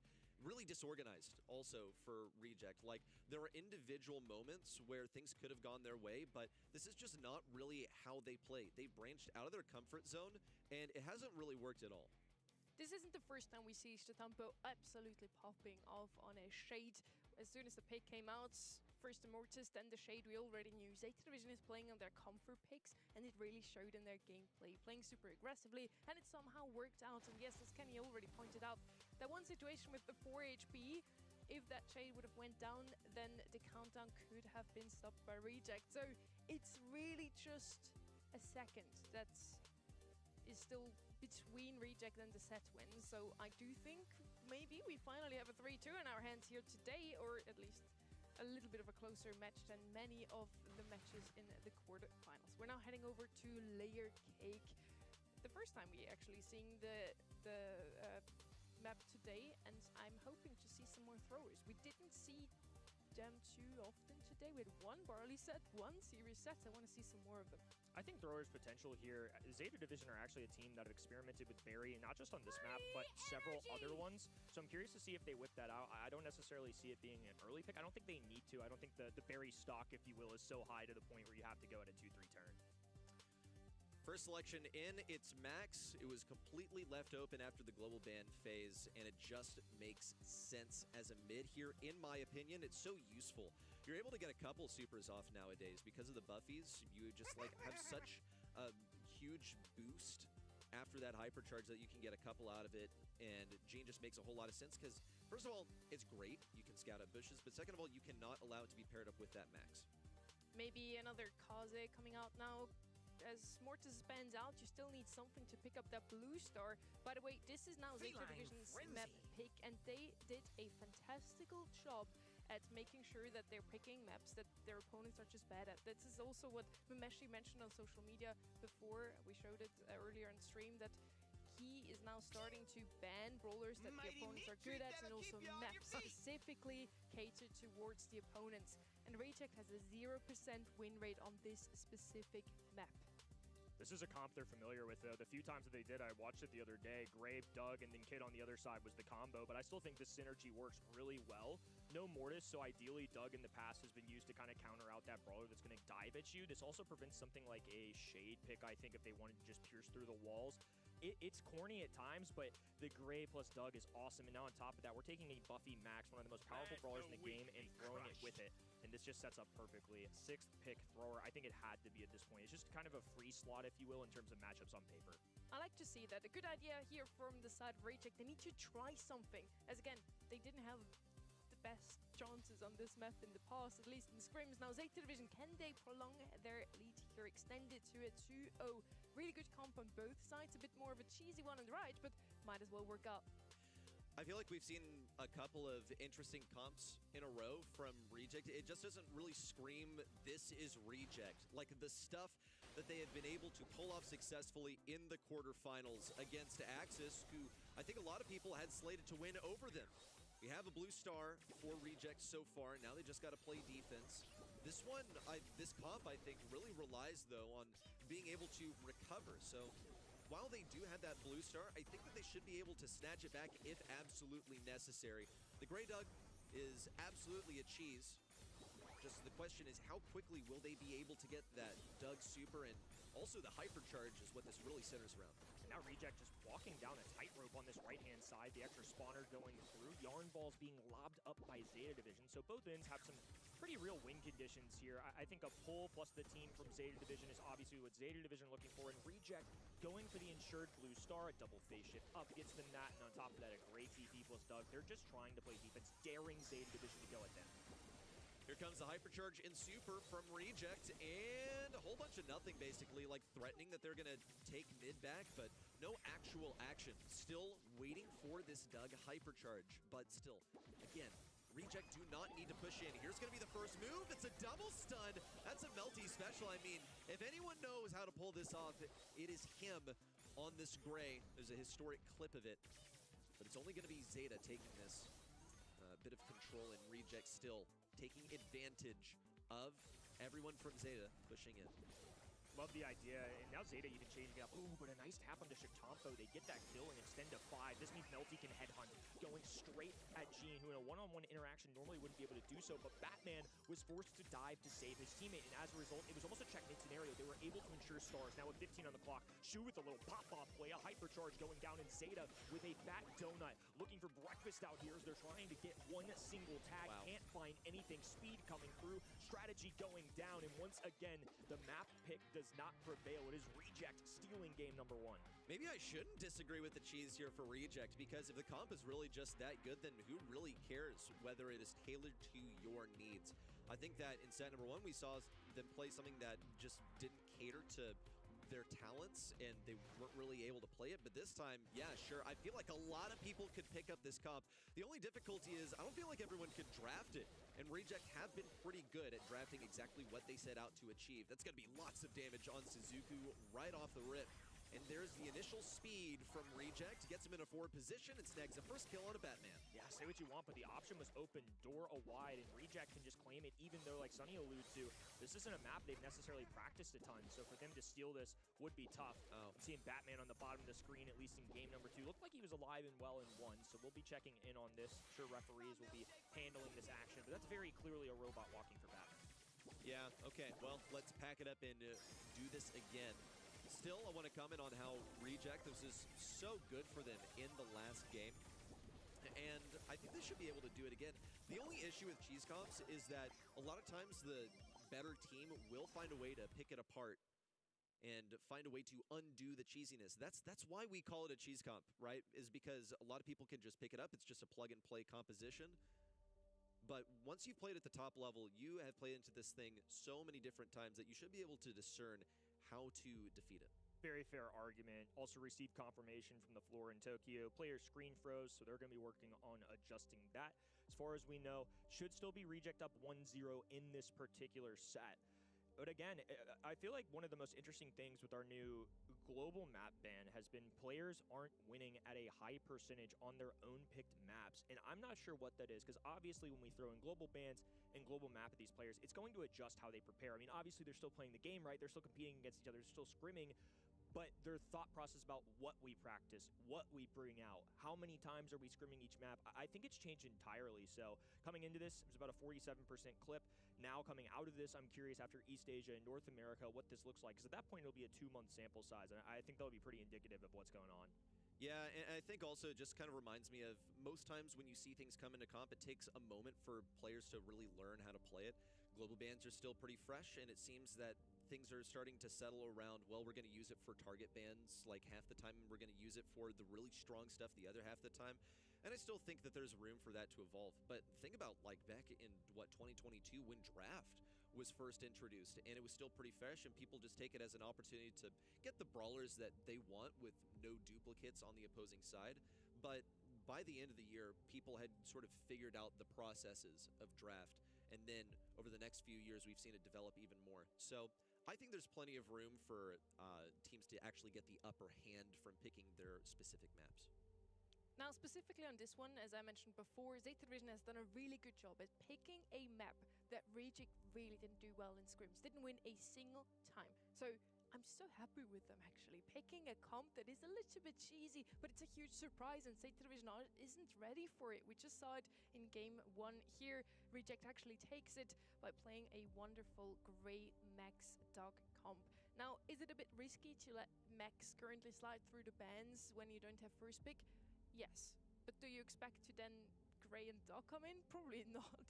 I mean, it might not be at the top of mind, but in fairness, Reject in the few times that they did play this map, it was a comp they ran, it didn't win, but at the same time, I see it with my own eyes. It's something that even if you don't necessarily know the other team's picking, maybe banning one of the brawlers, even something like that. I mean, they do end up stealing Kit, which I think is part of it, but with how many brawlers are in the game, even with how many bans we've gotten, it's really difficult just to be prepared for every single outcome. I'm sure if you're Zeta Division, they very well might have known this was a possibility, but I think they also felt very valid in the sense that they could go against it. They went thrower 6-pick, seemed like that's something that's lined up when watching practices. It's something that they are not afraid of, serious in this particular region, especially. And like I said, Zeta Division have messed with Barry quite a bit, not just on this map, but others as well. I think also, like, if we were just to go back to last year's edition of Zeta at the World Finals, something similar happened to them where it was just like some cheesy stuff. Hank came through numerous times. It defeated them every single time. This was versus STMN. It was one of the biggest upsets of the entire tournament, and it led to them going out really early on. So this is a weakness that they haven't entirely patched up yet. I think it's been smartly noticed by Reject, and it will be capitalized on for what I anticipate will actually be a set victory. I think a very real possibility of that. It would be awesome to see Reject step back into the limelight here, especially in the 1 month where this region gets the luxury of being in person, where they've got fans behind them, where they've got a lot of experience doing quite well on this stage.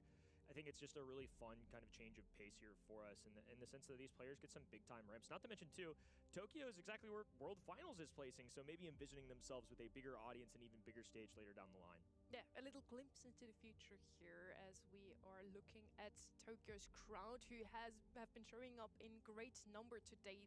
Completely full house, completely sold out, and they're rooting here for their favorite teams today. Also, I just loved Crazy Raccoon in the match before. They're making so much noise, always dancing, always smiling. Zeta Division kind of doing the same here. Reject, also fan favorites. So our semifinals are really shaping up to be even more hype than the quarterfinals have been. Now, back to Layer Cake, we're at 1-0 right now for Reject. 1-0 though overall for Zeta Division, as they did manage to win set 1.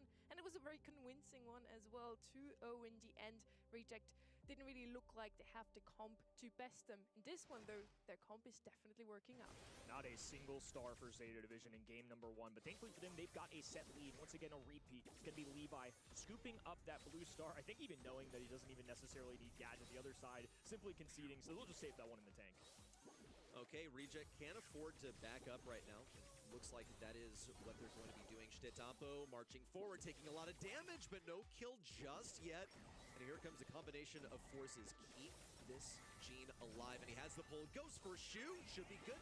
Blasting him away, and not enough time for Shetampo to get substantial damage on him. They will be able to cycle some supers this way, but that did not really go the way that they needed. If they'd pulled anyone, ideally would not have been the dud. Yeah, just an awkward interaction. I'm sure that's something that they just couldn't handle in terms of just immediate team comps. You can give the best calls in the world, but sometimes just by instinct, it's going to be a magic hand if you don't line up the shots, if you don't have the ammunition. But now Melty diving straight at them, has the hot dog of immortality going to pop back out. A perfectly timed jump, though. Oh, and he got another one off in time, too. Doug is just cycling so many supers. The backpack gets pulled. This map is even more wide open, and that star still securely with Reject. That's ridiculous, because not only are they playing this comp, they are doing it so effectively, something that you can't pull off a lot of the time. It's so curious to see Reject going for this of all teams. It is an underdog match for them, however, they're playing it so well. Here comes a hypercharge, and that's going to be even more hyper and supercharge for everyone on the team. Batman pulled out of position, not much that can be done, and everyone's idle for Zeta, so it beats me as to what's happening, but I guess I have a guess as to what just happened. Yeah. Yeah, and once again, referees coming out, so not sure what's going on with the tablets over there in Tokyo, but Zeta Division having a rough go at it. It was looking like Reject were going to have their way in that game number 2. About 30 seconds on the clock, all well and fine. But just this interaction, Zeta Division have not been able to punch through yet. Even if they get something like a Gene pull-off, it's really difficult to navigate which of the brawlers they need to select. Because you've seen it, even if Doug gets grabbed, he's lined up those supers so perfectly. Gray can TP away. They've got things like that just in the disposal, too. So I think that's what makes it really hard. I understand all these picks. Again, Zeta, I don't really fault them for any of the brawlers, but just the way that they're going at Reject. Like you said, people have their opinions about Doug in general and how much of a skill expression kind of brawler he is. But say what you want, but don't hate the player, hate the game sometimes. Reject, they're playing it super well. Yeah. They just understand how to lock this down. I do wonder how much they've scrimmed it, because I feel like it takes a decent amount of practice to be able to play this so effectively. But I think also this sort of lines up with them. I mean, if you're playing with supports like this, then this is pretty on brand for them. The double chained hot dogs is insane. It's a shame that there was a issue there at the end, because we saw some pretty darn good Brawl Stars up until that point. I would anticipate, though, that this is only a minor roadblock for Reject, that they'll be able to deliver the same product once we get back into game. Absolutely. It's a shame that that double Doug is just going to be erased from history, Double but dog. it is what it is. Yeah, I'm still impressed with Reject so far. I think Zeta Division in set number 1, it was a really awesome set of gameplay, a good draft, but overall just good stuff from them. I think Reject are in a spot where they still can get in this, especially if the set keeps going the way it is. I think Reject are going to make this one very likely. I was always standing. What do you mean? I really hope they can bring this one back yet again, because it really looked like they had the set in the back already. Now, minor technical issues once again at the end of it, but I'm very sure they can repeat what they did already. Really a draft here in this one. I feel we also saw many missed supers from Kit, which is really the key. If the Kit doesn't perform well and shut down this dog, just teleporting through, Gray teleports every now and then, it's going to be a huge issue for Zeta Division in this one, and it showed. It was already. Yeah, I mean, how are they going to be able to bring this together? It seemed like they were able to pull the Doug, sure, and then he's there, and they're like, shoot, well, we don't have enough damage. Blast him away, get him out of here. He's going to take us down in close range. So what do you do in this position if you are outdrafted like this? How can you pick apart such a synergistic composition? This might just be an outdraft that's enough to carry them to victory. May I? Yeah. Just Sunny coming in. You don't feed the Gray, which they're already doing a good job at that. After all, it's Zeta Division, they're dodging like crazy. You make sure that your kit always has super available whenever Doc comes through, because that Doc teleport was the big issue. In game number 1, we saw him take down 2 brawlers at the same time with a nice hypercharge. So a single teleport, 2 kills, that's just a huge issue on Bounty, where we usually only have about 4 or 5 kills in total. Yeah, definitely an awkward interaction, just to say the least. I think it just takes a lot of prep work and a lot of heads-up play and being very, very intentional with every super that you click. Gadgets galore. It's one of those things where it makes it really difficult to get that gene pull, which is part of the reason they go for this, the constant poke damage. Ultimately, it doesn't matter if the other team's turtled in the back of their spawn. Yeah, I think that's well put. That's what they should do. Hopefully they're listening, or hopefully they figured it out during the downtime. Yeah. It's one of my jobs, so I'm glad I get to do that on the show as well. We're gonna head into a very quick break. We're gonna be right back. Stay tuned. Wait, they're 600 running in a straight trophies, line. dude. Calm down. Okay, I'm playing Yeah. with a pro here, right? Need to focus. Looks good. Okay, you ready? Yeah. I'm here with Luffy, and we're just gonna have some fun together here with quick fire questions. You really like cats, right? What is your Yeah. favorite cat meme? I have one, like, you know the cat meme where the cat is like at the table, that he's like mad, I don't know. Yes, I know that one. Like, Amazing. We just conceded here because we weren't focused on the game. That's crazy. What does your mom tell other people you do? Is he a doctor, a lawyer? no, she says what I do, I play video games Okay. for a living. So she's being honest. We're getting shot at by our teammate, by the way. I think he's not happy Yeah, with us He's whatsoever. tilted. We're Wait, they're 600 running in a straight trophies, line. dude. Calm down. Okay, that did not just happen. I'm playing Yeah. with a pro here, right? Need to focus. You're too locked in on the questions, which is nice. Yeah. Honestly, I take that. What was the most pressure you ever felt before a match? Maybe when I was starting, because right now I don't usually like feel pressure. I meditate before matches. I think it's a great idea to meditate before a game. Yeah, it is. What are you meditating to? Brown noise and maybe chill music. Brawl noise? Brown. Brown noise, okay. I thought maybe just the lobby music to meditate. Nah. If there's gonna be a documentary about you or like a highlight reel of your life as a Brawl Stars pro, what will be the final clip? Maybe spending time with my family. Not you winning worlds or something? After winning Worlds, spending time with my family, that will be the last clip. That is very wholesome. Nice. We scored. I have some statements for you that I want you to rate from 1 to 10, okay? Okay. Edgar takes skill. Kinda. Like, you can difference a good Edgar versus a bad Edgar, but it's not that hard to play Edgar, I think. So from 1 to 10? The skill base, like 5. Okay. Ranked is harder than scrims. Nah. Draft diff is more important than mechanics. Yeah, right now it is. Ping is just an excuse. No, it's not. You sure? Yeah, I'm pretty sure. I played with 80 ping the first years of my career, and now I play at low ping, and there's a huge difference. Just want to point out, I was star player. How does that happen when I'm playing with a pro? I don't know. I'm not focused. Living with Ready Set is delightful. Oh yeah, it's cool. 1 He's to a cool 10? roommate. 9. 9. Oh, he could do better. Yeah. We heard that. This was it already with quickfire questions. It was so much fun with you today. Thank you. Thank you so much for being here. Thank you. Yes! Oh my god. Hello guys, my name's Maria. Behind me is Bounty Hunters, and I have a challenge for them. They're gonna play 1 versus 1, but with blindfolds on. Communicating is key. You will be the eyes, you will be the hands.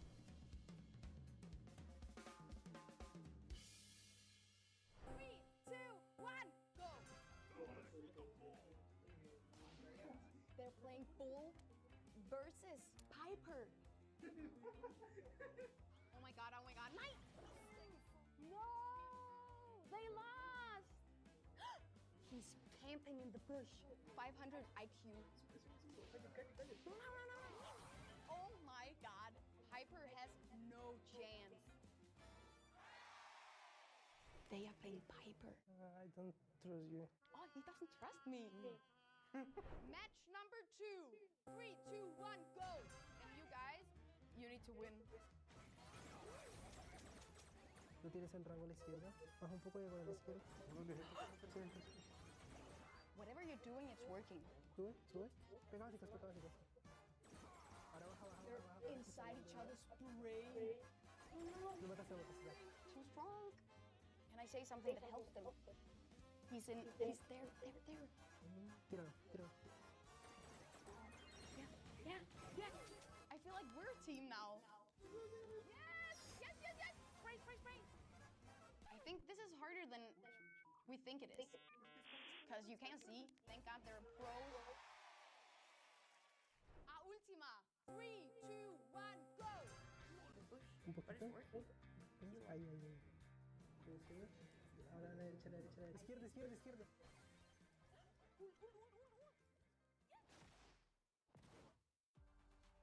And we learned today that Reddy is only a 9 out of 10 roommate. And if you ever play Brawl Stars blind, you might as well pick Go. We're now in layer cake once again. It's 1-0 for Reject.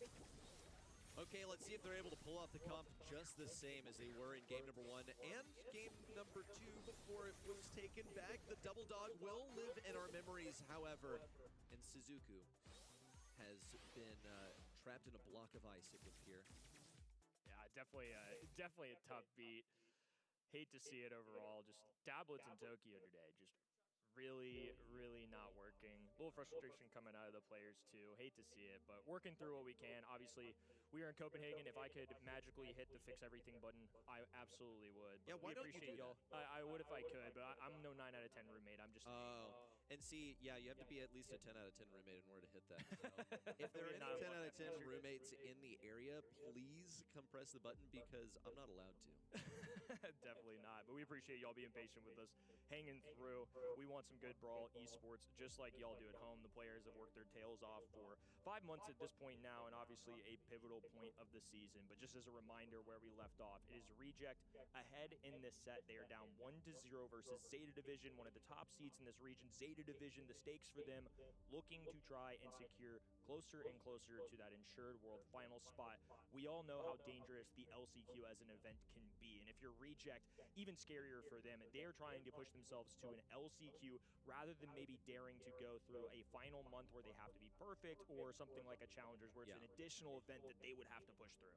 Yeah, exactly. And against Zeta Division, I think it's more favorable to be on the Zeta Division side of the bracket than it is to be on the Crazy Raccoon side of the bracket, given that Zeta Division, I think, has shown more evident weaknesses than Crazy Raccoon have this year, though that is... if we just conveniently disregard the part where Crazy Raccoon fell to rival, so. So again, I think that you got to strike while the iron is hot. This is your opportunity. We'll see how it all transpires. Just working through a hardware issue at the moment. It's been a little bit difficult to diagnose, but the folks in the back are doing everything they can to facilitate this monthly final moving forward. Absolutely. Over in Copenhagen, vibes are still high out here. I'm still with my buds, and we're just, podcasting at times, still talking Brawl, some of my favorite things, so not the worst thing in the world. But I'm really hoping that Reject can push Zeta Division to the edge. Obviously, that goes against my prediction, but that's fine. I'm wrong all the time. What's one more for me? But Reject just a team that I really expected in the preseason to be top 3. Especially after we saw from them in the regular season last year, just a staple in that grand finals. And sometimes it literally just takes one player swap to change things up entirely. So this would be a nice one for them to grab and kind of just showcase what they are still capable of. They're still sitting in 7th, still have a chance to actually qualify for LCQ. In this one, they just have to make it a little bit further and beat Zeta Division right now. That is super important for their journey. By the way, a lot of Challengers finals are happening this weekend as well. For Southeast Asia, Revenant X-Spark just got through. They qualified and are going to join 11 other teams in Istanbul where it comes to the finals. In South Asia today, also Zero Ping Merchants made it through. So I think there's not many more missing. The France finals are happening tomorrow as well. And after that, I believe we're pretty much complete. 12 teams will play in Istanbul, the finals, the challengers, and we're going to find out who will join us for LCQ from those tournaments. And we get to start talking Turkey at that point. And you got to be the best out of 12 if you want to go to LCQ. I mean, that's, I think, objectively the most difficult route to a postseason, because then you got to make it through 1, 2. Well, actually, let's think about this. If your region has a LAN, then you go through that. Then you go to Turkey. Then you go to LCQ. Then you go to World Finals. That would be a true Cinderella story. And I mean, depending on whether we see challengers in the future, I wonder if we will eventually see a team make that journey. And some teams that have been playing in the World Finals consistently already will find themselves in those challengers exactly. We have Fennel that has to go through Istanbul, SK Gaming, and Revenant X-Spark as well now. super exciting. Definitely tune in for that as well. Now, Kenny, back to where we are at today. Already mentioned, Zeta Division now 1-0 up, but this win is so important for Reject. If they don't win this one, they're basically out of any postseason contention. SK Kalalas already fell in the quarterfinal. They were also still glinting at that LCQ slot, but now it looks like Rival Esports are most likely to take that one. Rival Esports have got to be the happiest team in the world right now because they lucked out of that top 8 draw, and you just hate looking at the barrel and seeing a crazy raccoon after you made it out of the upper bracket and you're punished by world champions. It was just a really unfortunate set of circumstances, but the biggest name in the game is no matter who your opponent is, you just have to take them seriously and you just have to win. So Rival take care of business. That 1-point lead has now expanded, and SKC are now in the backseat, just glooming, trying to hope that this Rival composition goes down to CR. There's never been an SKC squad pulling for the other side more than in this next match. Yeah, I think so. So, contingent on the outcome, we will see a lot of factors interdependent on each other in this part of the season, and we're not even in the final month, but things are just going that way. Things can be set in stone next month, just depending on how these semifinals and especially the bottom side of the bracket go. Yeah, in most regions so far, we still have even world slots open. In East Asia, it's the same story, but it could be all decided today. Rival Esports wants to win against Crazy Raccoon, otherwise Crazy Raccoon basically locked in their world final slot, my bad. And Zeta Division at the same time, they need to make it to the grand finals now, and they're locked in then. So East Asia can basically cement things in stone already right now, today, whereas in other regions, it's still everything open in August, especially in EMEA, we just saw it last weekend. Food Esports won again. That means that only the top 2 are locked in. It's the same exact thing as we've already seen in April. All other spots are still left open, so stay tuned also for August. Absolutely. I mean, the stakes have never been higher here in Season 5, and I can't even wait to see what we get in Season 6. So match still going. Zeta up 1-0. Reject awarded game that they won earlier. Just catching in with us, perfect timing, because Reject have an opportunity to tie things up in the set. Okay, waiting to see what kind of impact Batman can make. Has the super and ready to push in, but needs a synergy with the rest of his team to properly identify the target and punish. Nope, gonna join forces, become 2 throwers in 1 with all the healing in the world. Can they get something onto Shu? There's the shield and Reject. We'll take up a little bit more space, but that's about all for now. It's just such a stalwart to try and get through. Zeta Division have so much work cut out for them. They basically just have to hold this wall, hold positioning, and pray that they don't feed the Shu Doug super. Coach Sonny laid it out for you. Zeta Division can have a game plan, and they've had plenty of intermission to try and roll with it, but still, it's Izuku getting snatched. Absolutely beautiful long pull from Melty, and it finishes inside of the wall, provides a slightly longer stun. But will we see the 3v2 ring true for Reject? Doesn't appear to be so, but they seem so comfortable just existing in this backline that Zeta Division cannot really crack this. They do have throwers, but there's so much healing for Reject that the DPS is lacking. Absolutely. Now a hypercharge going down to extra max speed, and now a hot dog going down too. Melty getting all up in the enemy's faces. He will respawn immediately, and Chitampo ready for fire. The pull goes through. Melty still stays alive, though. Had a super in the back pocket. That just goes to show how difficult, even if they land the pull, phase shift for Max. Doug has a super that literally keeps him immortal, and Gray, of course, with the TP. Reject are just going to have a leg up in every situation. Oh my gosh. Here comes Shu once again, ready to pinch in Chitampo, and Suzuku just bearing witness to all of this as Shu acquires his 5th star. 10 seconds now. Could be another one for Shu, but he has to stay alive. Batman gonna go for it. Nope, it just another star over to Doug. And Zeta have pretty much witnessed the slowest downfall, I would say, of any set. They knew that they were outdrafted a while ago, I'm pretty sure.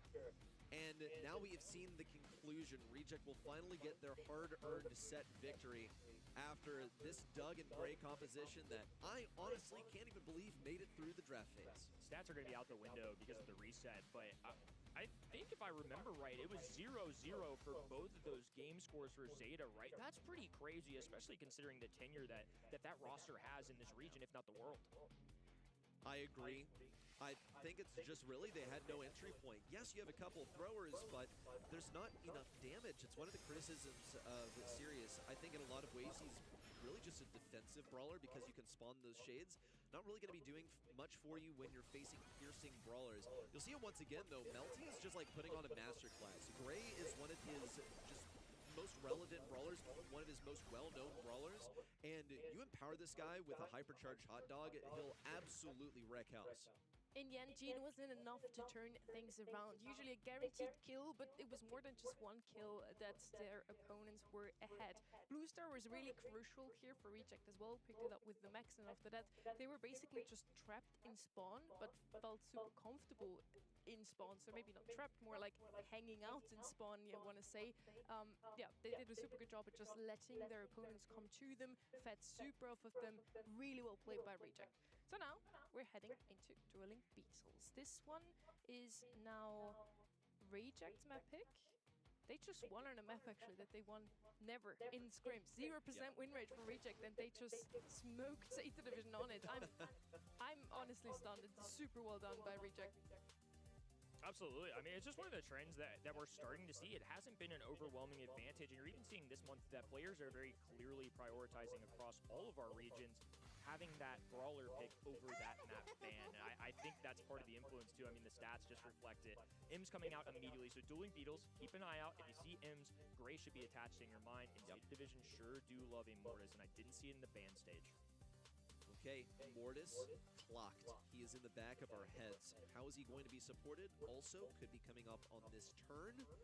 And we also saw the bait and switch earlier with the M's first selection. It was immediately countered, or rather reacted to, by a couple of super tanky brawlers. Meg was one of them. The other was actually, in fact, Draco. And then it just forced a Gray on the opposing side that went absolutely nowhere. I absolutely agree with this Max selection. I think it's what you have to go for. Is there a possibility of you being slowed by M's? Yes, but the benefits for the rest of your team absolutely outweigh that.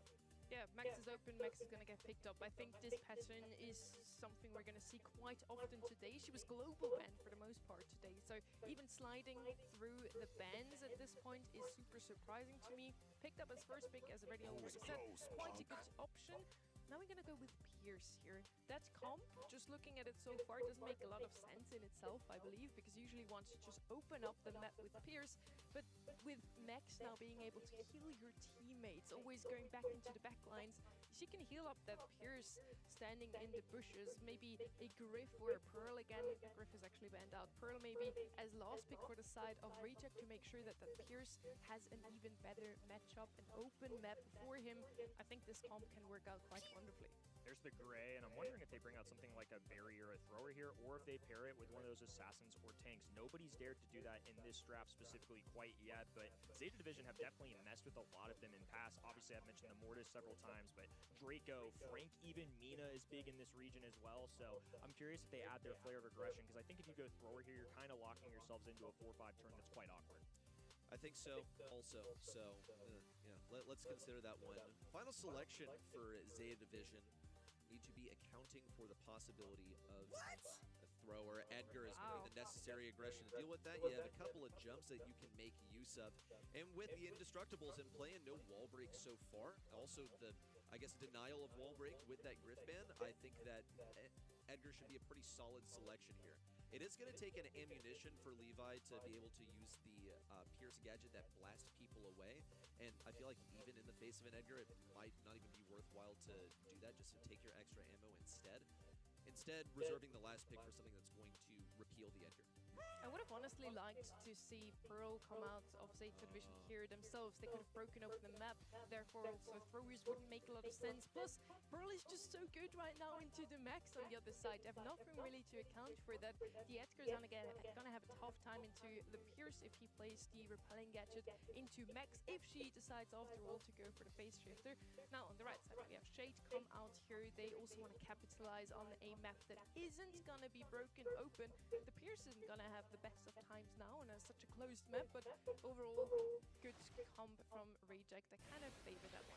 fun set of compositions here. It's going to be Gray plus Edgar and Ims on the other end. The long range from Gears, the stability of Max, and of course, the playmaking ability of Shu on that Shade, who's trying to get his circular ring around these enemies. Suzuki will make that rather easy. He's just going to dive headlong at the enemy side. Batman now in a one-on-one shotgun interaction with Melty, but the faster blasters get through. Suzuki able to round that corner. Will stay up a little bit longer, but it's going to be hard to keep himself alive. Yeah, I just trust in the Zeta composition here. Edgar's going to shut things down early game, and then we'll see if Batman can properly take advantage of this to get a teleport on mid. Be a little pull there onto Melty, and now that teleport is in place. Shu, however, is able to get that kill. Shitampo in position, and that teleport did not make much sense to me. It's as if Zeta are just feeding at this point because these aren't going to go anywhere at all. Reject are meeting them straight at that teleporting point too, which a lot of the times with a great comp is how you want to go against it. It's why in the past when Chester was relevant, we see Chester meeting you with a shotgun effect, waiting for you with a burst of damage, but Zeta who pushed through it all, now expanding to about 60%. Levy hates to use these L-shaped wall. He doesn't want to be around it, so Shu going to try and branch out for his teammates. The extra speed going down as well as super out from Pierce as Suzuki left all alone. Batman from the long range just trying to make contact, but not going to be able to 3v1 at all. So it's Zeta with a marginal lead here, but the pushback from Shitampo, they just keep rotating in ballers. They can't preserve this. Pretty much, and now it makes sense why they decided to go into mid one by one, because they knew that they would be able to get supercharge out of that, even though they were giving percentage to reject along the way. All it's going to take is a single solid and super in order to get this accomplished, but look at all the ammo waiting for Levi. He's able to completely laser Shitampo. Doesn't matter in the end. It's going to be enough HP for Zeta to lock this one in, but that was pretty deadly. I mean, if you are cycling your respawns and teleportations, then sure, Pierce is allowed to sit with 5 little ammo capsules. It's funny that in the previous set, it was the Gray combination that absolutely dug the dirt for Zeta Division, and now they're just pioneering it themselves. And even though the kill-death ratio probably wasn't great, ultimately in Hot Zone, it's about getting to the middle of the map. Like Sonny said earlier, feeding the Gray is a huge part of how this goes down. If Batman gets it early, that means Zeta Division don't have to all 3 be alive at all times. They just need one person with pinky toes in the middle of the map. The reality is that you are going to be feeding that Gray no matter how you want to spin it, because it's either that or you make your team fight a 2v3. Okay, Shade, it's not optional for him to engage in this battle. Going to be going for Batman right now. Doesn't seem like he has a walking cane, and it's a chained super for Shu. As Batman and Shitampo seek open ground, and Shitampo is able to shut down Shu with a caustic charisma. There'll be a speed for Melty to return. He just cannot really afford to die out here, but gets taken down anyway. Zeta Division are all over this point, and Suzuki is They gotta give up. Reject's backlines. We're nearing a 70-5 percentage. Yeah, Zeta Division just picking apart this Reject composition. It hasn't felt like Reject's been able to play as a full unit in a little bit here. Now Levy just trying to make the best of the situation. A super going down, Reject traveling up the map, but it is Edgar meeting them where they stand. Fisticuffs flying, dives in and out, bunny hops underground, above ground. It does not matter. It is Zeta pouring out Go, dude. in a convincing set. It's what we needed to see from Zeta after they were completely outdrafted in the previous set. They are able to show that they can do the same, but keep in mind, we've seen set sweeps, and you know, it's a best of 3. Like, what does a sweep really mean? But I think we've seen complete outdrafts go both ways, and neither of them occurred on the map that that team selected. Yeah, exactly. We're going to continue to winning the maps that we have not selected. It's actually insane what is happening here. I honestly liked the comp from Reject, but especially in that game 2, an unfortunate turn of events, and they decide to be super scared of Batman, who was arguably carrying in the first one, playing super well, but they were so scared of feeding that Gray in the second game that by the time they finally decided to go in, Zeta already had claimed 48% of the map and had the Gray super anyways.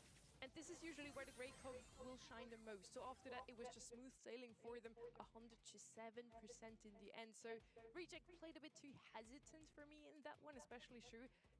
Just feed the Gray at this point. You have really good comp to deal with the teleport. We saw it in the first one, but in the first one as well, Zeta already had 30% by the time Reject ever got into the map.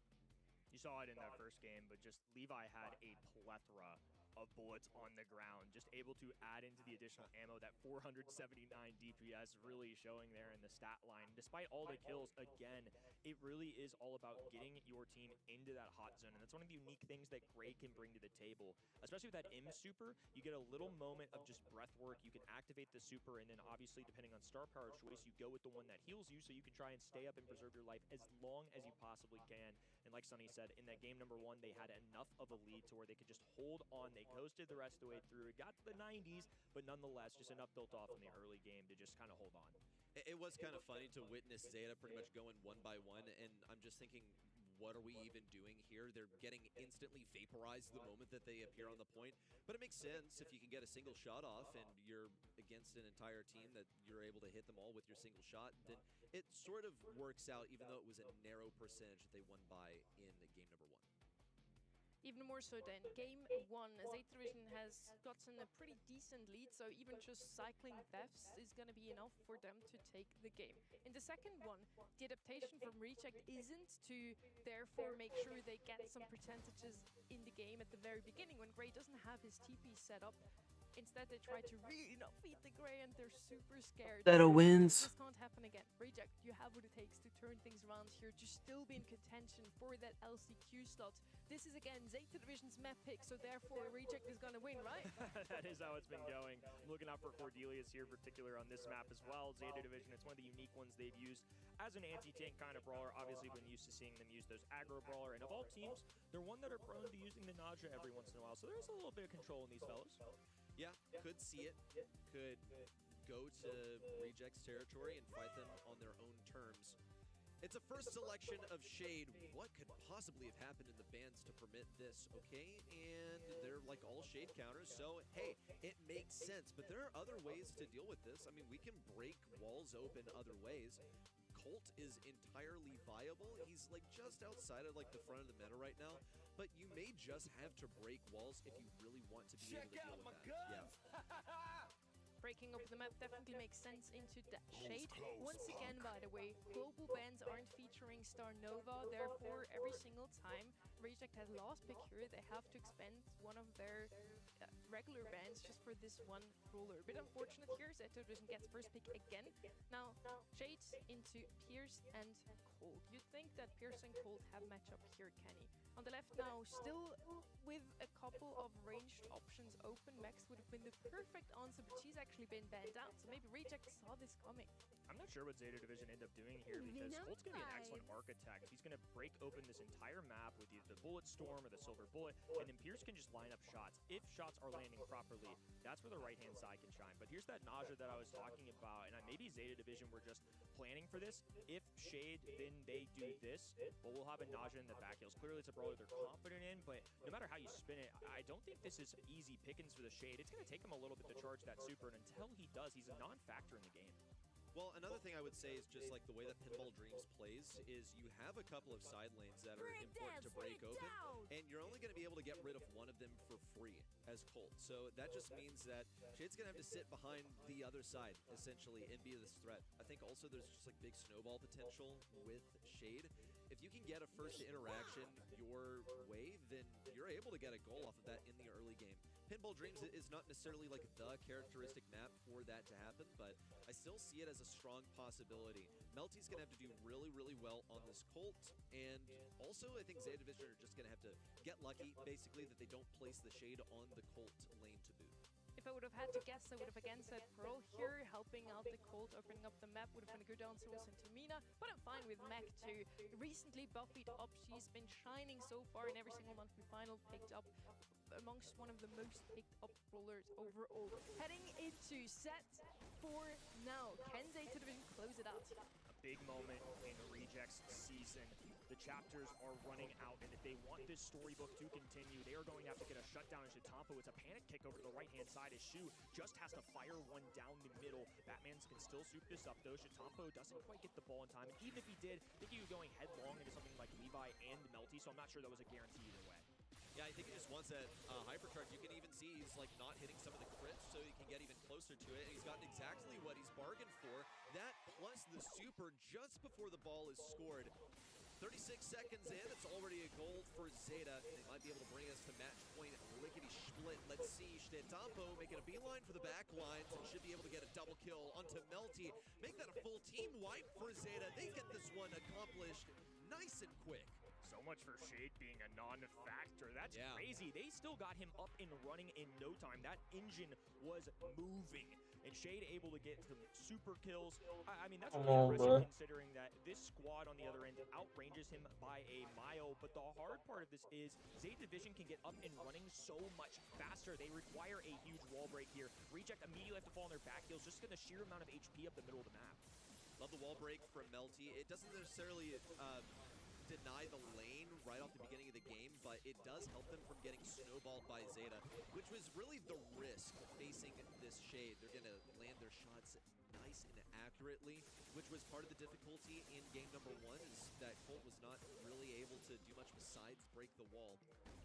We're still waiting for that next wall break. Which one is it going to be? Stetampo lurking on the left side. It has to know that that'll be coming any second now. It's awkward as well because Nina doesn't mind the open space. She can operate, dance around, use that regular shot for jukes, and even a windmill just like you see there. Barely missed the 3k plus damage marker as Levi multitasking, runs straight at the ball. Melty will be gunning that right-hand side, but all the snakes are going to make an impact. The shoe slowly goes away. A clever use of the toolbox there. Those are the little things pros are going to do really well. Instead of losing that form, might as well exhaust a little bit of a gadget just to keep yourself back up and reload that super faster.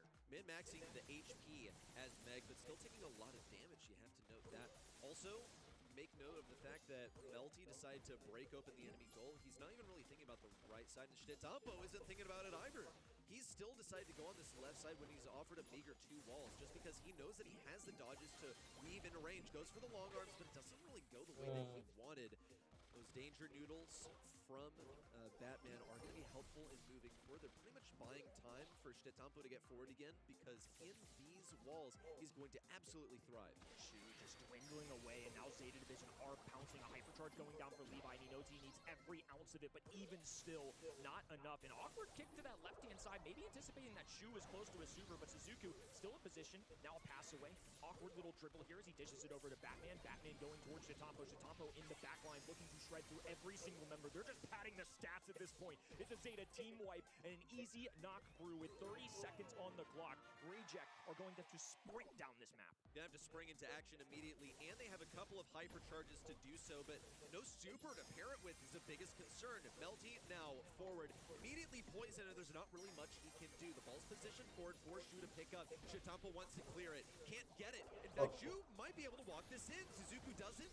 Cycle that super forward, and it's going to be a goal as the final few seconds expire, and we head to overtime. Big time playmaking coming out of Reject, fighting for essentially their playoffs right now, but a hypercharge from Batman will take away all signs of hope. Stetampo just punches one through. Oh, dude. Let's freaking go, dude. Reject, Zeta Division, Holy crap. Zeta won. Zeta won. Zeta won that. Zeta won. Let's freaking go, dude. The only set that they took today was Gray and Doug, and I think, honestly, that is the direction that they need to head. I think they absolutely deserve to win that set. Oh my gosh, dude. They gotta stretch the rubber band here. They gotta be able to play the aggressive, and they also have to stay true to their roots, playing the stuff that they're good at, and keeping up to speed with the current meta. Versus Zeta Division, though, it's not really the team that you want to be forced to experiment against. Oh. And despite their best efforts to draft this, the Shade was simply too strong. Keep in mind, it was Shade immediately when the draft started, and there was not a proper enough reaction. Zeta just solved this with the dance. Reject is now hoping that Rival doesn't make it through their semi-finals, so their first season dreams are still alive. We still saw some of them smiling after this, but Stetampo, frankly, broke their ankles in that last goal. You'd think that on overtime, this Colt and Pierce comp is going to shine even more, but Stetampo on Shade just... What more can you say than he's just him on that brawler, really? Playing super well. I believe, especially in game number 1, the walls just didn't come down fast enough. Yeah, maybe the Pearl would have worked out better than that Mag in the end, just to make sure that you have 2 brawlers who can open up the map for your team really quickly. In the end, Shade was just running circles around them, Kenny. Especially considering it was the first overall pick. I mean, can't go enough to say how difficult of a matchup that can be if you can't get the Shade super going, but we should have known better. Stetampo is now Crazy Raccoon on the brawler. So all determined y'all gotta win. Division get through our upper side of the bracket, but down low, that's where the real stakes are had. So SKC with an elimination due to CR, now Rival Esports. How far can they take this dream? How far can they expand this lead going into Season 6? It was 1 point, now they're looking for more, and this is the exact team they reverse swept just 30 days ago. So yeah, for semi-final number 2, we now get on the way. Crazy Raccoon versus Rival Esports. And this is a little bit of a repeat from last month. In the June monthly finals, those two teams already find themselves on the same side of the bracket. In the semi-finals, it was an absolute pleasure to watch those two teams. All 6 players played out of their minds, and in the end, Rival comes out on top in a 3-2 series. I think it was even a reverse sweep. Yeah, I went to the match point either way. I think that was when I was watching from the sidelines as well. But I distinctly remember the Damien in that 5th and final set being the kryptonite for Crazy Raccoon. So, but it looked today, in terms of draft, like a bit of a different dawn for Crazy Raccoon. I think it looked a bit like sharper when it came to that kind of stuff, and like taking no chances here today. I kind of want to see that same care and attention in place towards Star Nova. Depending upon the maps again, because like I said, not every single map is a Star Nova map. We've seen that today, but it's definitely a Brawl which they cannot make that same mistake with. Rival can't allow themselves to take any chances today. They need to make it through here to still have a possibility of making Worlds. Because Crazy Raccoon on the other side, all they have to do to lock in World Finals today already, 1 month ahead of the last monthly finals, is to make the Grand Finals. And if they're in a World Finals, I will not count them out. Despite EMEA being powerhouses at our Brawl Cup, it will always catch my eye when I see Milkrio chanting and being exuberant on that stage. Oh, for sure. I mean, you need characters like that in the squad just to keep the momentum going and keep that charisma, flowing for your team. And, the thing that worries me, though, with Crazy Raccoon sometimes is when things are not going their way and Milkrio gets quiet. That's actually the time that you need to be there for your team the most to keep that sort of flowing. But certainly, for me, he's been a real joy to watch today. The energy, the enthusiasm, everything that we come to expect from that man has been continuing forwards. And I'd like to say, for the most part for me though, like I think Moy has been stealing the show for me. I think in terms of his, certainly, yeah, on the stage. For the 200 or so, for all the people in that stadium. Yeah, Milkrio has been leading the team on the stage, but for me, Moy has been leading the mechanics of the gameplay today. It's been absolutely phenomenal. I love that because I think just due to the atmosphere that he creates, we talk about Milkrio a lot. Tensai coined the GOAT just because he's got 3. Yeah. But Moya Goku last year, just as a whole, on that LCQ and that World Finals run particularly, he was a standout. We got asked as a unit to kind of make our Player of the Year rankings, and Moya was very, very high that list. And I think well-deserved ever since his kind of debut into the big stage, making World Finals and such in 2022. He has been a problem for the other team every single year. He's easily one of my favorites to watch. Really solid drafts that they showed us as well in the quarterfinals. Here, global match fans are a bit curious as we see that Stu go through, and as mentioned already, Starnova actually left open in that one. Super interesting to see Starnova actually sliding through the global bans a lot more often than in the previous 2 regions, but she still hasn't been picked up even once. Now, Crazy Raccoon, as you mentioned, Dark, when they are 2-0 up is usually when the problems are starting to happen. They even got reverse swept by this exact team in the previous month. They really failed to close things out in a 3-0. More often than not, Crazy Raccoon wins it in the end, but it's a 3-2. Yeah, 2 3-0 scorelines this entire season, really. 1 in quarters and 1 in semis. Yeah, only. Which is quite shocking, when you consider that this team has been in 2 grand finals. Would have kind of put money on them being on maybe more grand finals at the beginning of this season, to be completely honest. But, as the reigning world champions. But they are late bloomers in the BSC. Like, this is how I see Crazy Raccoon. It's like, they do seem every year to save the best for last. I mean, last year really was that year where the it was definition of it. the very definition of saving the best for last. So, I want to see them today really come out swinging. I think there's a great opportunity here to have that grand finals against Zeta Division and to potentially win that grand finals against Zeta Division. But I feel like Zeta have been playing really, really well today. Like, I think they are maybe starting to creep forwards as my favorite for a grand finals, to be completely honest. For Crazy Raccoon and Rival Esports, I feel like this is, for me, a real turning point and a testament to how Rival are going to approach this game as well. because they are the squad that are currently leading the pack. They are the team that are in that current LCQ position. They've got a real opportunity now to extend that lead far beyond what maybe even SKC can catch up to next month. And they just had a lot of things go their way. Even when it wasn't in their own hands, the matches turned out to be in their favor. In the end, SK Kalalas had to lose in their quarterfinals. They were sitting just 1 point behind rival on the leaderboard. Then also Reject is still gunning for that LCQ slot. They just dropped out against Zeta Division in the semifinal #1. Therefore, rival pretty much Unfortunately, I mean, if you rank the rows, LCQ slot. Not completely yet. They still have to make it also in the next month of the final. And the further they get in this one, obviously, is also going to be better for them. So if they manage to come into the grand finals again today, maybe even win it all, it will be the best possible outcome for rival today. For sure. Job's just not done. If I'm a team, it is one match at a time, no matter what. And to your point, rival have the opportunity to slam the door in SKC's face. Not even have to worry about Season 6 as much, assuming they just take care of business here today. Because they end up making a grand finals once again. If they shut down CR, that's a statement. Beating CR once, awesome. Twice in a row is quite the spectacle. It's actually insane what Rival showed us last month already. I'm excited to see what they can bring to the floor today. Hideout is going to be the first map here, and it's super interesting to see Crazy Raccoon actually decides to go first. This is the first time we see this in a long time. A team who wants to go first and third, and therefore having the first global ban pick as well. Crystal Arcade, Kaboom Canyon, Dueling Beetles, and Pinhole Punt. I do hope to see. We finally get to see Set 5. Pinhole Punt, a nice map, no? Well, it's interesting to me that we're actually seeing a lot of teams gravitate away from Brawl as a game mode. I mean, today, pretty much the entirety of the first 3 modes has been always gem grab, pretty much up there every single time. And, you know, sort of like safe zone or like something in terms of heist, maybe bounty, but like Brawl hasn't been that frequent. We saw it in the previous matchup, but at least in the matches that I've cast, it seems to be an interesting one just that I've noticed. I'm not sure if they were able to pick it in the quarterfinals. I think that was the banned mode. Yeah, it is the banned mode for the quarterfinals. Yeah. They don't even get that choice, but it is so peculiar. It's such a thing we're used to seeing in Brawl Stars, so I've been itching for some Brawl Ball. I'm glad we just got it. 8-Bit and Meg tossed out the window on the other side, Surge and Damien. So I feel like this one isn't even like we're going to target the enemy team's brawlers. It's like, let's just take care of all the Buffy brawlers, throw out a Damien, and just, you know, work with some more square picks. Well, it's only 3 out of 6 freshly Buffy brawlers, but still, we got rid of a lot of them. Star Nova left open, and also Max. And we just saw in the quarterfinals, Rival played a lot of that brawler. Max, super strong overall in the current meta, especially in East Asia, where she was always strong already. Now, this is the most one-sided draft or vote we've seen all day, and I'm shocked. Yeah, I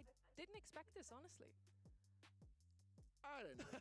I guess he did. I mean, it's Crazy You were Raccoon. voting against Crazy Raccoon in the quarterfinals, though. But they made it through, and like I feel like sometimes teams are tested up against that wall. I think SKC for me like played better, way better than I was expecting, honestly. And that 3-0 scoreline, not really, you know, sort of like displaying exactly how close it really was. But now that CL got through that, I feel like it's like, you know. We are kind of getting maybe hung up on the fact that we did see Rival Esports beat them last month, I feel like 9 times out of 10 that wouldn't necessarily happen. And it may have been one of those things that was just simply a missed draft moment for CR in that 5th and final set that is not nearly as bad in previous years when it comes to their draft. I think this year has been pretty good in terms of draft and definitely a vast improvement upon last year.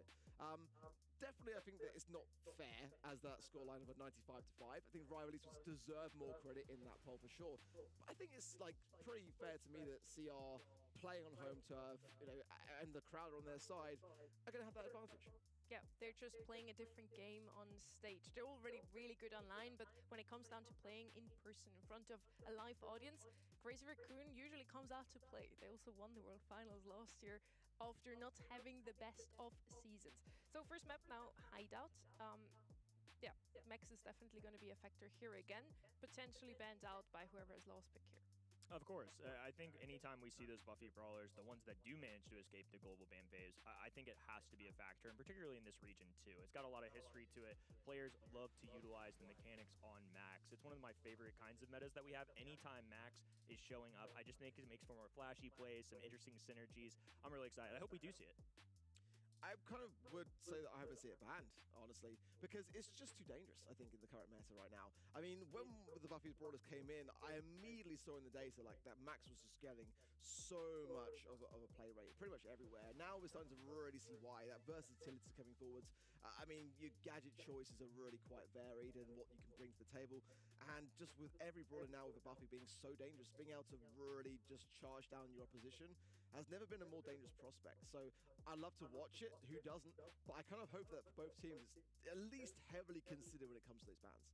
No matter what happens here, we're going to have a repeat of a grand final. I would have liked to see a completely new team making it through to the grand finals. And yes, we had a lot of 3-0s today. No 3-2 so far, but the 3-0s that did happen were super, super close regardless. So we very well could have had a completely new monthly final, but Crazy Raccoon and Zeta Division already happened in March. And then in June, we talked about it already, was Rival versus Zeta Division as well. In both of these times, Zeta Division looked very strong. Crazy Raccoon actually took the win. So now, if Rival makes it through, who do you think is going to win the grand final? And if Crazy Raccoon makes it through, who do you think is going to win the grand final?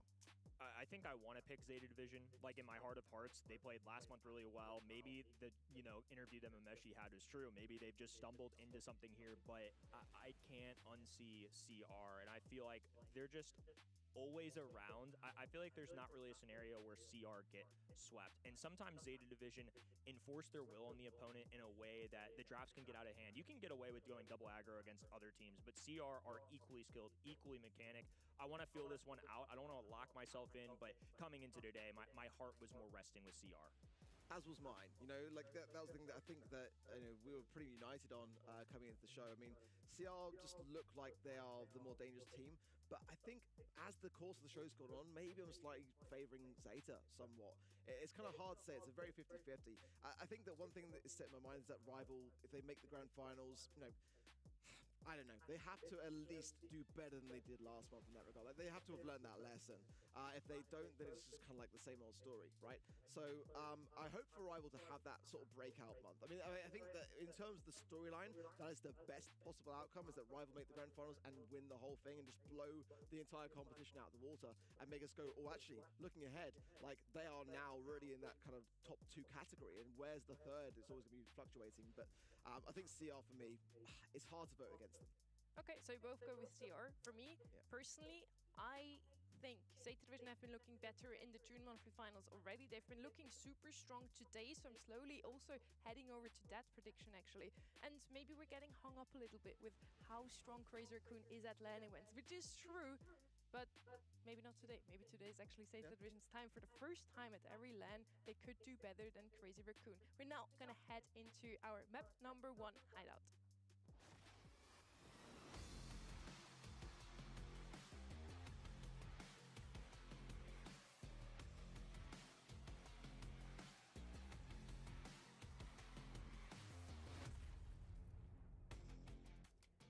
Both of these teams on Hideout, Pearl has been the most played brawler. Let's see if she's gonna show up. She's not banned, so could very well be picked up here. Max is double banned, Bell and Feng as well. Bell also double banned, actually. And then we have Jean as the last ban here from the side of Rival Esports.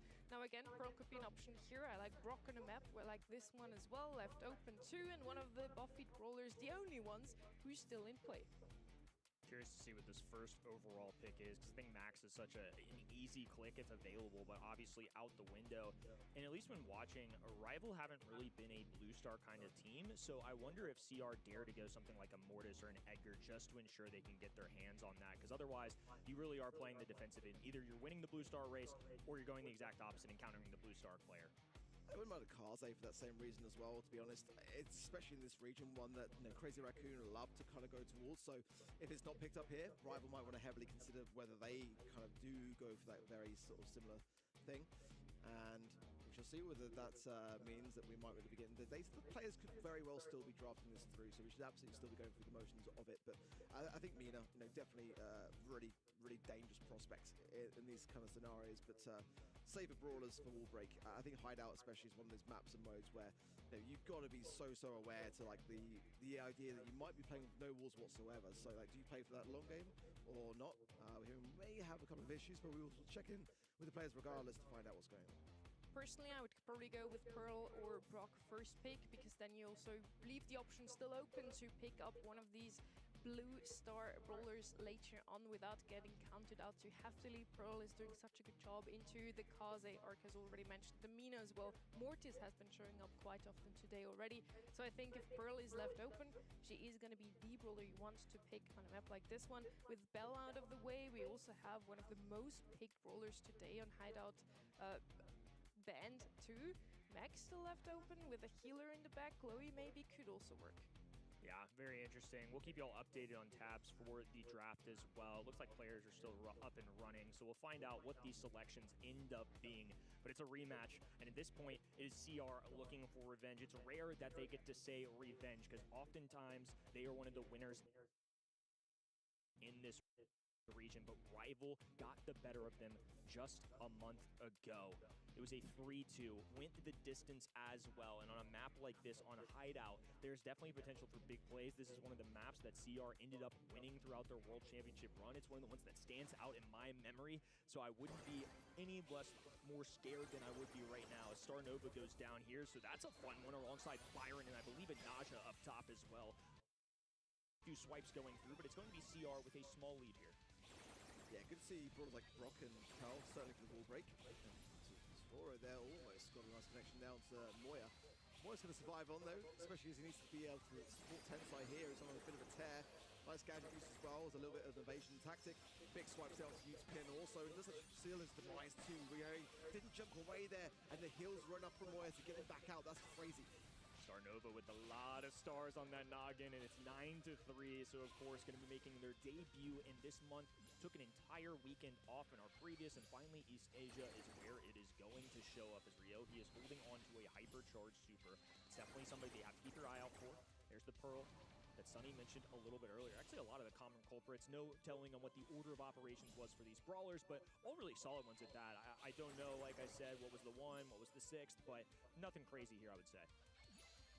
Hypercharges all round here for Rival, but they've got to make them land. That's the thing. And so far, Tensai with all the stars on the side of CR, the blue with Milk Rio, but Tensai not going to be too far away from Super, I would imagine, so able to evade this. Edgar, yeah, immediately gets it and able to go back. There, big splash from Moya, absolutely needed. Rocket fuel coming in. Oh, there's a bit of a misstep there from Milk Rio, but the heals coming in from Moya. 14-5, still going to keep CR in a very advantageous position. They just keep going backwards here. Tensai being aggressive here by Ryohei. Big heals still coming through. There's a rocket rain, but it's not enough, but it was very close to being so. CR survived only just. Big celebrations for it, but I mean, that was seconds, milliseconds from being a different story. You saw the joy on Coach's face there, and almost making like the save signal from baseball, like a whoo, we barely made it out of that one alive. It looked so dominant. It was so in their hands, but instead it was a final push out of Rival that really